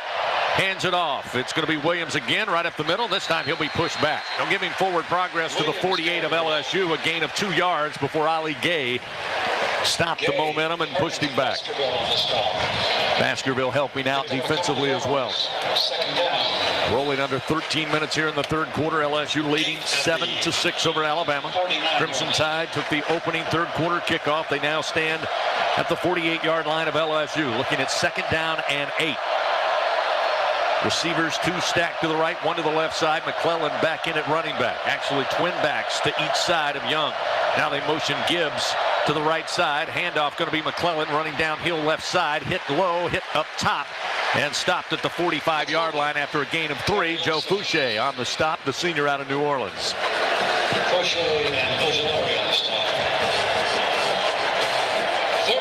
It'll be third down, looking at 5. Alabama 4 for 9, 3 for 9. Again, they're 1 for 1 on fourth down conversions. But this is third down and 5 at the 45 of LSU. McClellan, the featured back, along with Bryce Young in the shotgun. Allo motion a receiver. Here's the snap to Young. Looks downfield. Throws into the flat. Catch grabbed out of the air and down to the 40-yard line is Jermaine Burton, the junior out of Calabasas, California. And he's going to be just shy of the first down. It'll be fourth and again about a yard, a little less than a yard, placed at the 41-yard line of LSU. Alabama just converted on fourth down moments ago to keep this drive going. Now a true 4th and 1. They'll go back to Roydell Williams, who checks in at running back from the far sideline. 2 receivers right. They'll go heavy set here. They'll bring 2 tight ends, Kendall Randolph and Cameron Latu. And they're switching them from side to side. Play clock down to 5, down to 3, and Alabama's got to call a timeout. Bryce Young could not get them lined up. They had Kendall Randolph, who plays offensive line. It's an interesting part. He wears number 85 when he's a tight end. He'll put on number 60 when they want him to be a true offensive lineman. He and Latu could not decide which side of the formation they needed to be on, and they burned a timeout. So, 4th and a yard for Alabama at the LSU 41-yard line. Timeout on the field. Fighting Tigers leading the Tide 7-6 here in the third quarter on the LSU Sports Radio Network. He's got a seam. He's down the near side hash. Tiger fans, if you've ever wanted to listen to the LSU Sports Radio Network while watching your Fighting Tigers on TV, now you can, and it's easy to do. Just pause the TV. Use the LSU Sports mobile app to stream the audio on your smartphone or tablet. Connect to a smart speaker, then wait for the audio to catch up to the point your TV is paused. Push play, and you are all set. Watch the Tigers and listen with the LSU Sports Radio Network and the LSU Sports mobile app. 15-10, 5, touchdown! Tigers! In the SEC, we sweat the small stuff. The attention to tradition. The preparation for competition. The smallest things can have the biggest impact on this field and a whole host of other fields. To shine among the brightest stars, you have to sweat the small stuff. Because here, it just means more. Hey, so what's a great way to spread awareness that driving high is illegal everywhere? A catchy song, of course. You can run, but you can't drive high. You can run, but you can't drive high. Friendly reminder, don't drive high. If you feel different, you drive different. Brought to you by NHTSA and the Ad Council. In the SEC, we sweat the small stuff. The attention to tradition. The preparation for competition. The smallest things can have the biggest impact on this field and a whole host of other fields. To shine among the brightest stars, you have to sweat the small stuff. Because here, it just means more. Third quarter action continues. Presented by H&E Equipment Services on the LSU Sports Radio Network. 7-6 LSU leading Alabama. The Crimson Tide taking the opening third quarter kickoff. They've gone 8 plays, just 34 yards. This will be the 9th play of the drive, looking at a second 4th down conversion try. They converted moments ago to keep the drive moving. Now looking at 4th and 1 from the LSU 41-yard line. So after the timeout, LSU lining up around the football. Perkins to the near side off the edge. B.J. Ojolari to the left side off the edge. Alabama huddles up, now breaks from the huddle. One receiver left, one to the right, single back. is Williams, and he lost his footing, but he may have just fallen forward enough. Boy, they get some generous spots from that far side. Almost looked like he drug his knee at about the 40, but they're going to give him inside the 40 to pick up the first down. Second, fourth down conversion on this drive to keep it going for Alabama. 10:51 clock moving, third quarter. Stack two receivers to the right. Handoff going to Williams again inside the 40 this time. Only a couple of yards, just shy of the 38-yard line, middle of the field. Perkins and Wingo on the stop. Harold Perkins again and on another tackle along with Mekhi Wingo. Pick up a yard. Alabama not a lot of success running right at the teeth of this LSU defense tonight. Looking at second down and a short 9. From just outside the LSU 38-yard line. Two receivers again right, one to the left side. They'll move the running back from the left to right hip of Bryce Young. Now at the snap, they'll motion Gibbs to the near side. Young fires a bullet wide open across the middle. Catch made at the 25. Eventually brought down. Well, still waiting for a whistle. They said he got back up inside the 20. Looked like he was down at the 25, but his knee did not come down. And a 20-yard gain on the hitter to Ja'Cory Brooks. Of all the replays, they need to go ahead and, to me, stop and replay that one. I thought his knee was down. I thought it was too at the 25. Well, let's see if they're trying to go fast here, and here we go. Now it looks like the official Ruling on the field is that the runner was down at the 18-yard line. Previous play is under review. Well, these guys are struggling, so we'll go under another review. So, another official review brought to you by Acme Oyster House, whether or not Brooks was down at the 25 or where they currently say he made it to the 18. Let's try to get a look at a replay here in our booth. Let you know if he was able to keep both knees off the grass. That angle's going to be tough to see. Oh, boy, his right knee was down. My goodness. Slammed. I mean, he spun and it slammed on the ground while the defender had his ankle. That's easy. After further review, the runner has been ruled down at the 24-yard line. That's still beyond the line to gain. So it's first down, Alabama. So instead of 20 yards, it'll be a 14-yard gain. Nonetheless, it is a first down for Alabama. That one will help their average. That was a quick review. 9:54 remaining here in the third quarter. So first down and 10 now at the LSU 24-yard line. This is the opening drive of the third quarter, and Alabama has just slowly moved down the field. 12th play of this drive. They've got 271 yards on the night, 57 on this drive. First and 10 at the 24 of LSU.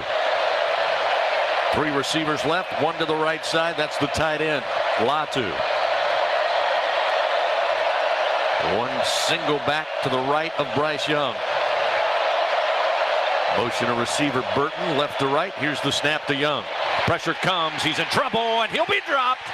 Back at around the 28-yard line. The Tigers finally get home. They lose 4 yards. Joe Fouché will pick up the sack.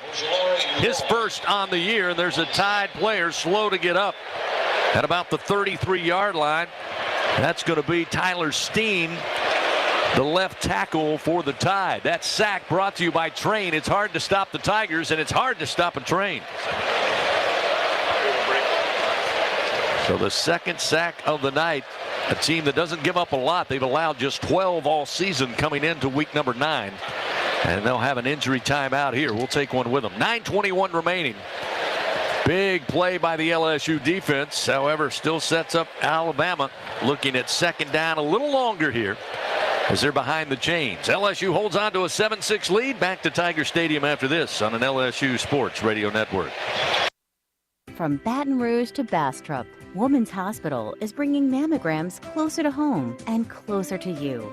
With our mobile mammography coaches traveling to 31 parishes throughout Louisiana, scheduling your annual mammogram is easier than ever before. Visit womans.org/mammogram or call 225-401-3849 today to request your appointment. That's 225-401-3849.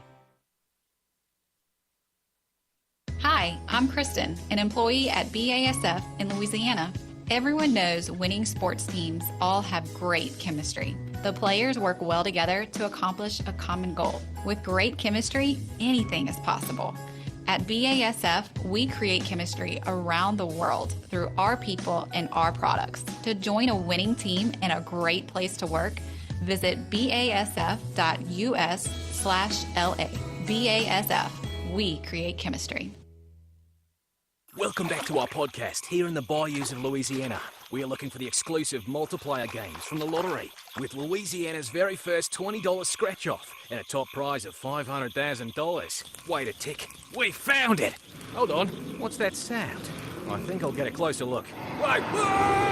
Oh. Hey, that's the Explorer! He found the multiplier games! Thank you, everyone. Try all 5 multiplier games. You could win up to $500,000. Must be at least 21 to purchase. Does your business have multiple locations? Are you tired of dealing with the ongoing maintenance issues and service requests? If so, call the experts at DeVincenti Facilities for all of your commercial facility management needs. They will help to streamline all of the repairs and preventive maintenance for all of your properties. DeVincenti Facilities will help take care of your properties like it is their own. Give them a call at 225-408-7412. Third quarter action continues. Presented by H&E Equipment Services on the LSU Sports Radio Network. LSU leads Alabama 7-6, 9:20 run. 1 remaining in the third quarter as the Crimson Tide had the ball 2nd and 14 from the LSU 28. Gordy Rush with a Sunshine sideline reporting, guys, Alabama's come out with a fine opening possession. What they've done, they've simplified things. They've established the run and a lot of RPOs. That ball is coming out of Bryce Young's hands very quickly, not enabling LSU to get back there and get some pressure on him. Bill O'Brien's really put together a good first drive for this second half. Give credit where credit's due. Fouché was in on the pressure on Young. It was B.J. Ojolari who picked up the sack, second of the night for LSU. Sets Alabama back, 2nd down and 14 here. Now at the LSU 28-yard line. Young going to empty the backfield. 5 wide, 3 to the left, 2 to the right side. Ball on the far side hash. High snap, one-handed grab by Young. Quick flip out to the right side. Brooks has it inside the 25 down to the 20-yard line. Picks up 8 yards as that one just about got out of the fingertips of Bryce Young. Grabbed it with the right hand and then almost recoiled and made the pass out to Brooks. That's the kind of talent Bryce Young is. LSU last half of the football with just under 6 minutes to go in the second quarter. And this has been the opening drive of the third quarter for Alabama. As Gordy said, they've just methodically kept the ball away from LSU and kept driving. 3rd down and 6 here at the 20-yard line of LSU. Far side hash, 3 receivers left. Latu, the tight end, right off the formation. Young looking, slings it towards the end zone, looking for Latu. It's a little high, it's incomplete. Great coverage, and it's broken up, incomplete. Kai Garner doing what he could, standing at 6'2", Latu at 6'5". That throw from Young a little elevated to the far side. That's going to set up 4th down and 6, and we'll see Will Reichard try for a 38-yard field goal to give Alabama possibly their first lead of the night. 38-yarder. Placement will be down on the far side hash, again kicking towards the north end zone at Tiger Stadium. Good snap, good placement, kick is up, and the kick is good. And Alabama grabs the lead for the first time tonight, 9-7. The opening drive of the third quarter with 8:11 remaining here in the third stanza. So LSU will get the ball back for the first time in quite a while, Doug. Again, they had the 30-yard touchdown pass from Daniels to John Emery Jr., their lone score of the night. They've worked with really good field position, but unable to make hay. LSU has continued to play good defense, but they're letting Alabama, of course, pick up enough for first downs. So Alabama, on that drive, just kind of chipped away at it, chipped away and chipped away, and they finally ended up getting the field goal. So LSU's playing well defensively, but offensively is where they need to make progress, because the Tigers are not maintaining possession for very long, and they've got their touchdown, and that's it. Not really gotten close other than that. So LSU's got to be competitive offensively, because Alabama's going to be competitive offensively. Reichard tees it up at the 35. Here's the approach and the kick. Back deep again, Kane and Clayton. And this kick's going to take a bounce into the end zone, into the left corner for a touchback. It'll be first down and 10 at the 25. Gordy Rush, another Sunshine sideline report. As I mentioned, LSU had to get rid of the football on a punt with 3:21 to go in the second quarter. Alabama would take it throughout, go to halftime, cut the lead to 1, and then open up the third quarter. Drive right down the field, taking 6 minutes and 49 seconds. The defense holds them to a field goal, but the offense now has to respond for LSU. Offense needs to get into rhythm, and that's one word I've used a lot with Jaden Daniels this year. Get into a certain tempo, get into rhythm, and I think they've got to start running the football with a little bit more success than they did in the first half. First down and 10 from the 25. First down snap to Daniels. In the pocket, delivers, and Bucci coming back, has it at the 35-yard line. They'll say he stopped at the 34, but a 9-yard gain. That's Bucci's second catch of the night. And it sets up second down and short here for LSU. That's his third catch. I stand corrected. Second down in the yard. Daniels lines up the Tigers here. 2 receivers left, 2 to the right. Single back in Josh Williams. Now Taylor will motion right at the snap. Daniels going to his left, runs into a Tide defender, now cuts back to his right, now up the field, near side hash, across midfield, slides down at the Alabama 45-yard line. That's what we've seen from Jaden Daniels all season long. It was a sprint out to his left. That lane got cut out by Alabama up front. 91 Otis, and Daniels just cut it back to his right, found a huge gain. First down and 10 after a gain of 21 yards. 7:11 to go, third quarter. LSU looking at first down and 10 at the Alabama 45. Snap to Daniels, off to Williams. A little bit of room off the left edge. Inside the 40, falls forward to the 39-yard line. Good pickup of 6 yards on first down for Josh Williams. Got to the 39-yard line. Second down. And LSU taking their time, a little bit of time here. Alabama changing personnel.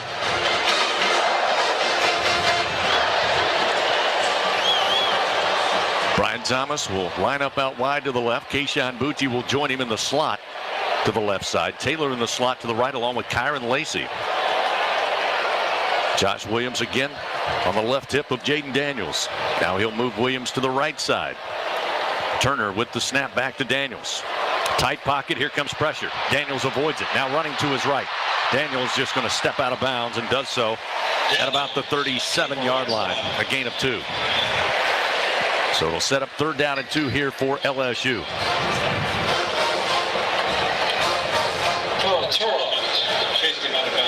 LSU just 1 for 6 on third downs tonight. They need one here. Now trailing Alabama 9-7. Down to 37. As we are down to 6 minutes remaining here in the third quarter. Third down and 2 for the Tigers. Must reach the 35 of Alabama. Daniels gets the snap to Williams. Got the hole. He's got the first down and then some. Inside the 30 to the 25, and finally dropped down near the 21-yard line. A gain of 16 yards. First down, Fighting Tigers. What a run by Josh Williams. Great job by that offensive line, and Williams does the rest. Good hole right off of the right side of center.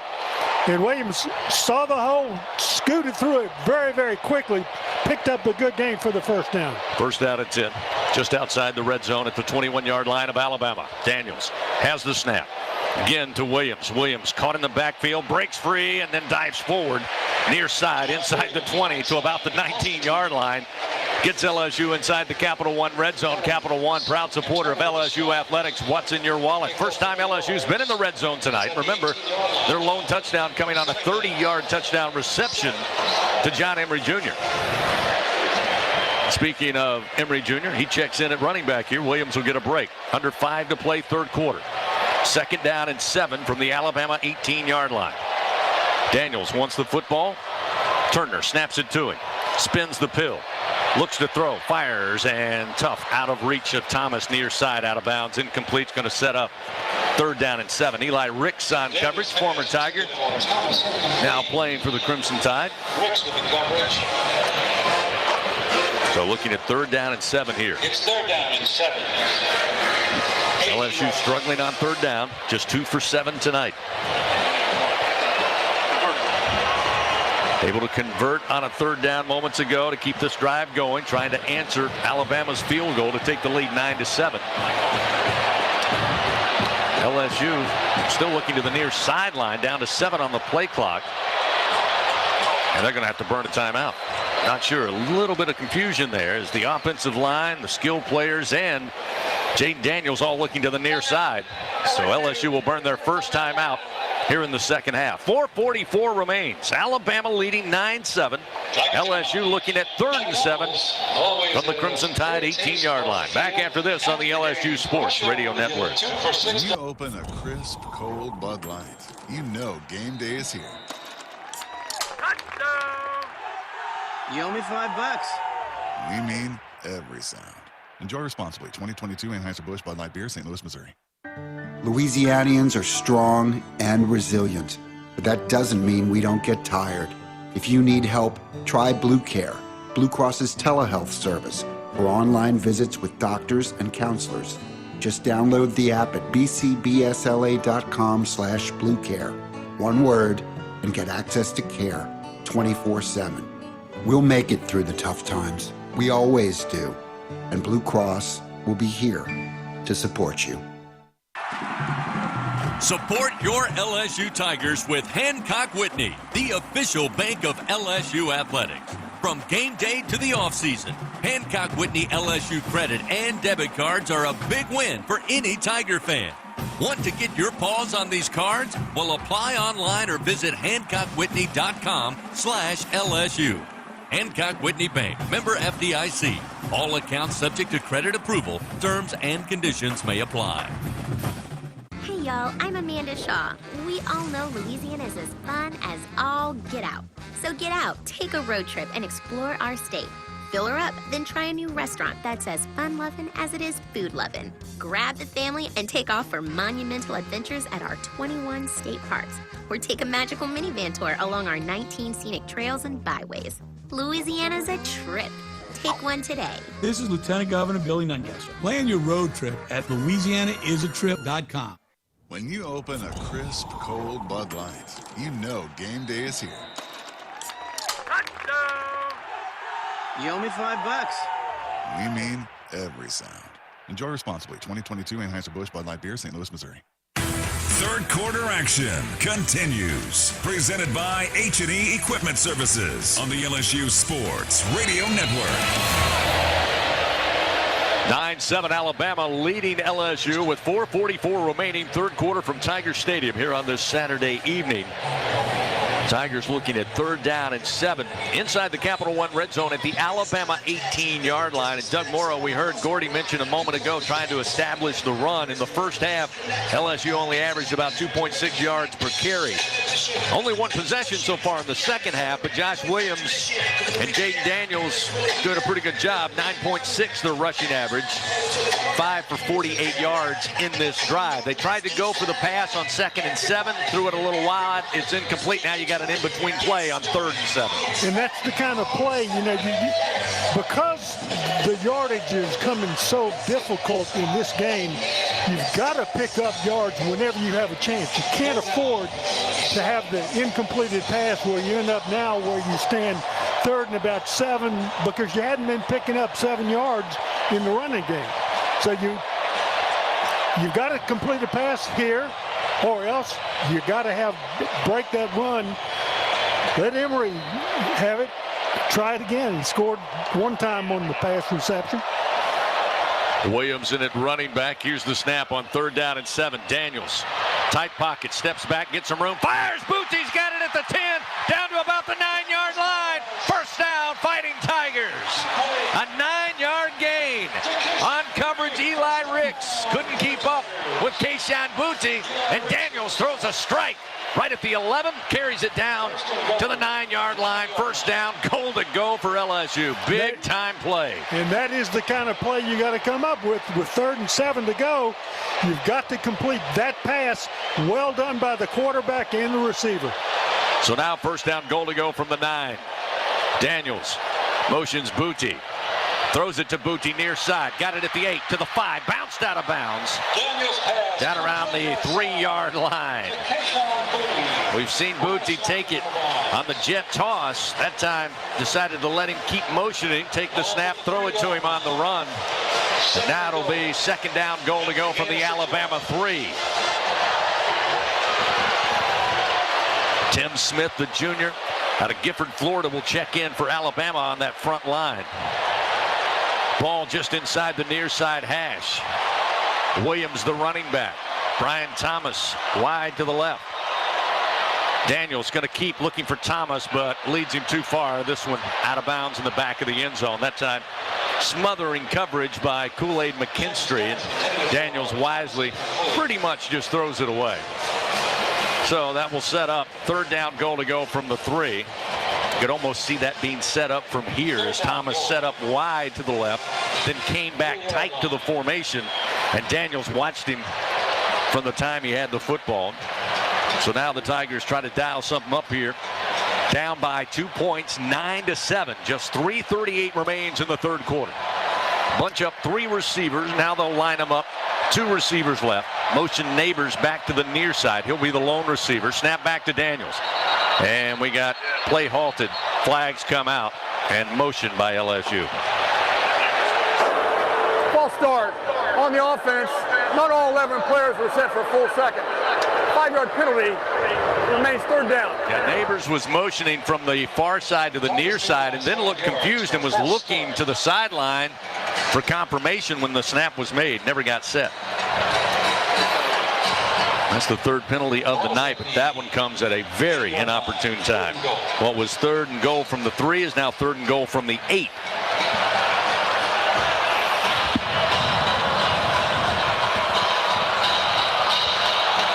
This will be the 11th play of the drive. Started at the 25-yard line. Third down, goal to go from the 8. Trip receivers left, 1 to the right. Alabama brings pressure. The throw, and he's tackled. Neighbors tackled in the end zone. It's incomplete, but that's going to be an easy flag. Eli Ricks just tackled Neighbors in the right corner of the end zone. Malik had gone to the corner and then was coming back for the football, and Ricks just tackled him. Pass interference, defense number 7. A foul occurred in the end zone. Therefore, by rule, the ball will be placed at the 2-yard line and includes an automatic first down. Well, we talked about penalties and how they've racked up for Alabama this season. 7th, 6th penalty of the night. And it'll be first and goal at the 2-yard line on the near side hash. Heavy set for LSU. Double tight ends. Daniels in the shotgun, takes the snap, gives to Williams. Williams hit it about the 1, keeps turning, looking for extra yards. He's got it!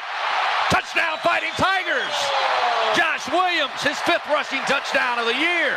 And LSU back on top. 13-9. Boy, he was hit, Doug, at the 2 and just never stopped moving. Went off that hit, found his way into the purple promised land, and the Tigers back on top. And that's what LSU needed on this possession. They started at their 25-yard line, had a couple of rough patches, but they overcame them, and Alabama helped with the penalty to give LSU first and goal, and the Tigers scored on the first. And we may have a look at the score here as Ken Williamson, the crew chief, comes in, calls for time. He hasn't indicated a review yet, but that would be the 5th of the night. We have not seen a replay here in our booth. Again, there was certainly second effort. It comes down to whether or not his knee was down before the ball touched the plane, but they're still talking about it. Haven't indicated an official review. I think he's trying to huddle up his colleagues here.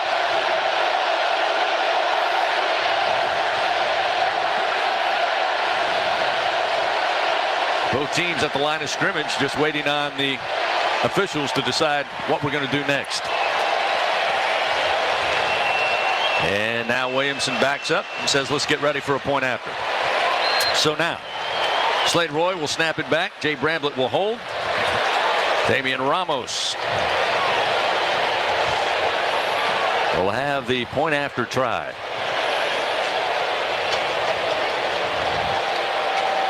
Here's the snap, placement down. Ramos swings the leg, kick is up, and it is good. 14-9, LSU back on top of Alabama. as they answer that field goal in the opening drive of the Crimson Tide with a 2-yard touchdown for Josh Williams. And back on top, LSU 14-9. 12 plays, 75 yards, 4 minutes and 41 seconds. And Gordy Rush, don't know who you talked to down on the sideline, but you said you wanted to be able to establish the run on that drive. LSU did just that. Well, we've seen this team do this time after time, and you've heard Coach Kelly and I talk in the post-game interview after these games about this conditioning program, and it seems like each of these SEC games, LSU's offensive line starts to impose their will on defenses, and I know Alabama's the best defensive front they played this year, but I figure sooner or later they start being able to move the football. Not that, what was it, 9? It was 9 yards before they got in the red zone, and that's going to throw the stats out, but that was an outstanding series by Mike Denbrock, the offensive coordinator, to answer what Alabama did with their first series. And Doug, also being able to establish the run and come away with points, it doesn't neutralize Will Anderson Jr., but it does take the ability of Alabama to come after the quarterback when you're just running at him and the offensive line give you a few holes. As this ensuing kickoff, once again, touchback, and Alabama will start first down and 10 at the 25. It does, and neither quarterback actually in this game, you look at them and you look at where they rank in the conference, and they're both really good. And one of them won the Heisman Trophy last year. But neither one of them has been dominant in this game and come up with a passing game that went from one end of the field to the other end. They've struggled. They've thrown passes that were incomplete because they were misaimed. It was just not a quarterback's game up to this point, but it has become a runner's game at this stage. High snap on first down. The handoff given to Gibbs, who'll be hit from behind and maybe got to the 26.5-yard line before Harold Perkins again brings him down. Perkins has been all over the field. He is one heck of a football player. He's got 8 tackles on the night. B.J. Ojulari, you know what you're getting him, the veteran. He's got 8. Second down and 8 for Alabama with an even 3 minutes to go here in the third quarter. Ball placed at the 27-yard line of their own. Young again working with Gibbs in the backfield. Little play action. Pressure comes. Young feels it, but the throw off the mark for Latu. Incomplete near side at the 40. Had to throw that one too soon with pressure all over him. Nowhere close to being caught. It'll be third down and 8 for Alabama. And that's the kind of problems the quarterbacks are having in this game. The defense is being played by both teams so well. The quarterbacks get back there and they just got to get rid of the football, and they kind of guess where they're trying to throw it to, because they don't have time to really throw the strikes that they would like to. Third down and 8 for Alabama. They're 3 for 11 on the night. Roydell Williams checks in at running back once again. They've used 3 running backs in tonight's game. 2 receivers right, 2 to the left. Young, play action. Perkins giving pressure. Young on the run. Hit as he throws. There's a flag down. It's a hold. Pass is incomplete. But LSU again getting after Bryce Young. Coach Brian Kelly said on Thursday night during his radio show, the key to this game is making Bryce Young get on rid the of the offense, football. number 65. Penalty is declined. 4th down. No surprise, Tigers decline the penalty. Harold Perkins Jr. Nick Saban is going to wake up multiple times tonight and for the next couple of days seeing Harold Perkins. Harold Perkins is so good. He doesn't just make tackles. He makes people commit penalties on him so that the LSU ends up getting 15 extra yards on the play. 4th punt of the night for James Burnip. And there's flags and whistles. And I think our crew chief left his mic on. False start. Offense number 19. 5-yard penalty. 4th down. I'll tell you, Chris, we talked about it before Coach Kelly's press conference on Monday. Uncharacteristically, one of Nick Saban have a football team, rather, with this many penalties. You just don't see Alabama making this many mistakes usually. If this continues, somebody better get that backup headset ready. So they back him up. Burnip will try it again. A mile-high spiraling punt. Clayton gets under it and fields it at the 35. And the cloud erupts at Tiger Stadium. 43-yard punt. LSU has possession and a 14-9 lead. And now there's a late flag near midfield at the 47-yard line, well after the play was finished. There's a flag on the play.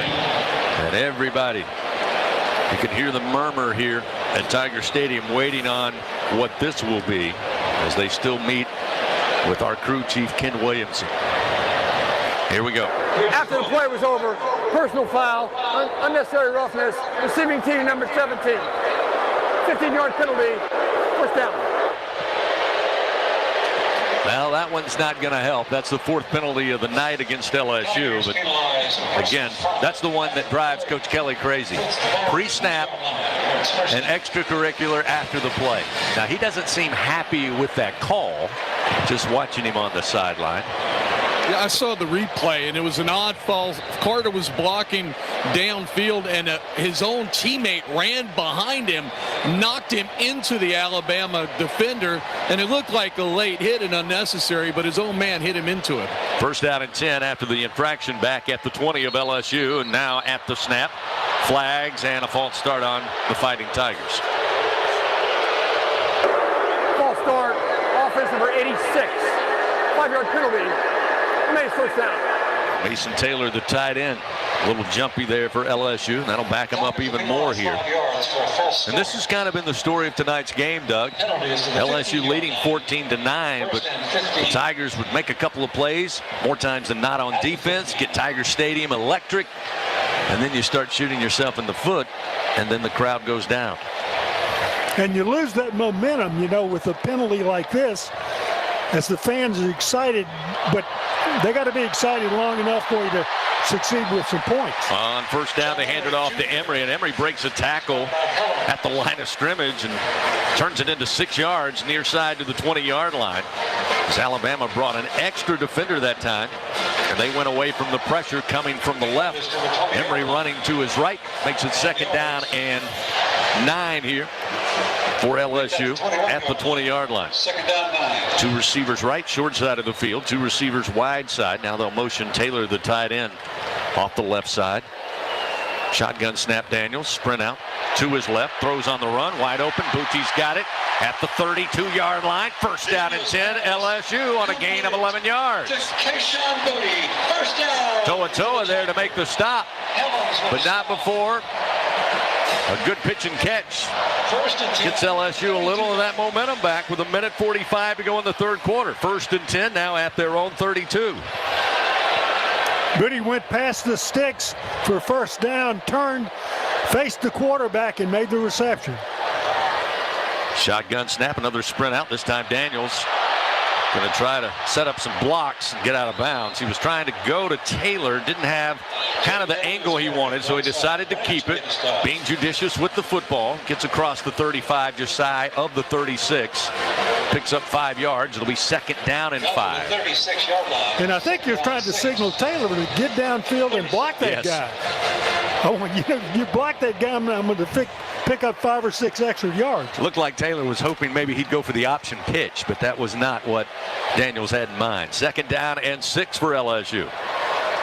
3 wide to the left side. That's the wide side of the field as they scrimmage from the near side hash. Pressure comes. Jaden fields it. Now runs and tripped up as he gets back to the 35-yard line, but lost a yard. It was Dallas Turner showing his speed from the opposite side, tracking down Daniels and tripping him up. So now a critical third down here for LSU, something they've struggled at. Not on the last drive, but on the night, they're 3 for 8. And again, they're looking at a 3rd and 7. 3rd down 7. Alabama trying to get sorted on defense. Daniels going to empty the backfield. 5 wide, 2 to the right, 3 to the left side. 4 men at the line of scrimmage. Now they'll cheat up a 5th, will Alabama. Here's the snap to Daniels. Pressure and the throw behind Booty. Couldn't hold on. It's incomplete at the 40-yard line. And LSU's going to have to punt it away on 4th and 7. Just a crossing route. Actually, Booty was in the slot. Just a slant route. And the throw just a little behind. Catchable ball, but a better throw. And that's an easy catch. And Booty's got a head of steam headed towards the far sideline. But with 13 seconds, Tigers will punt it away. Yeah, both of these quarterbacks continue to have problems with the accuracy of their passes. And a lot of it is due to the fact that the defenses for both teams are playing so well. Bramblett to punt it away, lets it fly from the 25-yard line. Angles near side. McKinstry gets out of the way, takes an Alabama bounce at the 24, now goes sideways, and will be down to around the 24-yard line after a 41-yard punt. There is 1 second remaining here in the third quarter. And Alabama's offense will come out trailing LSU 14-9. And they are at the 24-yard line. Nobody, I should say, leaving Tiger Stadium here in this battle between number 6 Alabama and number 10 LSU, according to the College Football Playoff Committee. Again, Alabama 271 yards total offense, 229 for LSU tonight.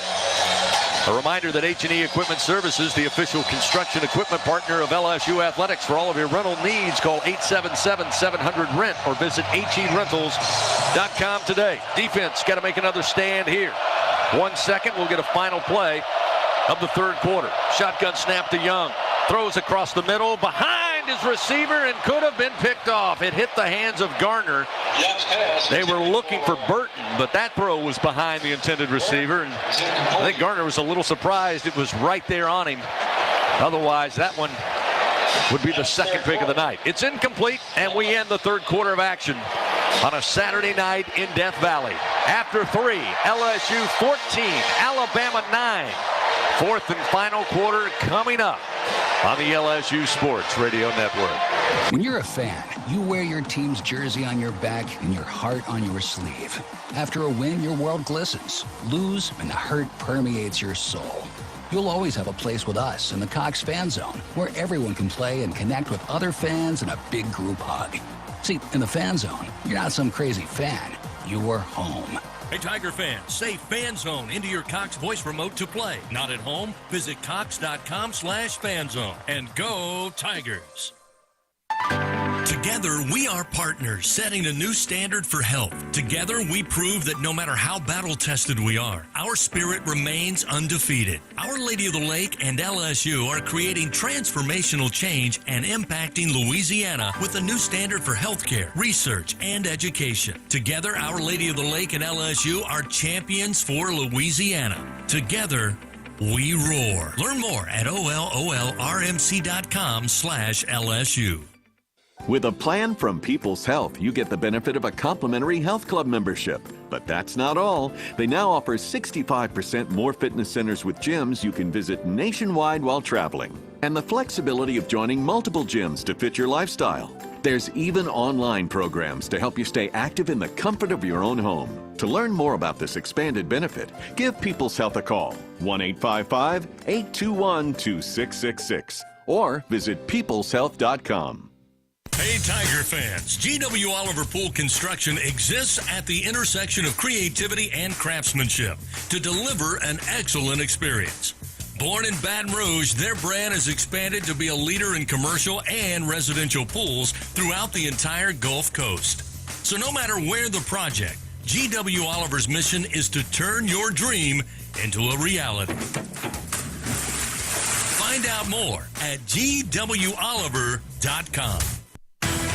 Fourth quarter action continues. Presented by J&J Exterminating on the LSU Sports Radio Network. Well, it's been a battle tonight. Maybe not as high scoring as some thought, but it's been a well of a game. LSU, after 3 quarters, leading 14-9 over the Alabama Crimson Tide. We got 15 minutes left to decide this one on a Saturday night in Death Valley. Fans, lower your utility bills with an efficient, reliable Train air conditioning system. Visit trainsouth.com, find a local dealer, get a free estimate on a system that will fit your needs and your budget. Begin saving now because it's hard to stop a Train. Taking a look at third quarter stats presented by Hancock Whitney. Tigers 4 first downs, Alabama 4 first downs. The Tigers had 59 yards on the ground, just 22 for the Crimson Tide. Both teams 35 yards through the air. 94 yards of offense for the Fighting Tigers, 57 for Nick Saban and the Alabama Crimson Tide. Taking a look at the quarterbacks tonight. Daniels 16 of 24 for 133 yards and a touch.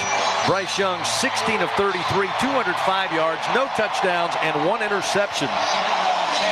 Young's lowest completion percentage was 60% against Mississippi State, where he was 21 of 35. Tonight so far, 48%. Alabama with the ball. 2nd down and 10, switching sides of the field, now attacking left to right as we look down here at Tiger Stadium. Ball at the 24-yard line of Alabama. Handoff Gibbs up the middle and now outside. He's a speedster across the 40, 45 into LSU territory. Finally forced out of bounds, far side at about the 42-yard line. Boy, up the middle, showing his speed. Got a little hole and then stiff-armed a defender, and he was out to the boundary. Big pickup on the play. Sets up 1st down and 10. Now playing on the Tigers side of the field. High snap, Young handles. Handoff Gibbs off the left edge. Steps in a defender, and he's brought down. Fouché trips him up as he gets to the 39-yard line. So after the 34-yard run by Gibbs, got 3 on that carry. Set up 2nd down and 7. Perkins down. Yep, Harold Perkins Jr. slow to get up. He's on his back now at about the 33-yard line. Trainer's coming out to take a look at him.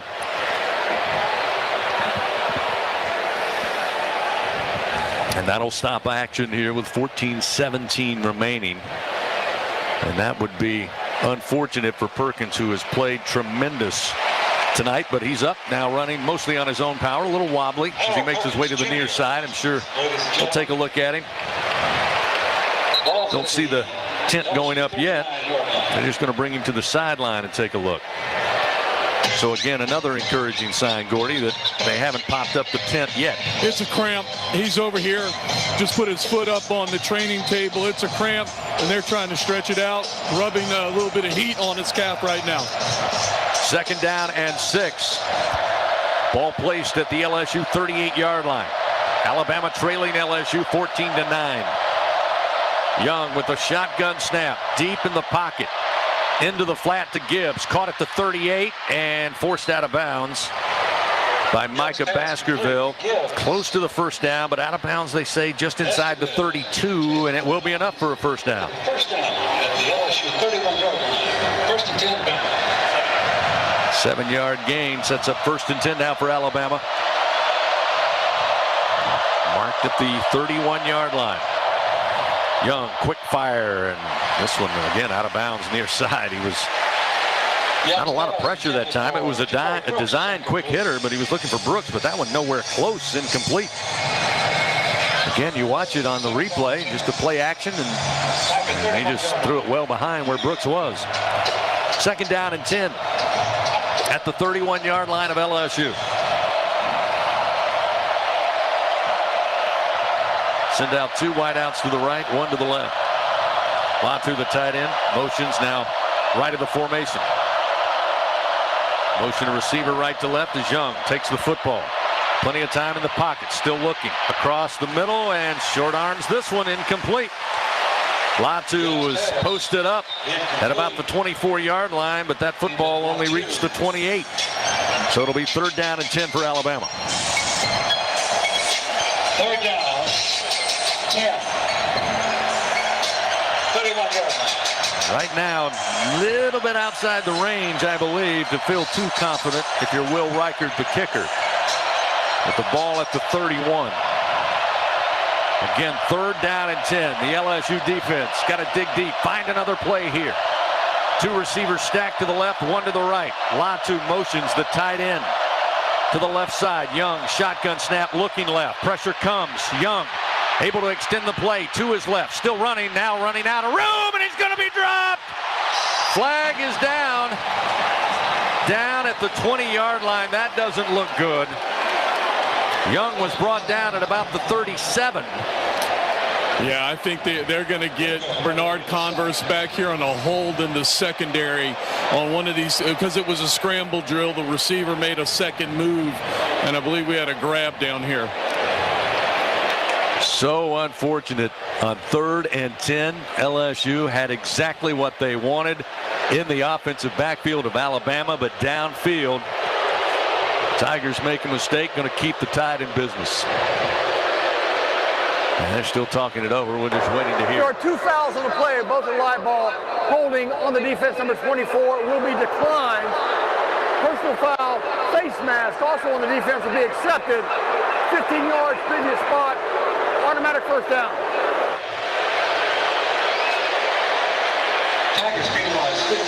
Well, I'm not sure who they want to call that on.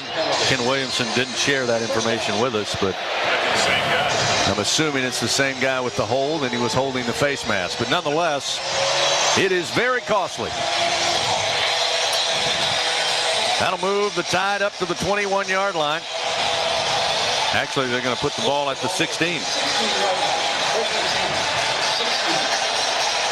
So Alabama stays in business. LSU thought they had a stop, but not the case. Miscue down the field on the penalty. 3 wide to the left. Wide side of the field. Single back with Young. Handoff going to Gibbs, running near side. Found a hole. He's inside the 10 to the 5. Finally bounced out of bounds inside the 5 at about the 2-yard line. And boy, Jahmyr Gibbs is quick as a cat. Got the hole, stretched it, and then just turned it upfield. And LSU giving chase.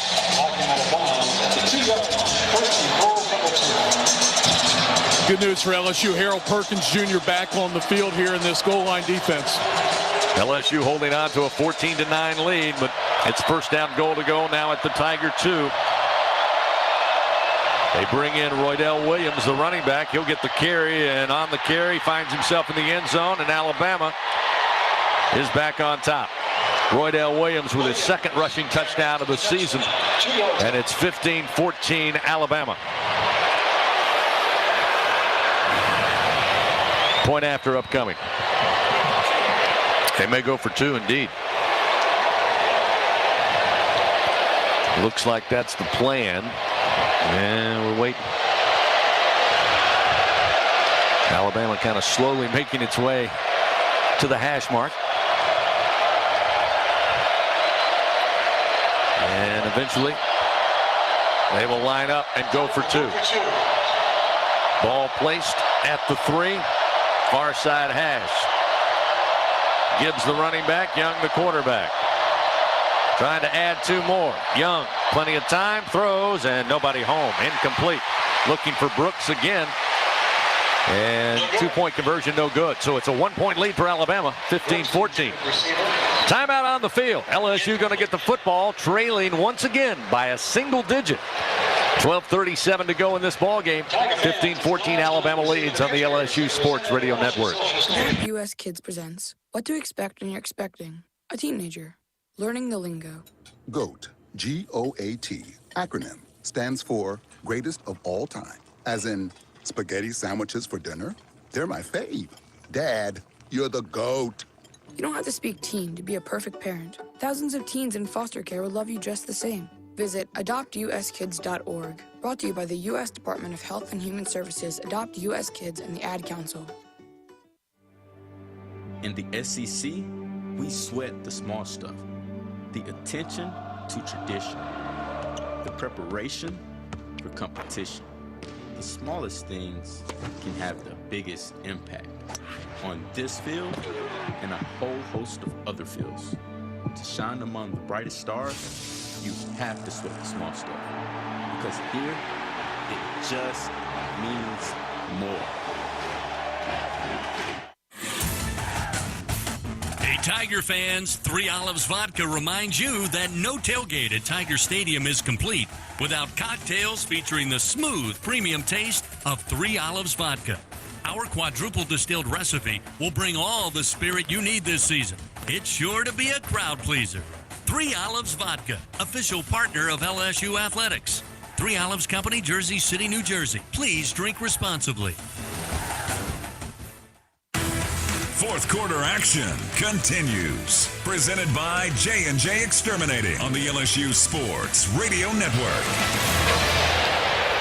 Fourth quarter action here from Tiger Stadium. Alabama back on top slightly, 15-14 over LSU after an 8-play, 76-yard drive. Went 2 minutes, 24 seconds.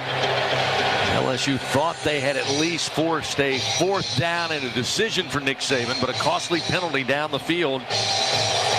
2 penalties, actually. Defensive holding and then a face mask.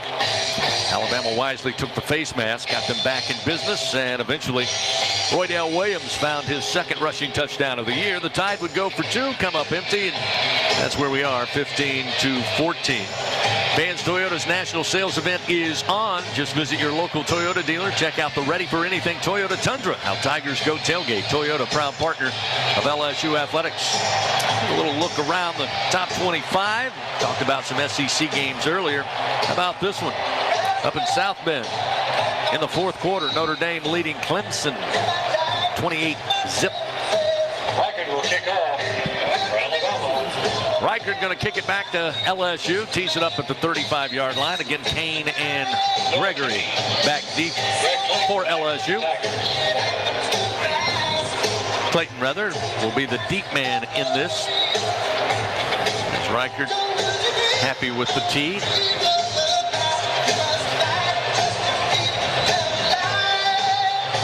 Alabama up to 332 yards offense. Just 229 for LSU tonight.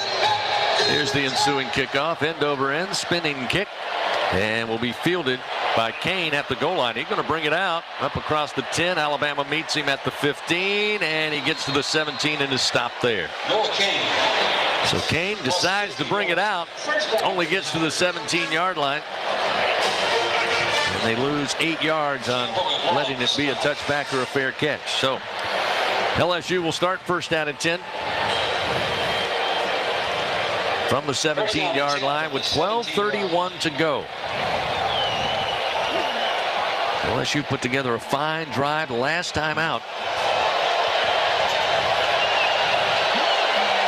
See if they can do it again here. And was able to get most of that on the ground. Here's the snap on first down.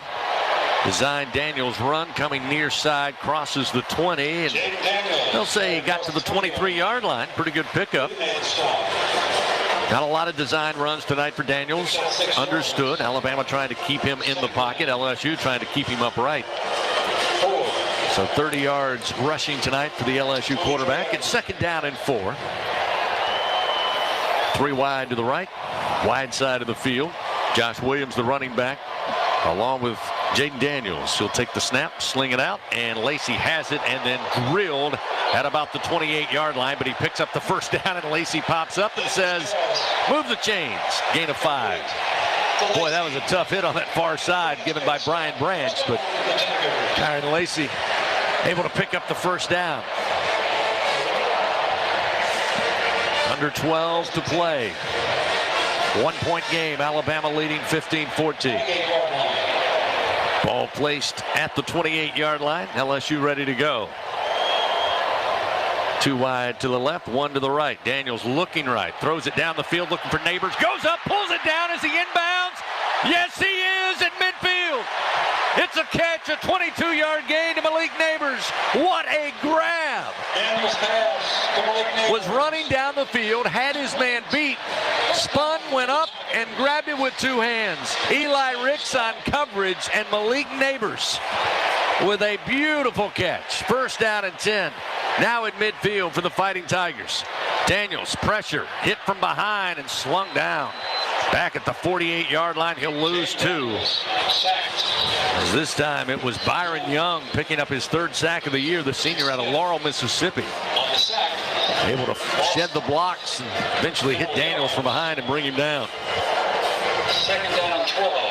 Tiger 48. 2 receivers left, 1 to the right. Tigers behind the chains here now. Second down and 12, back on their side of the field at the 48-yard line. Daniels gets the football, looks left, now looks right, throws underneath, got it to Neighbors. Neighbors breaks 1 tackle, gets to the 45 on a gain of 7 yards. Anderson in on the tackle for Alabama. Critical 3rd down upcoming here. That's a good pickup, though. All you need is 5 to pick up the first down. Completing those passes of about that length, very important at this stage of the game. Alabama crowding the block box here. Here's the snap. Looked like it was a free play. Daniels throwing, and Incomplete, but we got a flag. Neighbors was completely pushed out of bounds by Eli Ricks, who was about to be beaten again. Neighbors, the intended receiver. There's a flag on the near side. Again, it looked like Alabama jump, which would be a free play for LSU, and wisely Daniels went for the home run ball. And Eli Ricks just shoved Malik Neighbors into the Alabama sideline. Now, again, we're going to have a commune. They're going to talk it over. With 10 minutes even to go here in the fourth quarter. And part of the conversation is the officials, and what do you know, Nick Saban.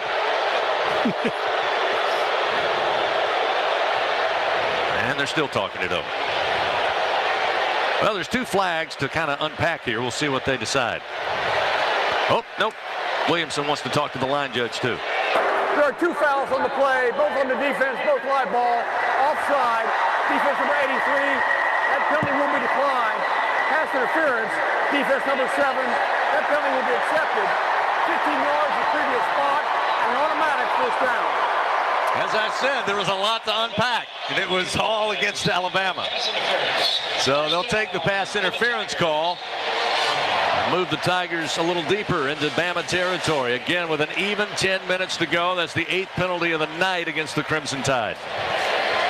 Giving up 77 yards in this game in penalties. LSU has to make them pay. First down and 10. Now at the Bama 31-yard line. Snap to Daniels. Daniels, tight pocket. He's in trouble. Going to be hit. Going to be dropped again. Lost 3 yards at the 33-yard line.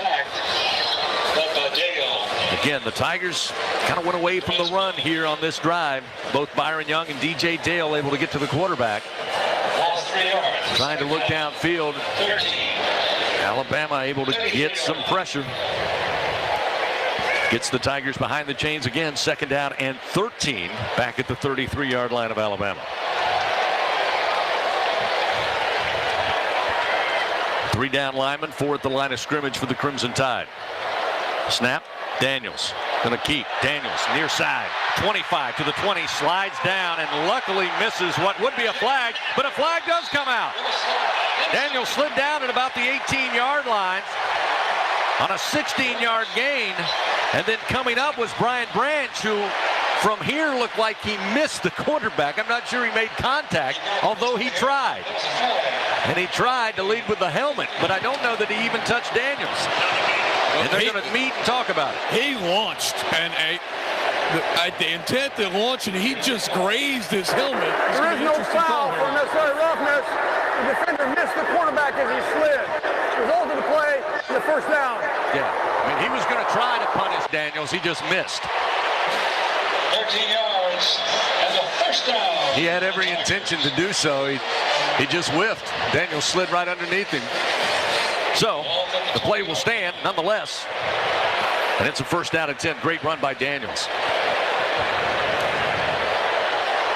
Ball is sitting with the nose right on the 20-yard line. Let's say the Tigers are in the Capital One red zone. 9:02 clock moving. Fourth quarter. They trail Alabama 15-14. Daniels in the shotgun. John Emery Jr., the running back. Daniels keeps, fires out to Booty at the 20, and again, Alabama had it snuffed out, a play they were successful with on the other end of the field earlier. This time, Alabama did their homework. They pull him down after no gain, maybe a yard. That's about all, as Jordan Battle was in, the safety, the senior out of Fort Lauderdale. So it's second down and 10 at the 20. Move it from the near side hash to the far side hash. 2 receivers wide side of the field to the left.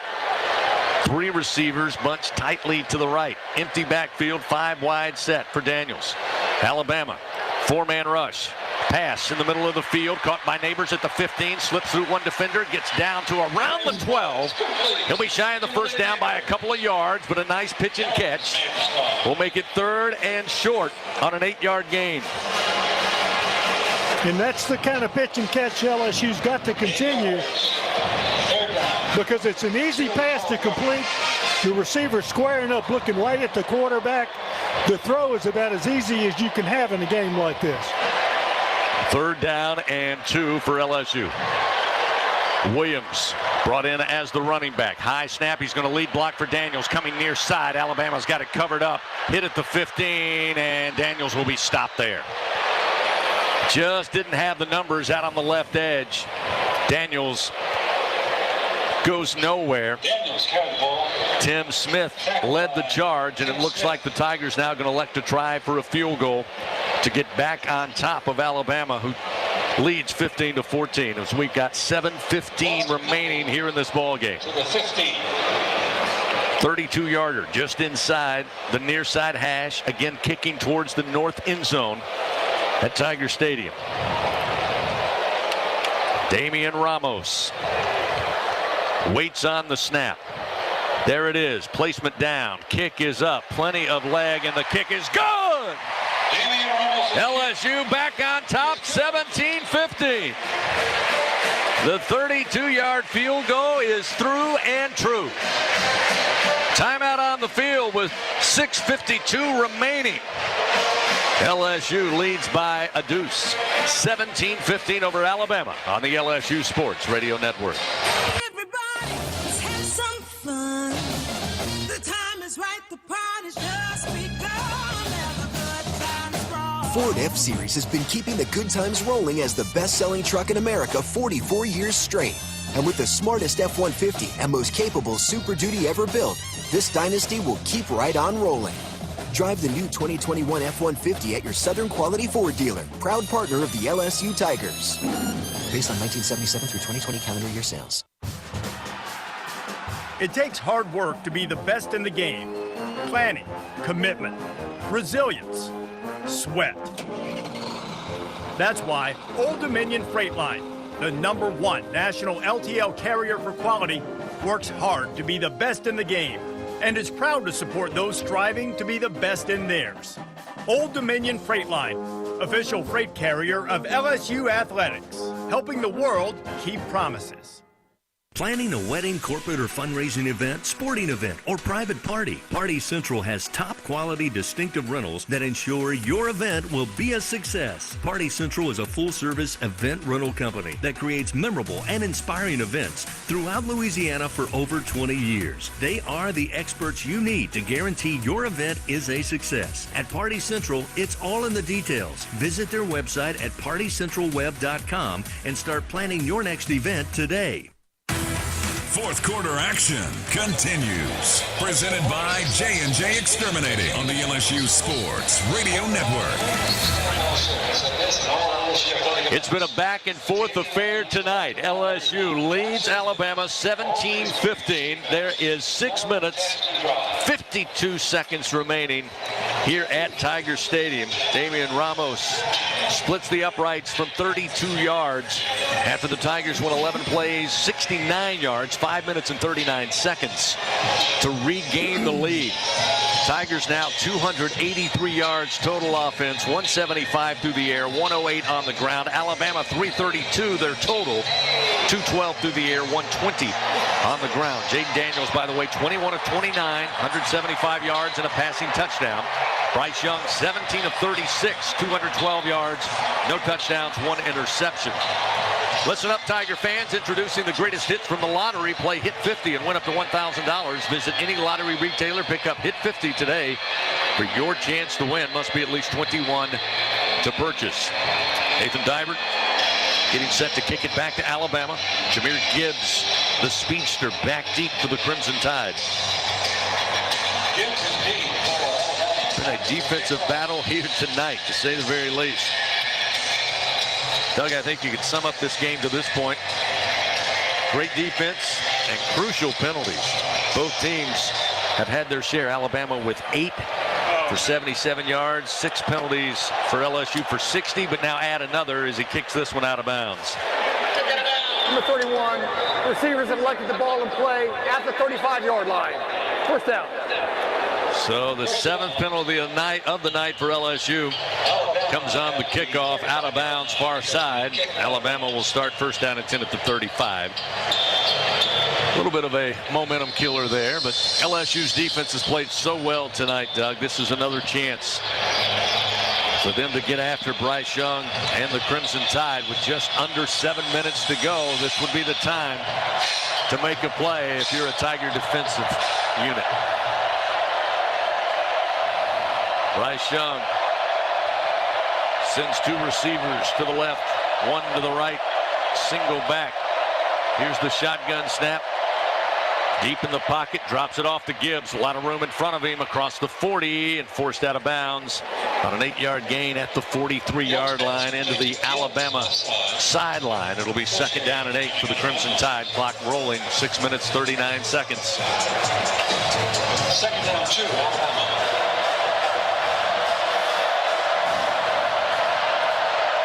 Two receivers right, 1 to the left side. Here's the snap. Give to Gibbs. This time LSU brought Joe Fouché off the corner, and he's able to grab him low. Gibbs. Tigers hit him up top. Ali Gay, but he gets 2 yards and picks up the 1st down for Alabama. Gordy Rush. Now we see Harold Perkins Jr. come out. He was not there in the first couple of plays of this drive, but now he's on the field. Yeah, and it's one of those things that as a coach, if he's cramping, you want him to stay active as much as possible. I don't want him sitting on the sideline because that thing's not going to stay active. The blood's not going to be flowing, so they're going to try and get him out there and play. 1st down and 10 from the 45. Young, plenty of time. Boy, Tiger defender planted down at the line of scrimmage. The throw is out to Gibbs, and the running back slides and catches it at the 41 of LSU and a 15-yard gain. Man, oh man, it looked like there was a lot of jersey grabbing that time at the line of scrimmage to protect Bryce Young. But more than jersey, it's the tackling of the entire body. Here's Gibbs trying to stretch it near side, short side of the field, and he's forced out of bounds. Great job that time by Tolan. No gain on the play as Gibbs out of bounds at the 41. Under 5.5 now, 5:27. 2nd down and 10 for Alabama. Playing from the LSU 41-yard line. Got to find a play if you're the LSU defense. Young will empty the backfield. He'll send Gibbs out wide to the left. 3 receivers set to the left, 2 to the right side. Tigers, 2 down linemen, 5 at the line of scrimmage.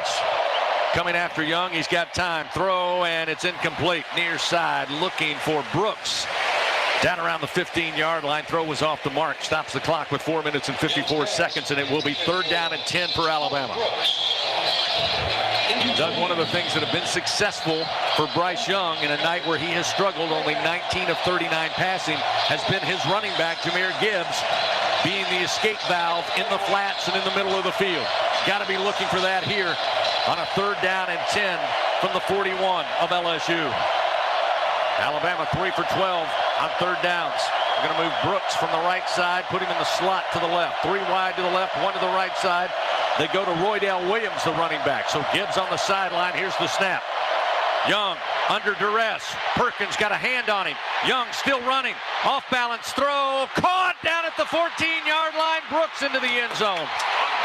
That's the play you wanted to avoid all night long, and Bryce Young does just that. Tigers had a couple of grabs at him at the pocket. He kept the play alive, kept his eyes downfield, and found Brooks wide open for the score. And Alabama on top 21-17 with 4:44 to go in this game. And LSU had a lot of opportunities on that play to make the tackle in the backfield to keep that pass from being completed. You got to give credit to the quarterback because he made a good play by just maintaining his balance and he threw the pass perfectly downfield. No, that wasn't Nick Saban. That wasn't Bill O'Brien. That was all Bryce Young. Alabama going for 2 again. Far side hash from the 3-yard line. Snap back to Young. Looking left. Again, pressure comes. Throws incomplete. Broken up in the end zone. And there are no flags. Looking for Brooks. Good coverage that time. They break up the pass. Garner on coverage, and we got a timeout with 4:44 to go. Alabama's on top. Second 2-point conversion goes awry for the Tide, but they lead 21-17. Tigers got 4 minutes and 44 seconds. They'll get the football when we come back on the LSU Sports Radio Network. Albertsons is making shopping and saving easier than ever. Check out Albertsons For You in our mobile app, where you can shop for groceries and save weekly with digital coupons all in one place. With Albertsons For You, you can earn rewards points every time you shop and redeem them for free groceries. Brand new Albertsons For You members receive $5 off their next $25 purchase just for signing up. Download the Albertsons app or go to albertsons.com to sign up. Albertsons, fresh food, local flavors.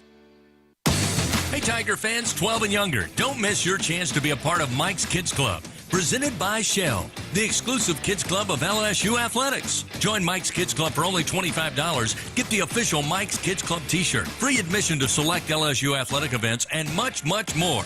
To learn about upcoming events and to join, please visit LSUMKC.com. The Mike's Kids Club, presented by Shell.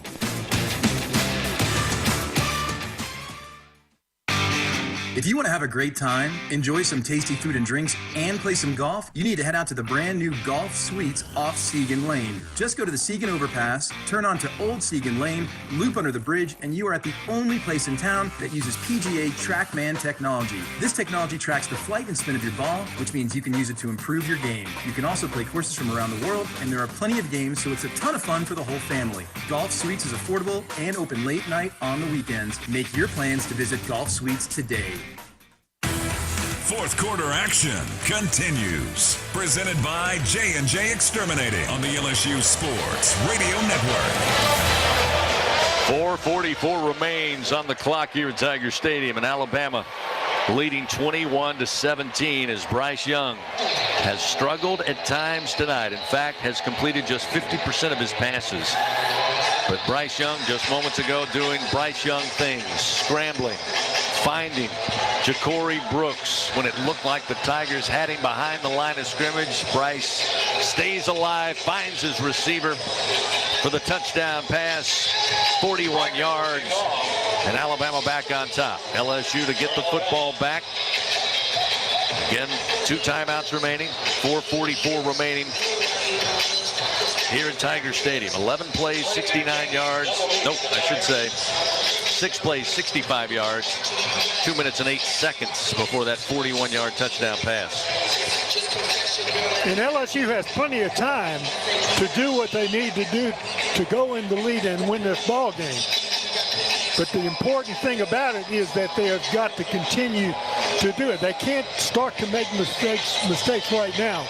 They've got to play error-free football from this point on.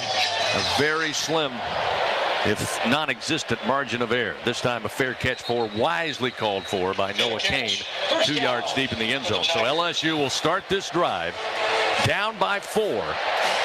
1st and 10 at their own 25-yard line. Performance report brought to you by Kubota and the Louisiana Kubota dealers. Visit LSUKubotaDealers.com for the dealer near you. Jaden Daniels tonight, 21 of 29 passing, 175 yards, and a passing touchdown.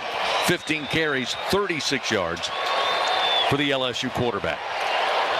Brings out the Tigers, 2 wide to the right, 1 wide to the left side. They'll motion Mason Taylor, the tight end, to the right of the formation. Here's the snap to Daniels. Sprint out to his right. Still running, throws it away into the Alabama sideline. Looking for Jeray Jenkins, but again, covered up downfield. Looked like there was a little more opportunity to run that time, but Daniels decided to just throw it away. It'll be 2nd down and 10 at the 25.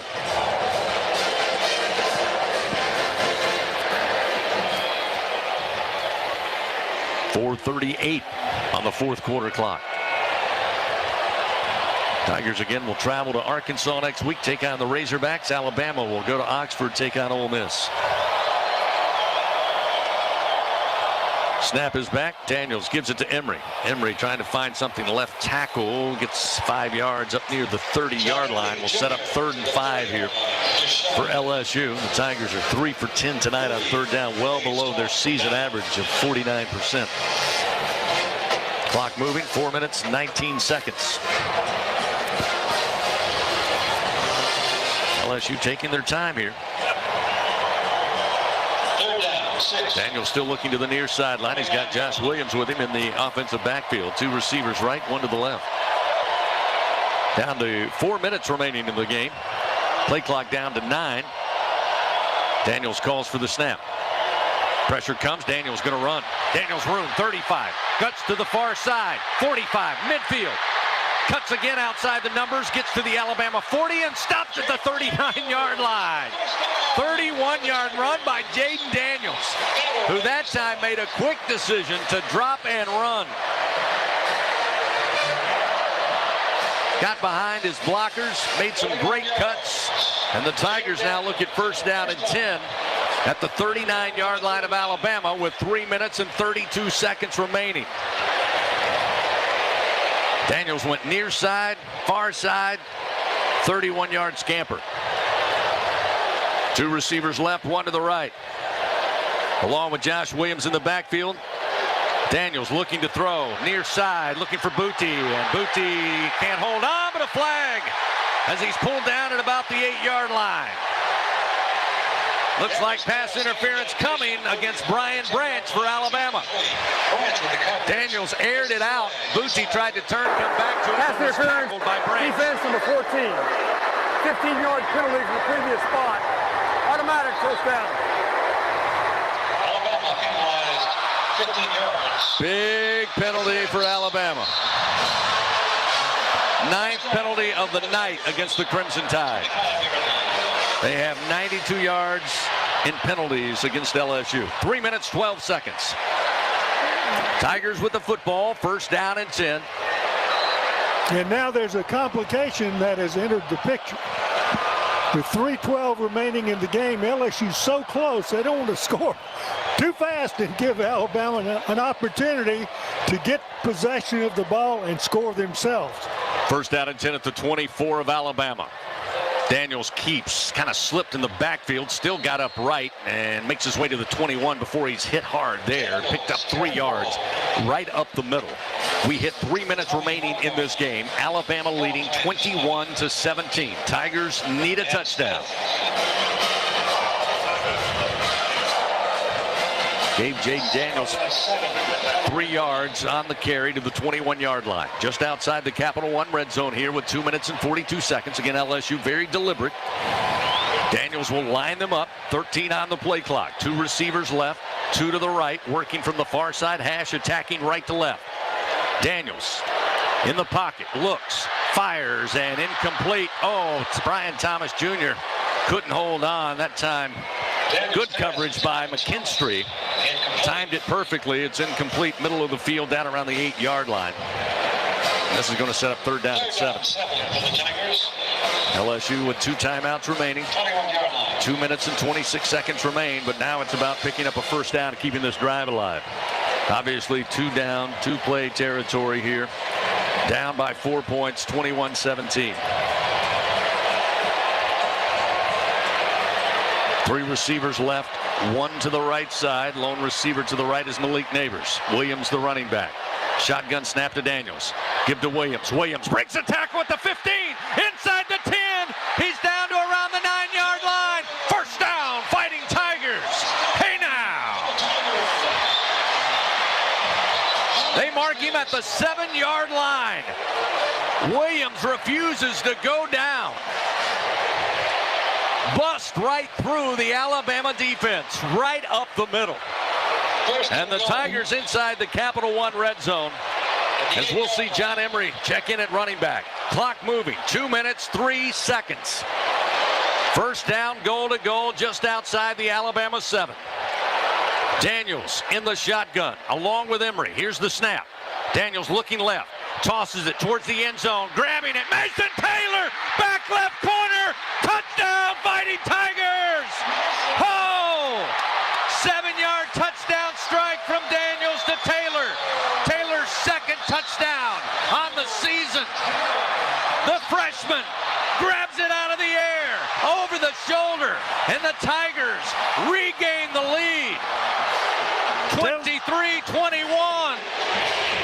Taylor had 2 defenders on him. The pass was thrown between them to him, and he just went up with the big hands, grabbed him away from both of those defenders in the end zone, went down to the turf. Touchdown, LSU. Now the point after, to try and make it a 3-point lead. Ramos awaits. Placement down. Kick is up. Kick is good. 24-21, Fighting Tigers of LSU. With 1:47 to go in this one, timeout on the field. We'll step away one final time, and we'll finish this one out on a Saturday night in Death Valley. LSU 24, Alabama 21 on the LSU Sports Radio Network. Hi, I'm Kevin Falk, LSU Hall of Famer. My years at LSU were amazing. I've always loved celebrating with my teammates, especially when someone was serving up some delicious Manda salsa. For a lot of Tiger fans, it's just not game day without Manda in the mix. Serving top quality sausage and original seasoning is Manda's strong side. But it's not Manda's flavor that's always got me running back for more. You get it, running back for more. After 75 years, the flavor still says it all. Manda Fine Meats, the official smoke sauce of LSU Athletics. Southern Air Heating and Cooling is proud to be an official sponsor of LSU Athletics. Their team of AC professionals have been serving the comfort needs of the people of Louisiana for over 25 years. Much like the fans of the Tigers, our commitment to Tiger athletics and providing great service remains as strong as ever. Southern Air Heating and Cooling. Go Tigers!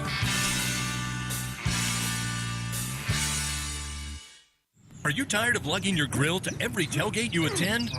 Do you want a more convenient portable option that is environmentally friendly? Look no further than Charbox.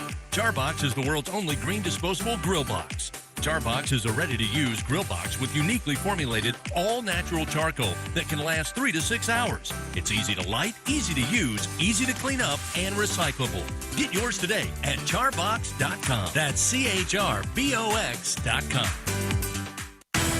Fourth quarter action continues. Presented by J&J Exterminating on the LSU Sports Radio Network. 1:47 remaining on this Saturday night in legendary Tiger Stadium. Nobody has left the building. 24-21, LSU down the field. Mason Taylor from 7 yards out takes the pass over the shoulder, over 2 defenders to give the Tigers the lead. On Monday of this week, Nick Saban, during his short 9+ minute press conference, talked about the special player that Mason Taylor is and how lucky LSU is to have him. He's right. Perfect illustration. A freshman from Plantation, Florida. Told you he was the GOAT, man. He knows the good players, doesn't he? So now LSU will kick it back to Alabama with 1:47 remaining here in the game. Nathan Dybert will tee it up at the 35, kicking towards the north end zone. Jahmyr Gibbs will be back deep for the Crimson Tide.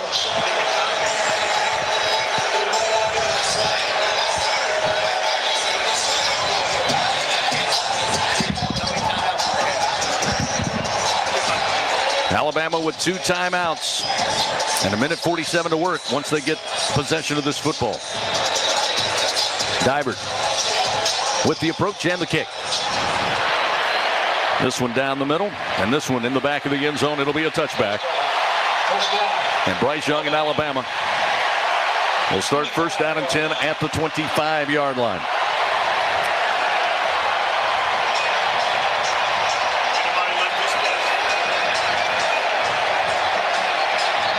Defense has been really strong tonight for LSU. Couple of breakdowns, but a chance here to finish strong. The LSU sideline fired up, and Tiger Stadium about to go to 11 in volume. First down and 10 at the 25. Young along with Gibbs. He'll motion Gibbs from the right to left hip. 2 receivers right, 1 to the left.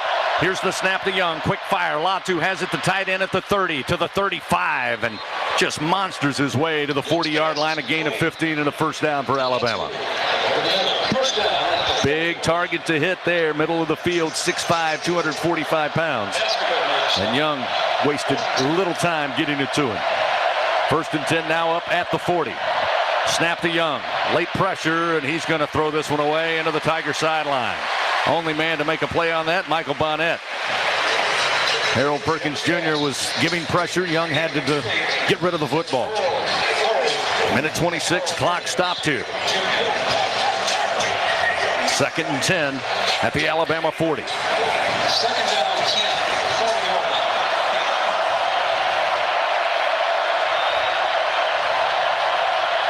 Tigers will have one lineman at the line with his hand in the grass. 5 at the line of scrimmage. Young has the pocket, throws. Brooks has it, but falls down at about the 43-yard line, near side, in the flat. Kind of slipped and picked up just 3 yards. It'll be 3rd down and 7 here for Alabama. Clock moving. 1:08 and counting. Alabama lines up quickly. 2 receivers left, 1 to the right. Young, deep in the pocket, slings it near side. Catch made and out of bounds at the 44 of LSU is Jermaine Burton. He's been quiet tonight. Not a ton of catches, but a big one there. Just his 2nd catch of the ball game. A 14-yard gain sets up Alabama 1st down and 10. Now on the Tigers' side of the field at the 43. Ball on the near side hash. Stacked 2 receivers left, 1 to the right. Single back to the right side of Young. Under a minute to go here at Tiger Stadium. LSU up 24-21 over Alabama. Young now steps up to the line of scrimmage. LSU crowding the line of scrimmage. Now they'll back off. 4-man rush. Young slings it near side. Incomplete. Looking for Latu down at the 30, but off the mark. Stops the clock with 54 seconds. It'll be 2nd down and 10 from the LSU 43. 2nd down, 10. Again, LSU trying to confuse Alabama up front. They had about 8 near the line of scrimmage. Sent a 4-man rush, sent everybody else in coverage. 54 seconds remain. Clock will begin at the snap. 2nd down and 10 from the LSU 43. 2 receivers left, 1 to the right. Young, shotgun snap. Looking left, quick fire, nobody home. Nope, diving for it at the 28. Catch is gonna be made. Wow, JoJo Earl came out of nowhere, diving for it, hauls it in. Looked like it was gonna find the grass, but Earl cradles it. And a 15-yard gain. Alabama back in business. 1st down and 10 now at the 28-yard line of LSU. Young throws this one away as pressure starting to build in the pocket. Throws it into the sideline far side. Stops the clock with 37 seconds. It'll be 2nd down and 10 from the LSU 28.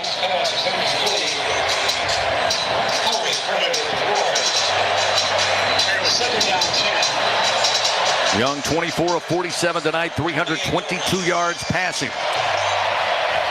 37 seconds.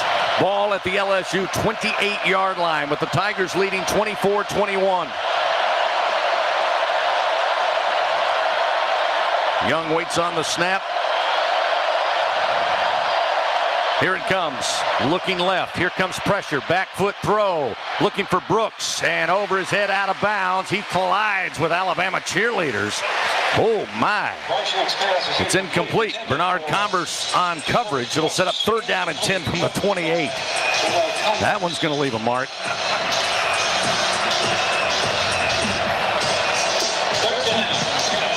So now 3rd and 10 with 31 seconds remaining in this game. LSU holding on to a 3-point lead. Bryce Young working in the backfield with Gibbs on a wing to his left. 2 receivers right, 1 to the left. 3 down linemen for LSU. Ojulari on the line of scrimmage. Now they'll cheat up another linebacker. Play clock dwindling down, but here's the snap. Young has it. Steps up in the pocket, fires, coming back for it. Brooks can't hold on, incomplete at the 10-yard line. Oh, had it in his hands, but broken up by Jarek Bernard Converse once again coming up with a play. It'll be 4th down and 10 from the 28, and we'll see Will Reichert, the place kicker for Alabama, come out with 26 seconds remaining. Looks to be about a 46-yarder. Hash mark far side, kicking towards the south end zone. With 26 seconds, Reichert trying to tie the game up. Placement is down. Kick is up. Kick on its way, and the kick is good. Just over the crossbar. With 21 seconds remaining, we are tied at 24 all. Boy, Riker just got enough of that one. That one started to fall quickly and just got over the crossbar. So, with 21 seconds remaining in regulation, we're all knotted up, 24 apiece.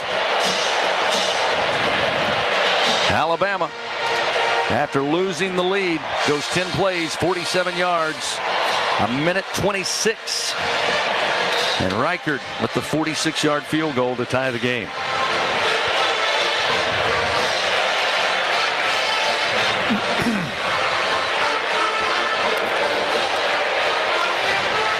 Earlier today in the battle atop the SEC East, not much of a competition. Georgia drubbed the Tennessee Volunteers. A little different tonight in the SEC West. This one bears without saying going down to the wire. 24 seconds remain. Alabama to kick it back to LSU. Reichert will kick off. See what Reichert elects to do.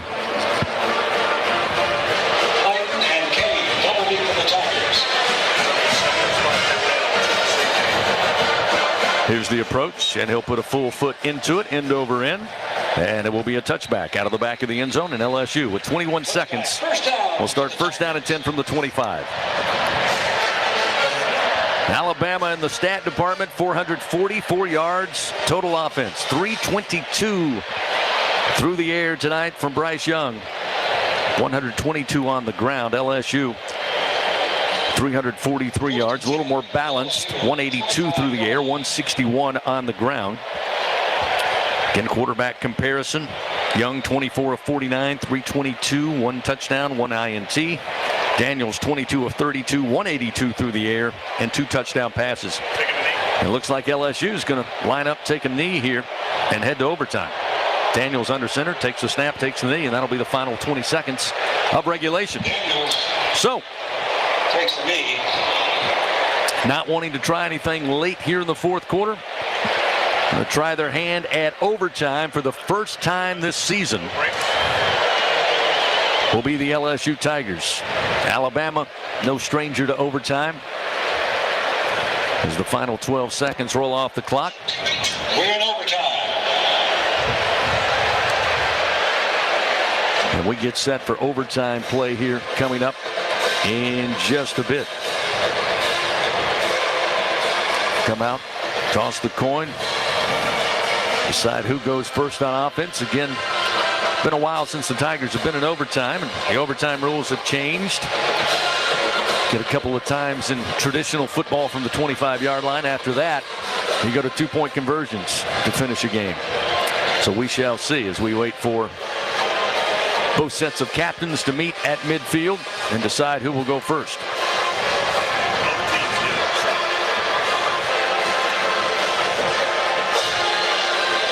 Again, nobody's left their seat at Tiger Stadium after 60 game minutes. A little free football on a Saturday night here in Baton Rouge. And it's been one of those games that has been well played because both teams played so hard on defense. I don't think either quarterback had great nights with passing accuracy, but they were good enough at the right times, particularly with the LSU touchdown pass in the end zone with 2 defenders covering, and with Alabama with their completions for the score. So at the right time, great quarterbacks made great plays. So it was not every down they made a great play, but they made great plays at the right time.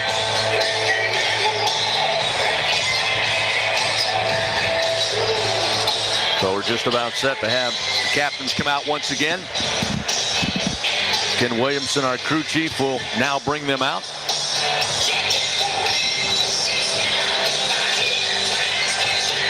And our very own Gordy Rush will be right there at the Tiger Eye to see who wins the toss for overtime. Gordy? All righty, so second time here. Guys are going to shake hands. So we're going to flip a coin.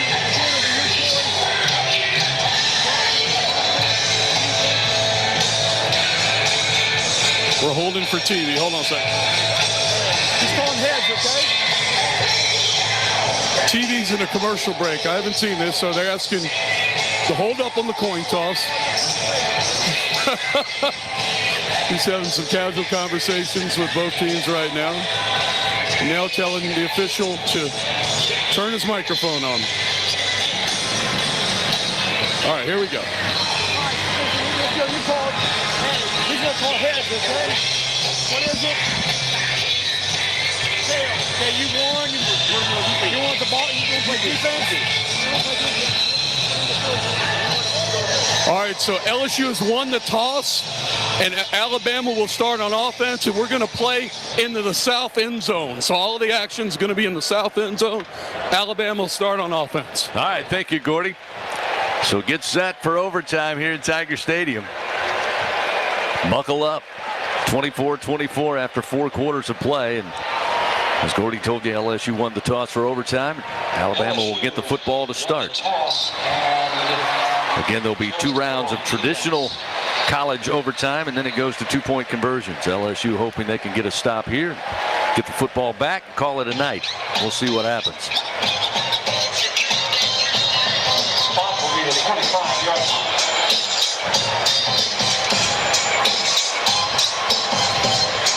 Tigers again with Jaden Daniels leading the Tigers on the ground. 17 carries, 70 yards. Had that big 31-yard run late in the 4th quarter.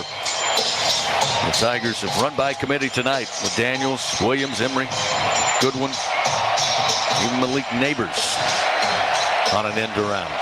So Alabama starts overtime. First down at 10 at the 25, as Gordy told you. Moving left to right towards the south end zone here at Tiger Stadium. Working from the far side hash, 2 receivers left, 1 to the right side. Latu, the tight end, left of the formation. They'll motion a receiver from left to right. Here's the snap, give to Gibbs. A little patient, trying to find a hole, hit, and dropped. After he reached the 23, a gain of 2, Micah Baskerville. Aggressive tackling for the Tigers. It'll set up 2nd down and 8. Jahmyr Gibbs now with 99 yards rushing tonight. Leading the way for this Crimson Tide. 2nd down and 8 from the 23 here in the first session of overtime. Alabama again will have 2 receivers short side of the field to the left. 1 lone receiver in Brooks to the right side. Latu, the tight end, will motion from right to left. Again, they'll motion a receiver left to right. Here's the snap. Fake the toss to Gibbs. Bryce Young off and running inside the 20. Picks up the first down. Eventually brought down by Perkins at about the 12-yard line. Again, LSU every opportunity to make a stop. Just elusive is Bryce Young. That's one of the few times in the 4th quarter that LSU's elected to rush Perkins up the field and not spy him on Young. They didn't run a spy that time. Young was able to elude the rush and obviously convert on the first down. As Perkins now goes off the field, we've seen a lot of number 32 Tolan in as Perkins has been dealing with those leg cramps. After the 11-yard gain by Young, it'll be 1st down and 10 now at the LSU 12. Young looking for Gibbs, drops it off in the flat near side. He's forced out of bounds at the 6-yard line by Joe Fouché. Just a simple pass. Swing it over to Gibbs. Picks up 6 yards inside the 10-yard line. It'll be 2nd down and 4, marked at the 6. First session of overtime. Alabama gets the football first. LSU won the toss. 2 receivers right, 1 to the left side. Again, they'll motion JoJo Earl, this time right to left. 2 receivers left. Young in the backfield along with Gibbs. Tigers 4-down linemen at the line of scrimmage. Young, quick fire, broken up and incomplete. In the end zone, they were looking for Brooks. Great hands by Jarek Bernard-Converse, helped with Joe Fouché, and they just knocked the ball free. It's incomplete. Great left-hand anticipation by Bernard-Converse just to deflect that ball to take it away from Brooks. So now it's 3rd down and 4, again at the LSU 6 here in overtime. They'll bunch up 3 receivers to the right, 1 to the left side. Gibbs on a wing to the left of Bryce Young, who now is hearing the noise from the south end zone. 3-down lineman for LSU, again bringing pressure. Young fires, incomplete, but a flag coming down. Sage Ryan tackled Brooks in the end zone. Again, that throw didn't look exactly on target. Watching the replay again. Again, I think if Ryan just stays upright, plays defense, number 15. that's incomplete. But penalty will place the ball at the 2-yard line, includes an automatic first down. they thought it was deflected, I believe. LSU saying that the ball was deflected. Coach Kelly now saying it was deflected, but nobody listening at this point. Now Kelly's got one of the officials near side, said, how did you not see that ball deflected? I just got a quick glimpse of the replay, and it looked like it looked like it was deflected. The defender got both arms up, and he's looking to the sideline right now talking. They're going to look at it. Yeah. They will look at it. They're going to look at it, and they should. And Coach Kelly is hot, and he should be, because watching it again, pretty evident the ball was deflected. Then the collision happened. Coach Kelly says, I want you to look at it. They ruled it pass interference, but now we'll watch it in slow-mo once again. Got over the line of scrimmage. Looked like maybe the fingertip. On the field with a pass interference Maybe a finger defense. But Guy Wingo just got his finger on it. The previous play is under review. It looked like Wingo just got the tip of his finger on that football. And now it comes down to whether or not they can find the angle and find overwhelming video evidence to overturn a call which was pass interference, which could change a lot of things. Takes it from first down goal to go at the 2 back to a third down play from the 6. Again, we've watched it several times. Looks like the ball slightly. Yes. The rotation stops slightly. The spin of the football. Again, that looks like the angle they need to overturn this call. But again, we're under our 6th official review, brought to you by Acme Oyster House. And as I like to say, your guess is as good as mine when it comes to replay. I mean, it has to be an inconclusive fingernail on this. And my technology is a beautiful thing. It is close, but Chris, I'm with you. I've seen it 7 times now, and just slightly raises the flight. Just slightly. You can tell the crowd has watched it several times. Oh, wow. That angle right there shows it. Yes. I mean, there's no question. They can't botch this. Prime time, Saturday night, top 10 matchup. They can't botch this. Frame by frame, baby. Coach Kelly was told a couple of weeks ago that back in Birmingham they can slow this down frame by frame. That's frame by frame, and that's touching the football with a finger. After further review, the ruling on the field stands. Whoa. Wow. Wow. Wow, wow, wow. Coach Kelly out there still arguing his point.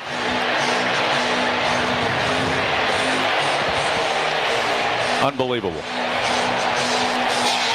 Technology can't do it all. Well, you know, in Tennessee, they threw the goalposts in the river.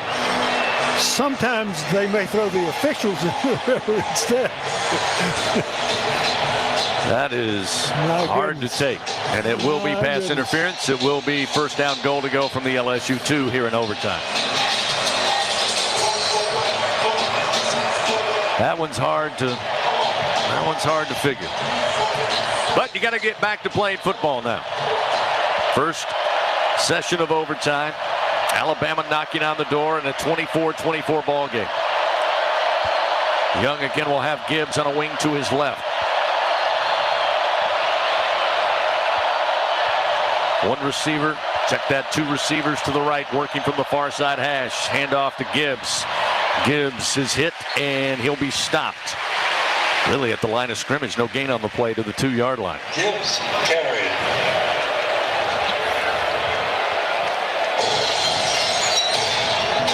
So that'll set up second down goal to go from the LSU 2.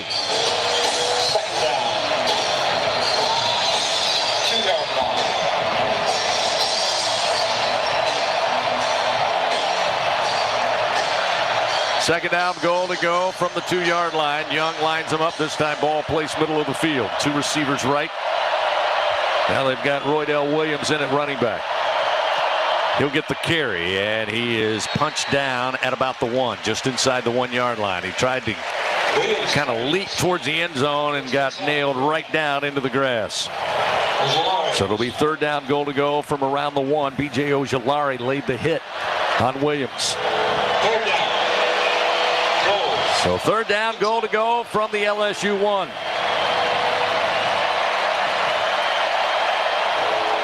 Tigers trying to overcome what was a horrible call by the SEC officials and SEC replay.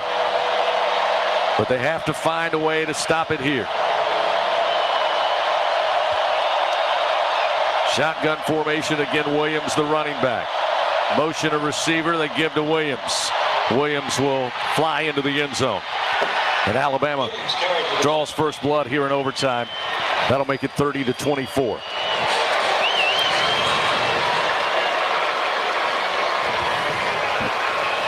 So Williams, the short yardage specialist in the backfield for Alabama tonight. That's his 2nd touchdown of the evening. Used on short down situations. Used that time on goal to go from the 1. Reichert on to try to add one more. Point after attempt on its way. And the kick is good. Kick is good. So 31-24. Alabama gets the lead. LSU now will get the football, start 1st down and 10 from the 25 as overtime continues at Tiger Stadium.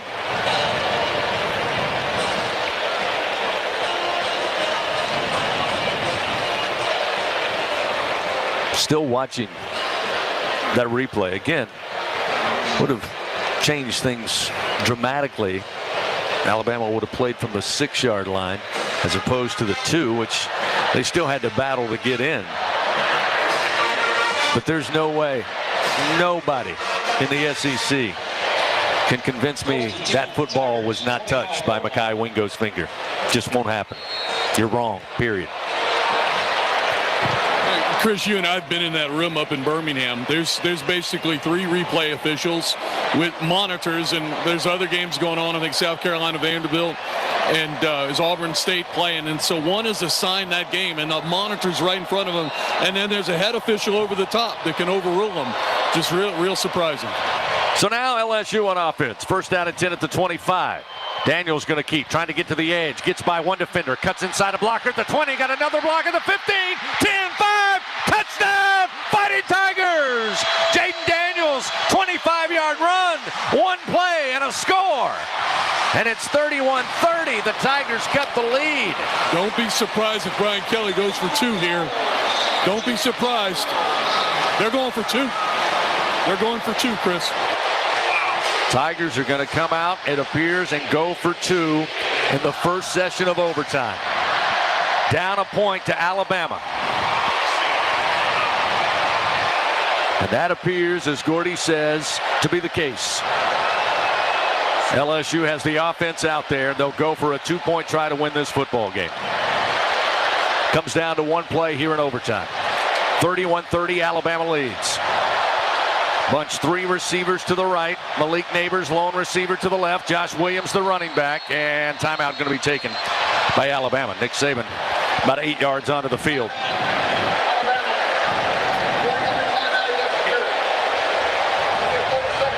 So they'll take a 30-second timeout here. 30-second timeout.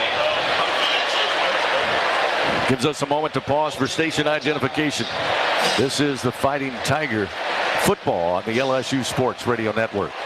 Hear the Tigers roar worldwide. The LSU Sports Radio Network and the LSU Sports mobile app.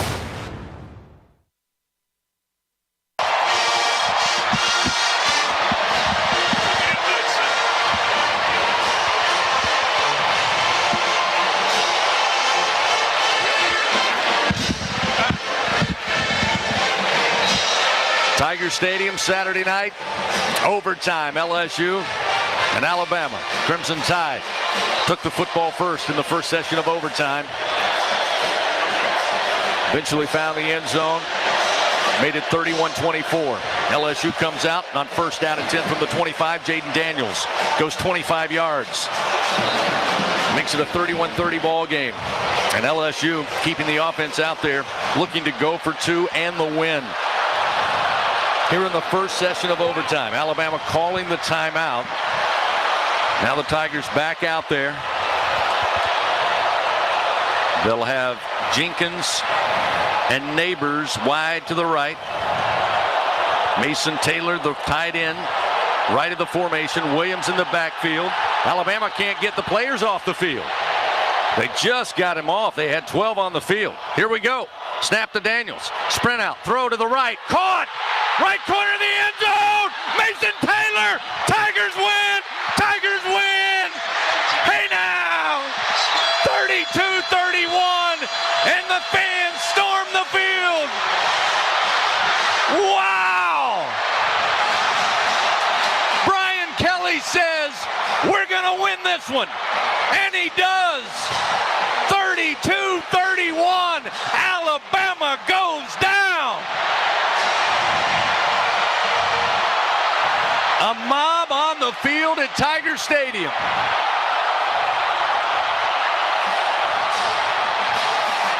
Unbelievable. LSU with the win.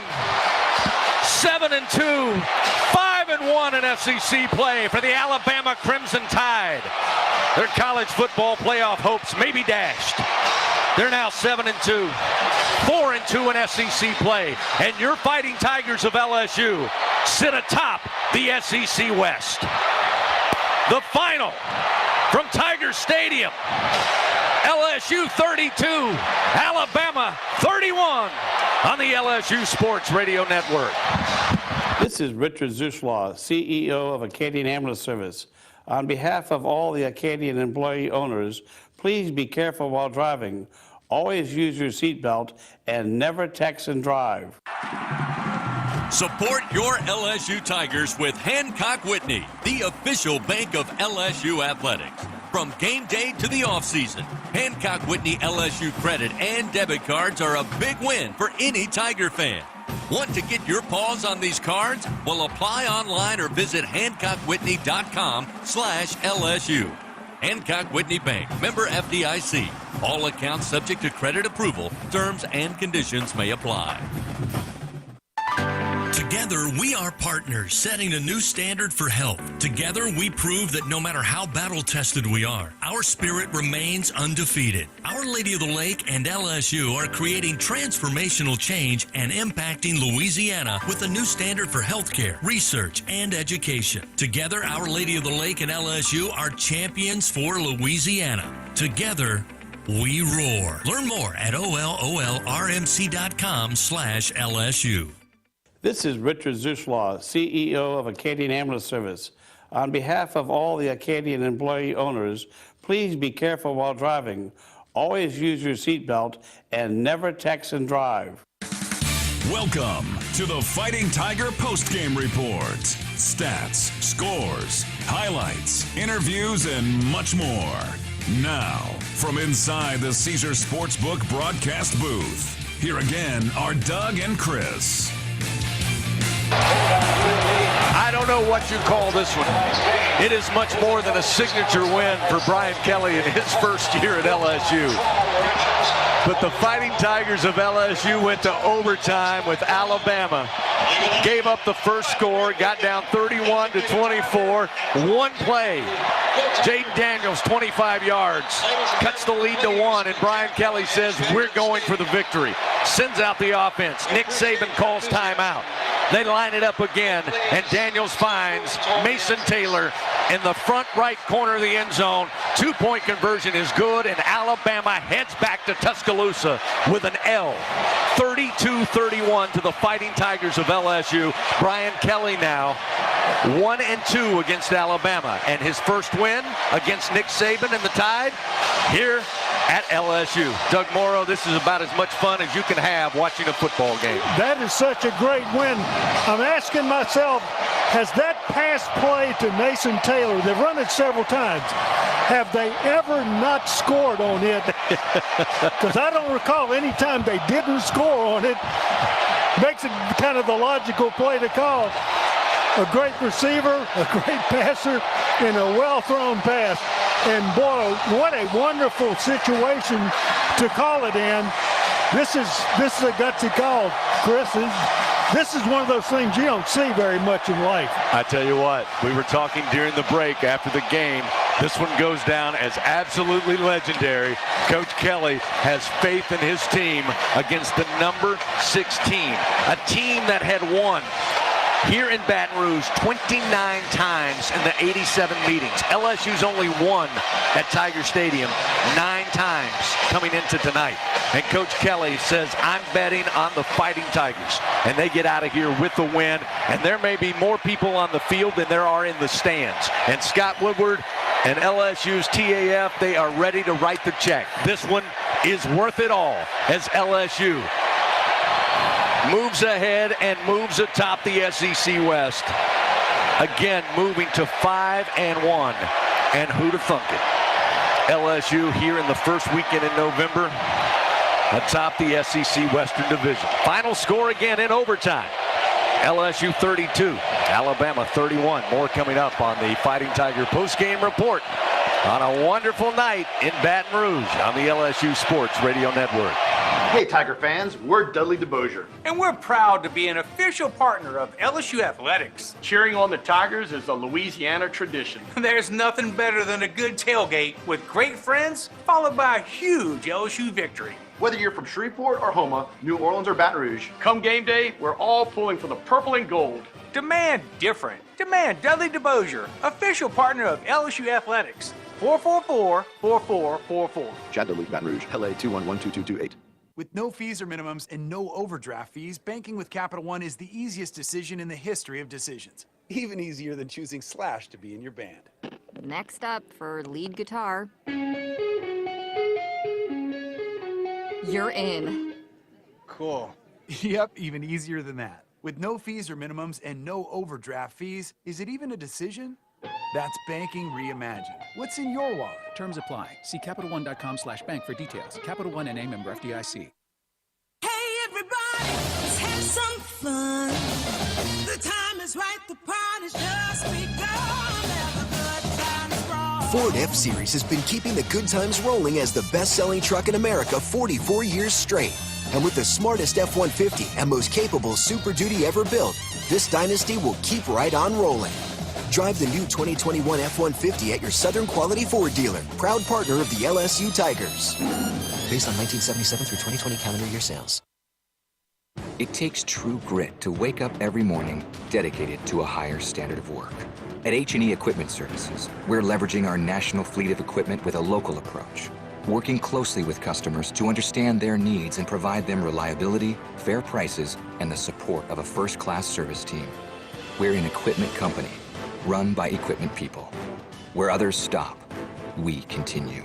H&E Equipment Services, the higher standard in equipment rentals, sales, parts, and service. More coming up on the Fighting Tiger postgame report. Time now to highlight some outstanding individual performances on the LSU Sports Radio Network.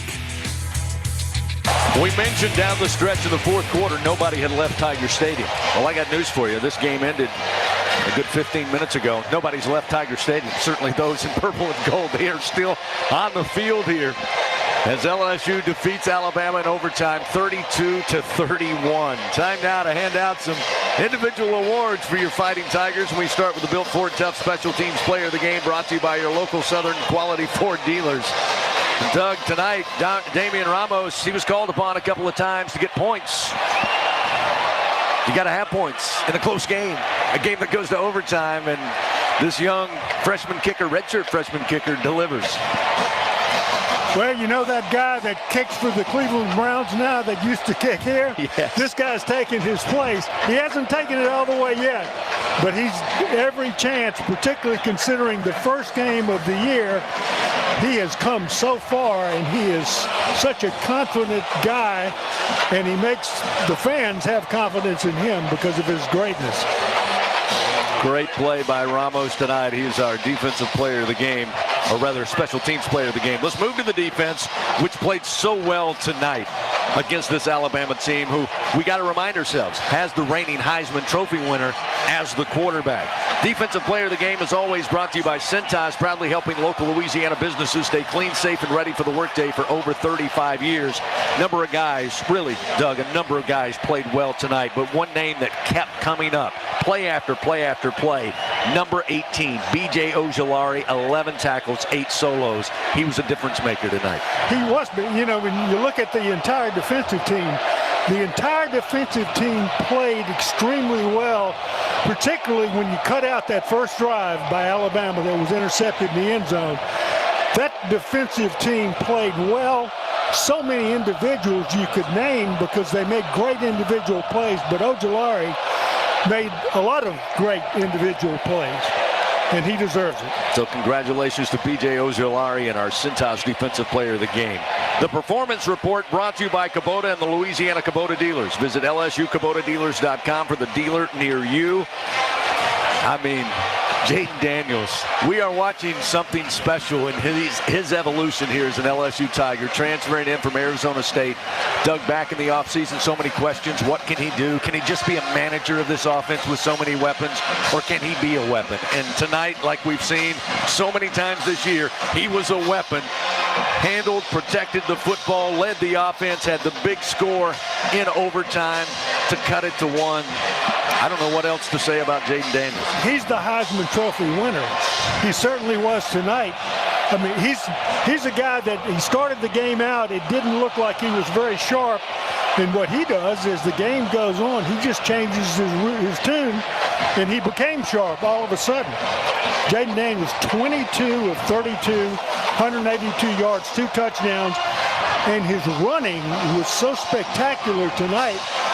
And he's gotten to the point where he doesn't let people tackle him, so he's not going to get hurt because his quickness and his speed keeps him away from the devastating tacklers. I mean, he's one of those guys that just has the ability to be special in every game that he plays. And we happen to have seen a whole season of him almost so far. He has been spectacular, getting better each and every week, unflappable, and no question, he is QB1 here at LSU, and we are proud and thrilled to have him. Again, on the night, 22 of 32, 182 yards, 2 passing touchdowns. On the ground, he led the Tigers, 18 carries, 95 yards, and a scoring touchdown.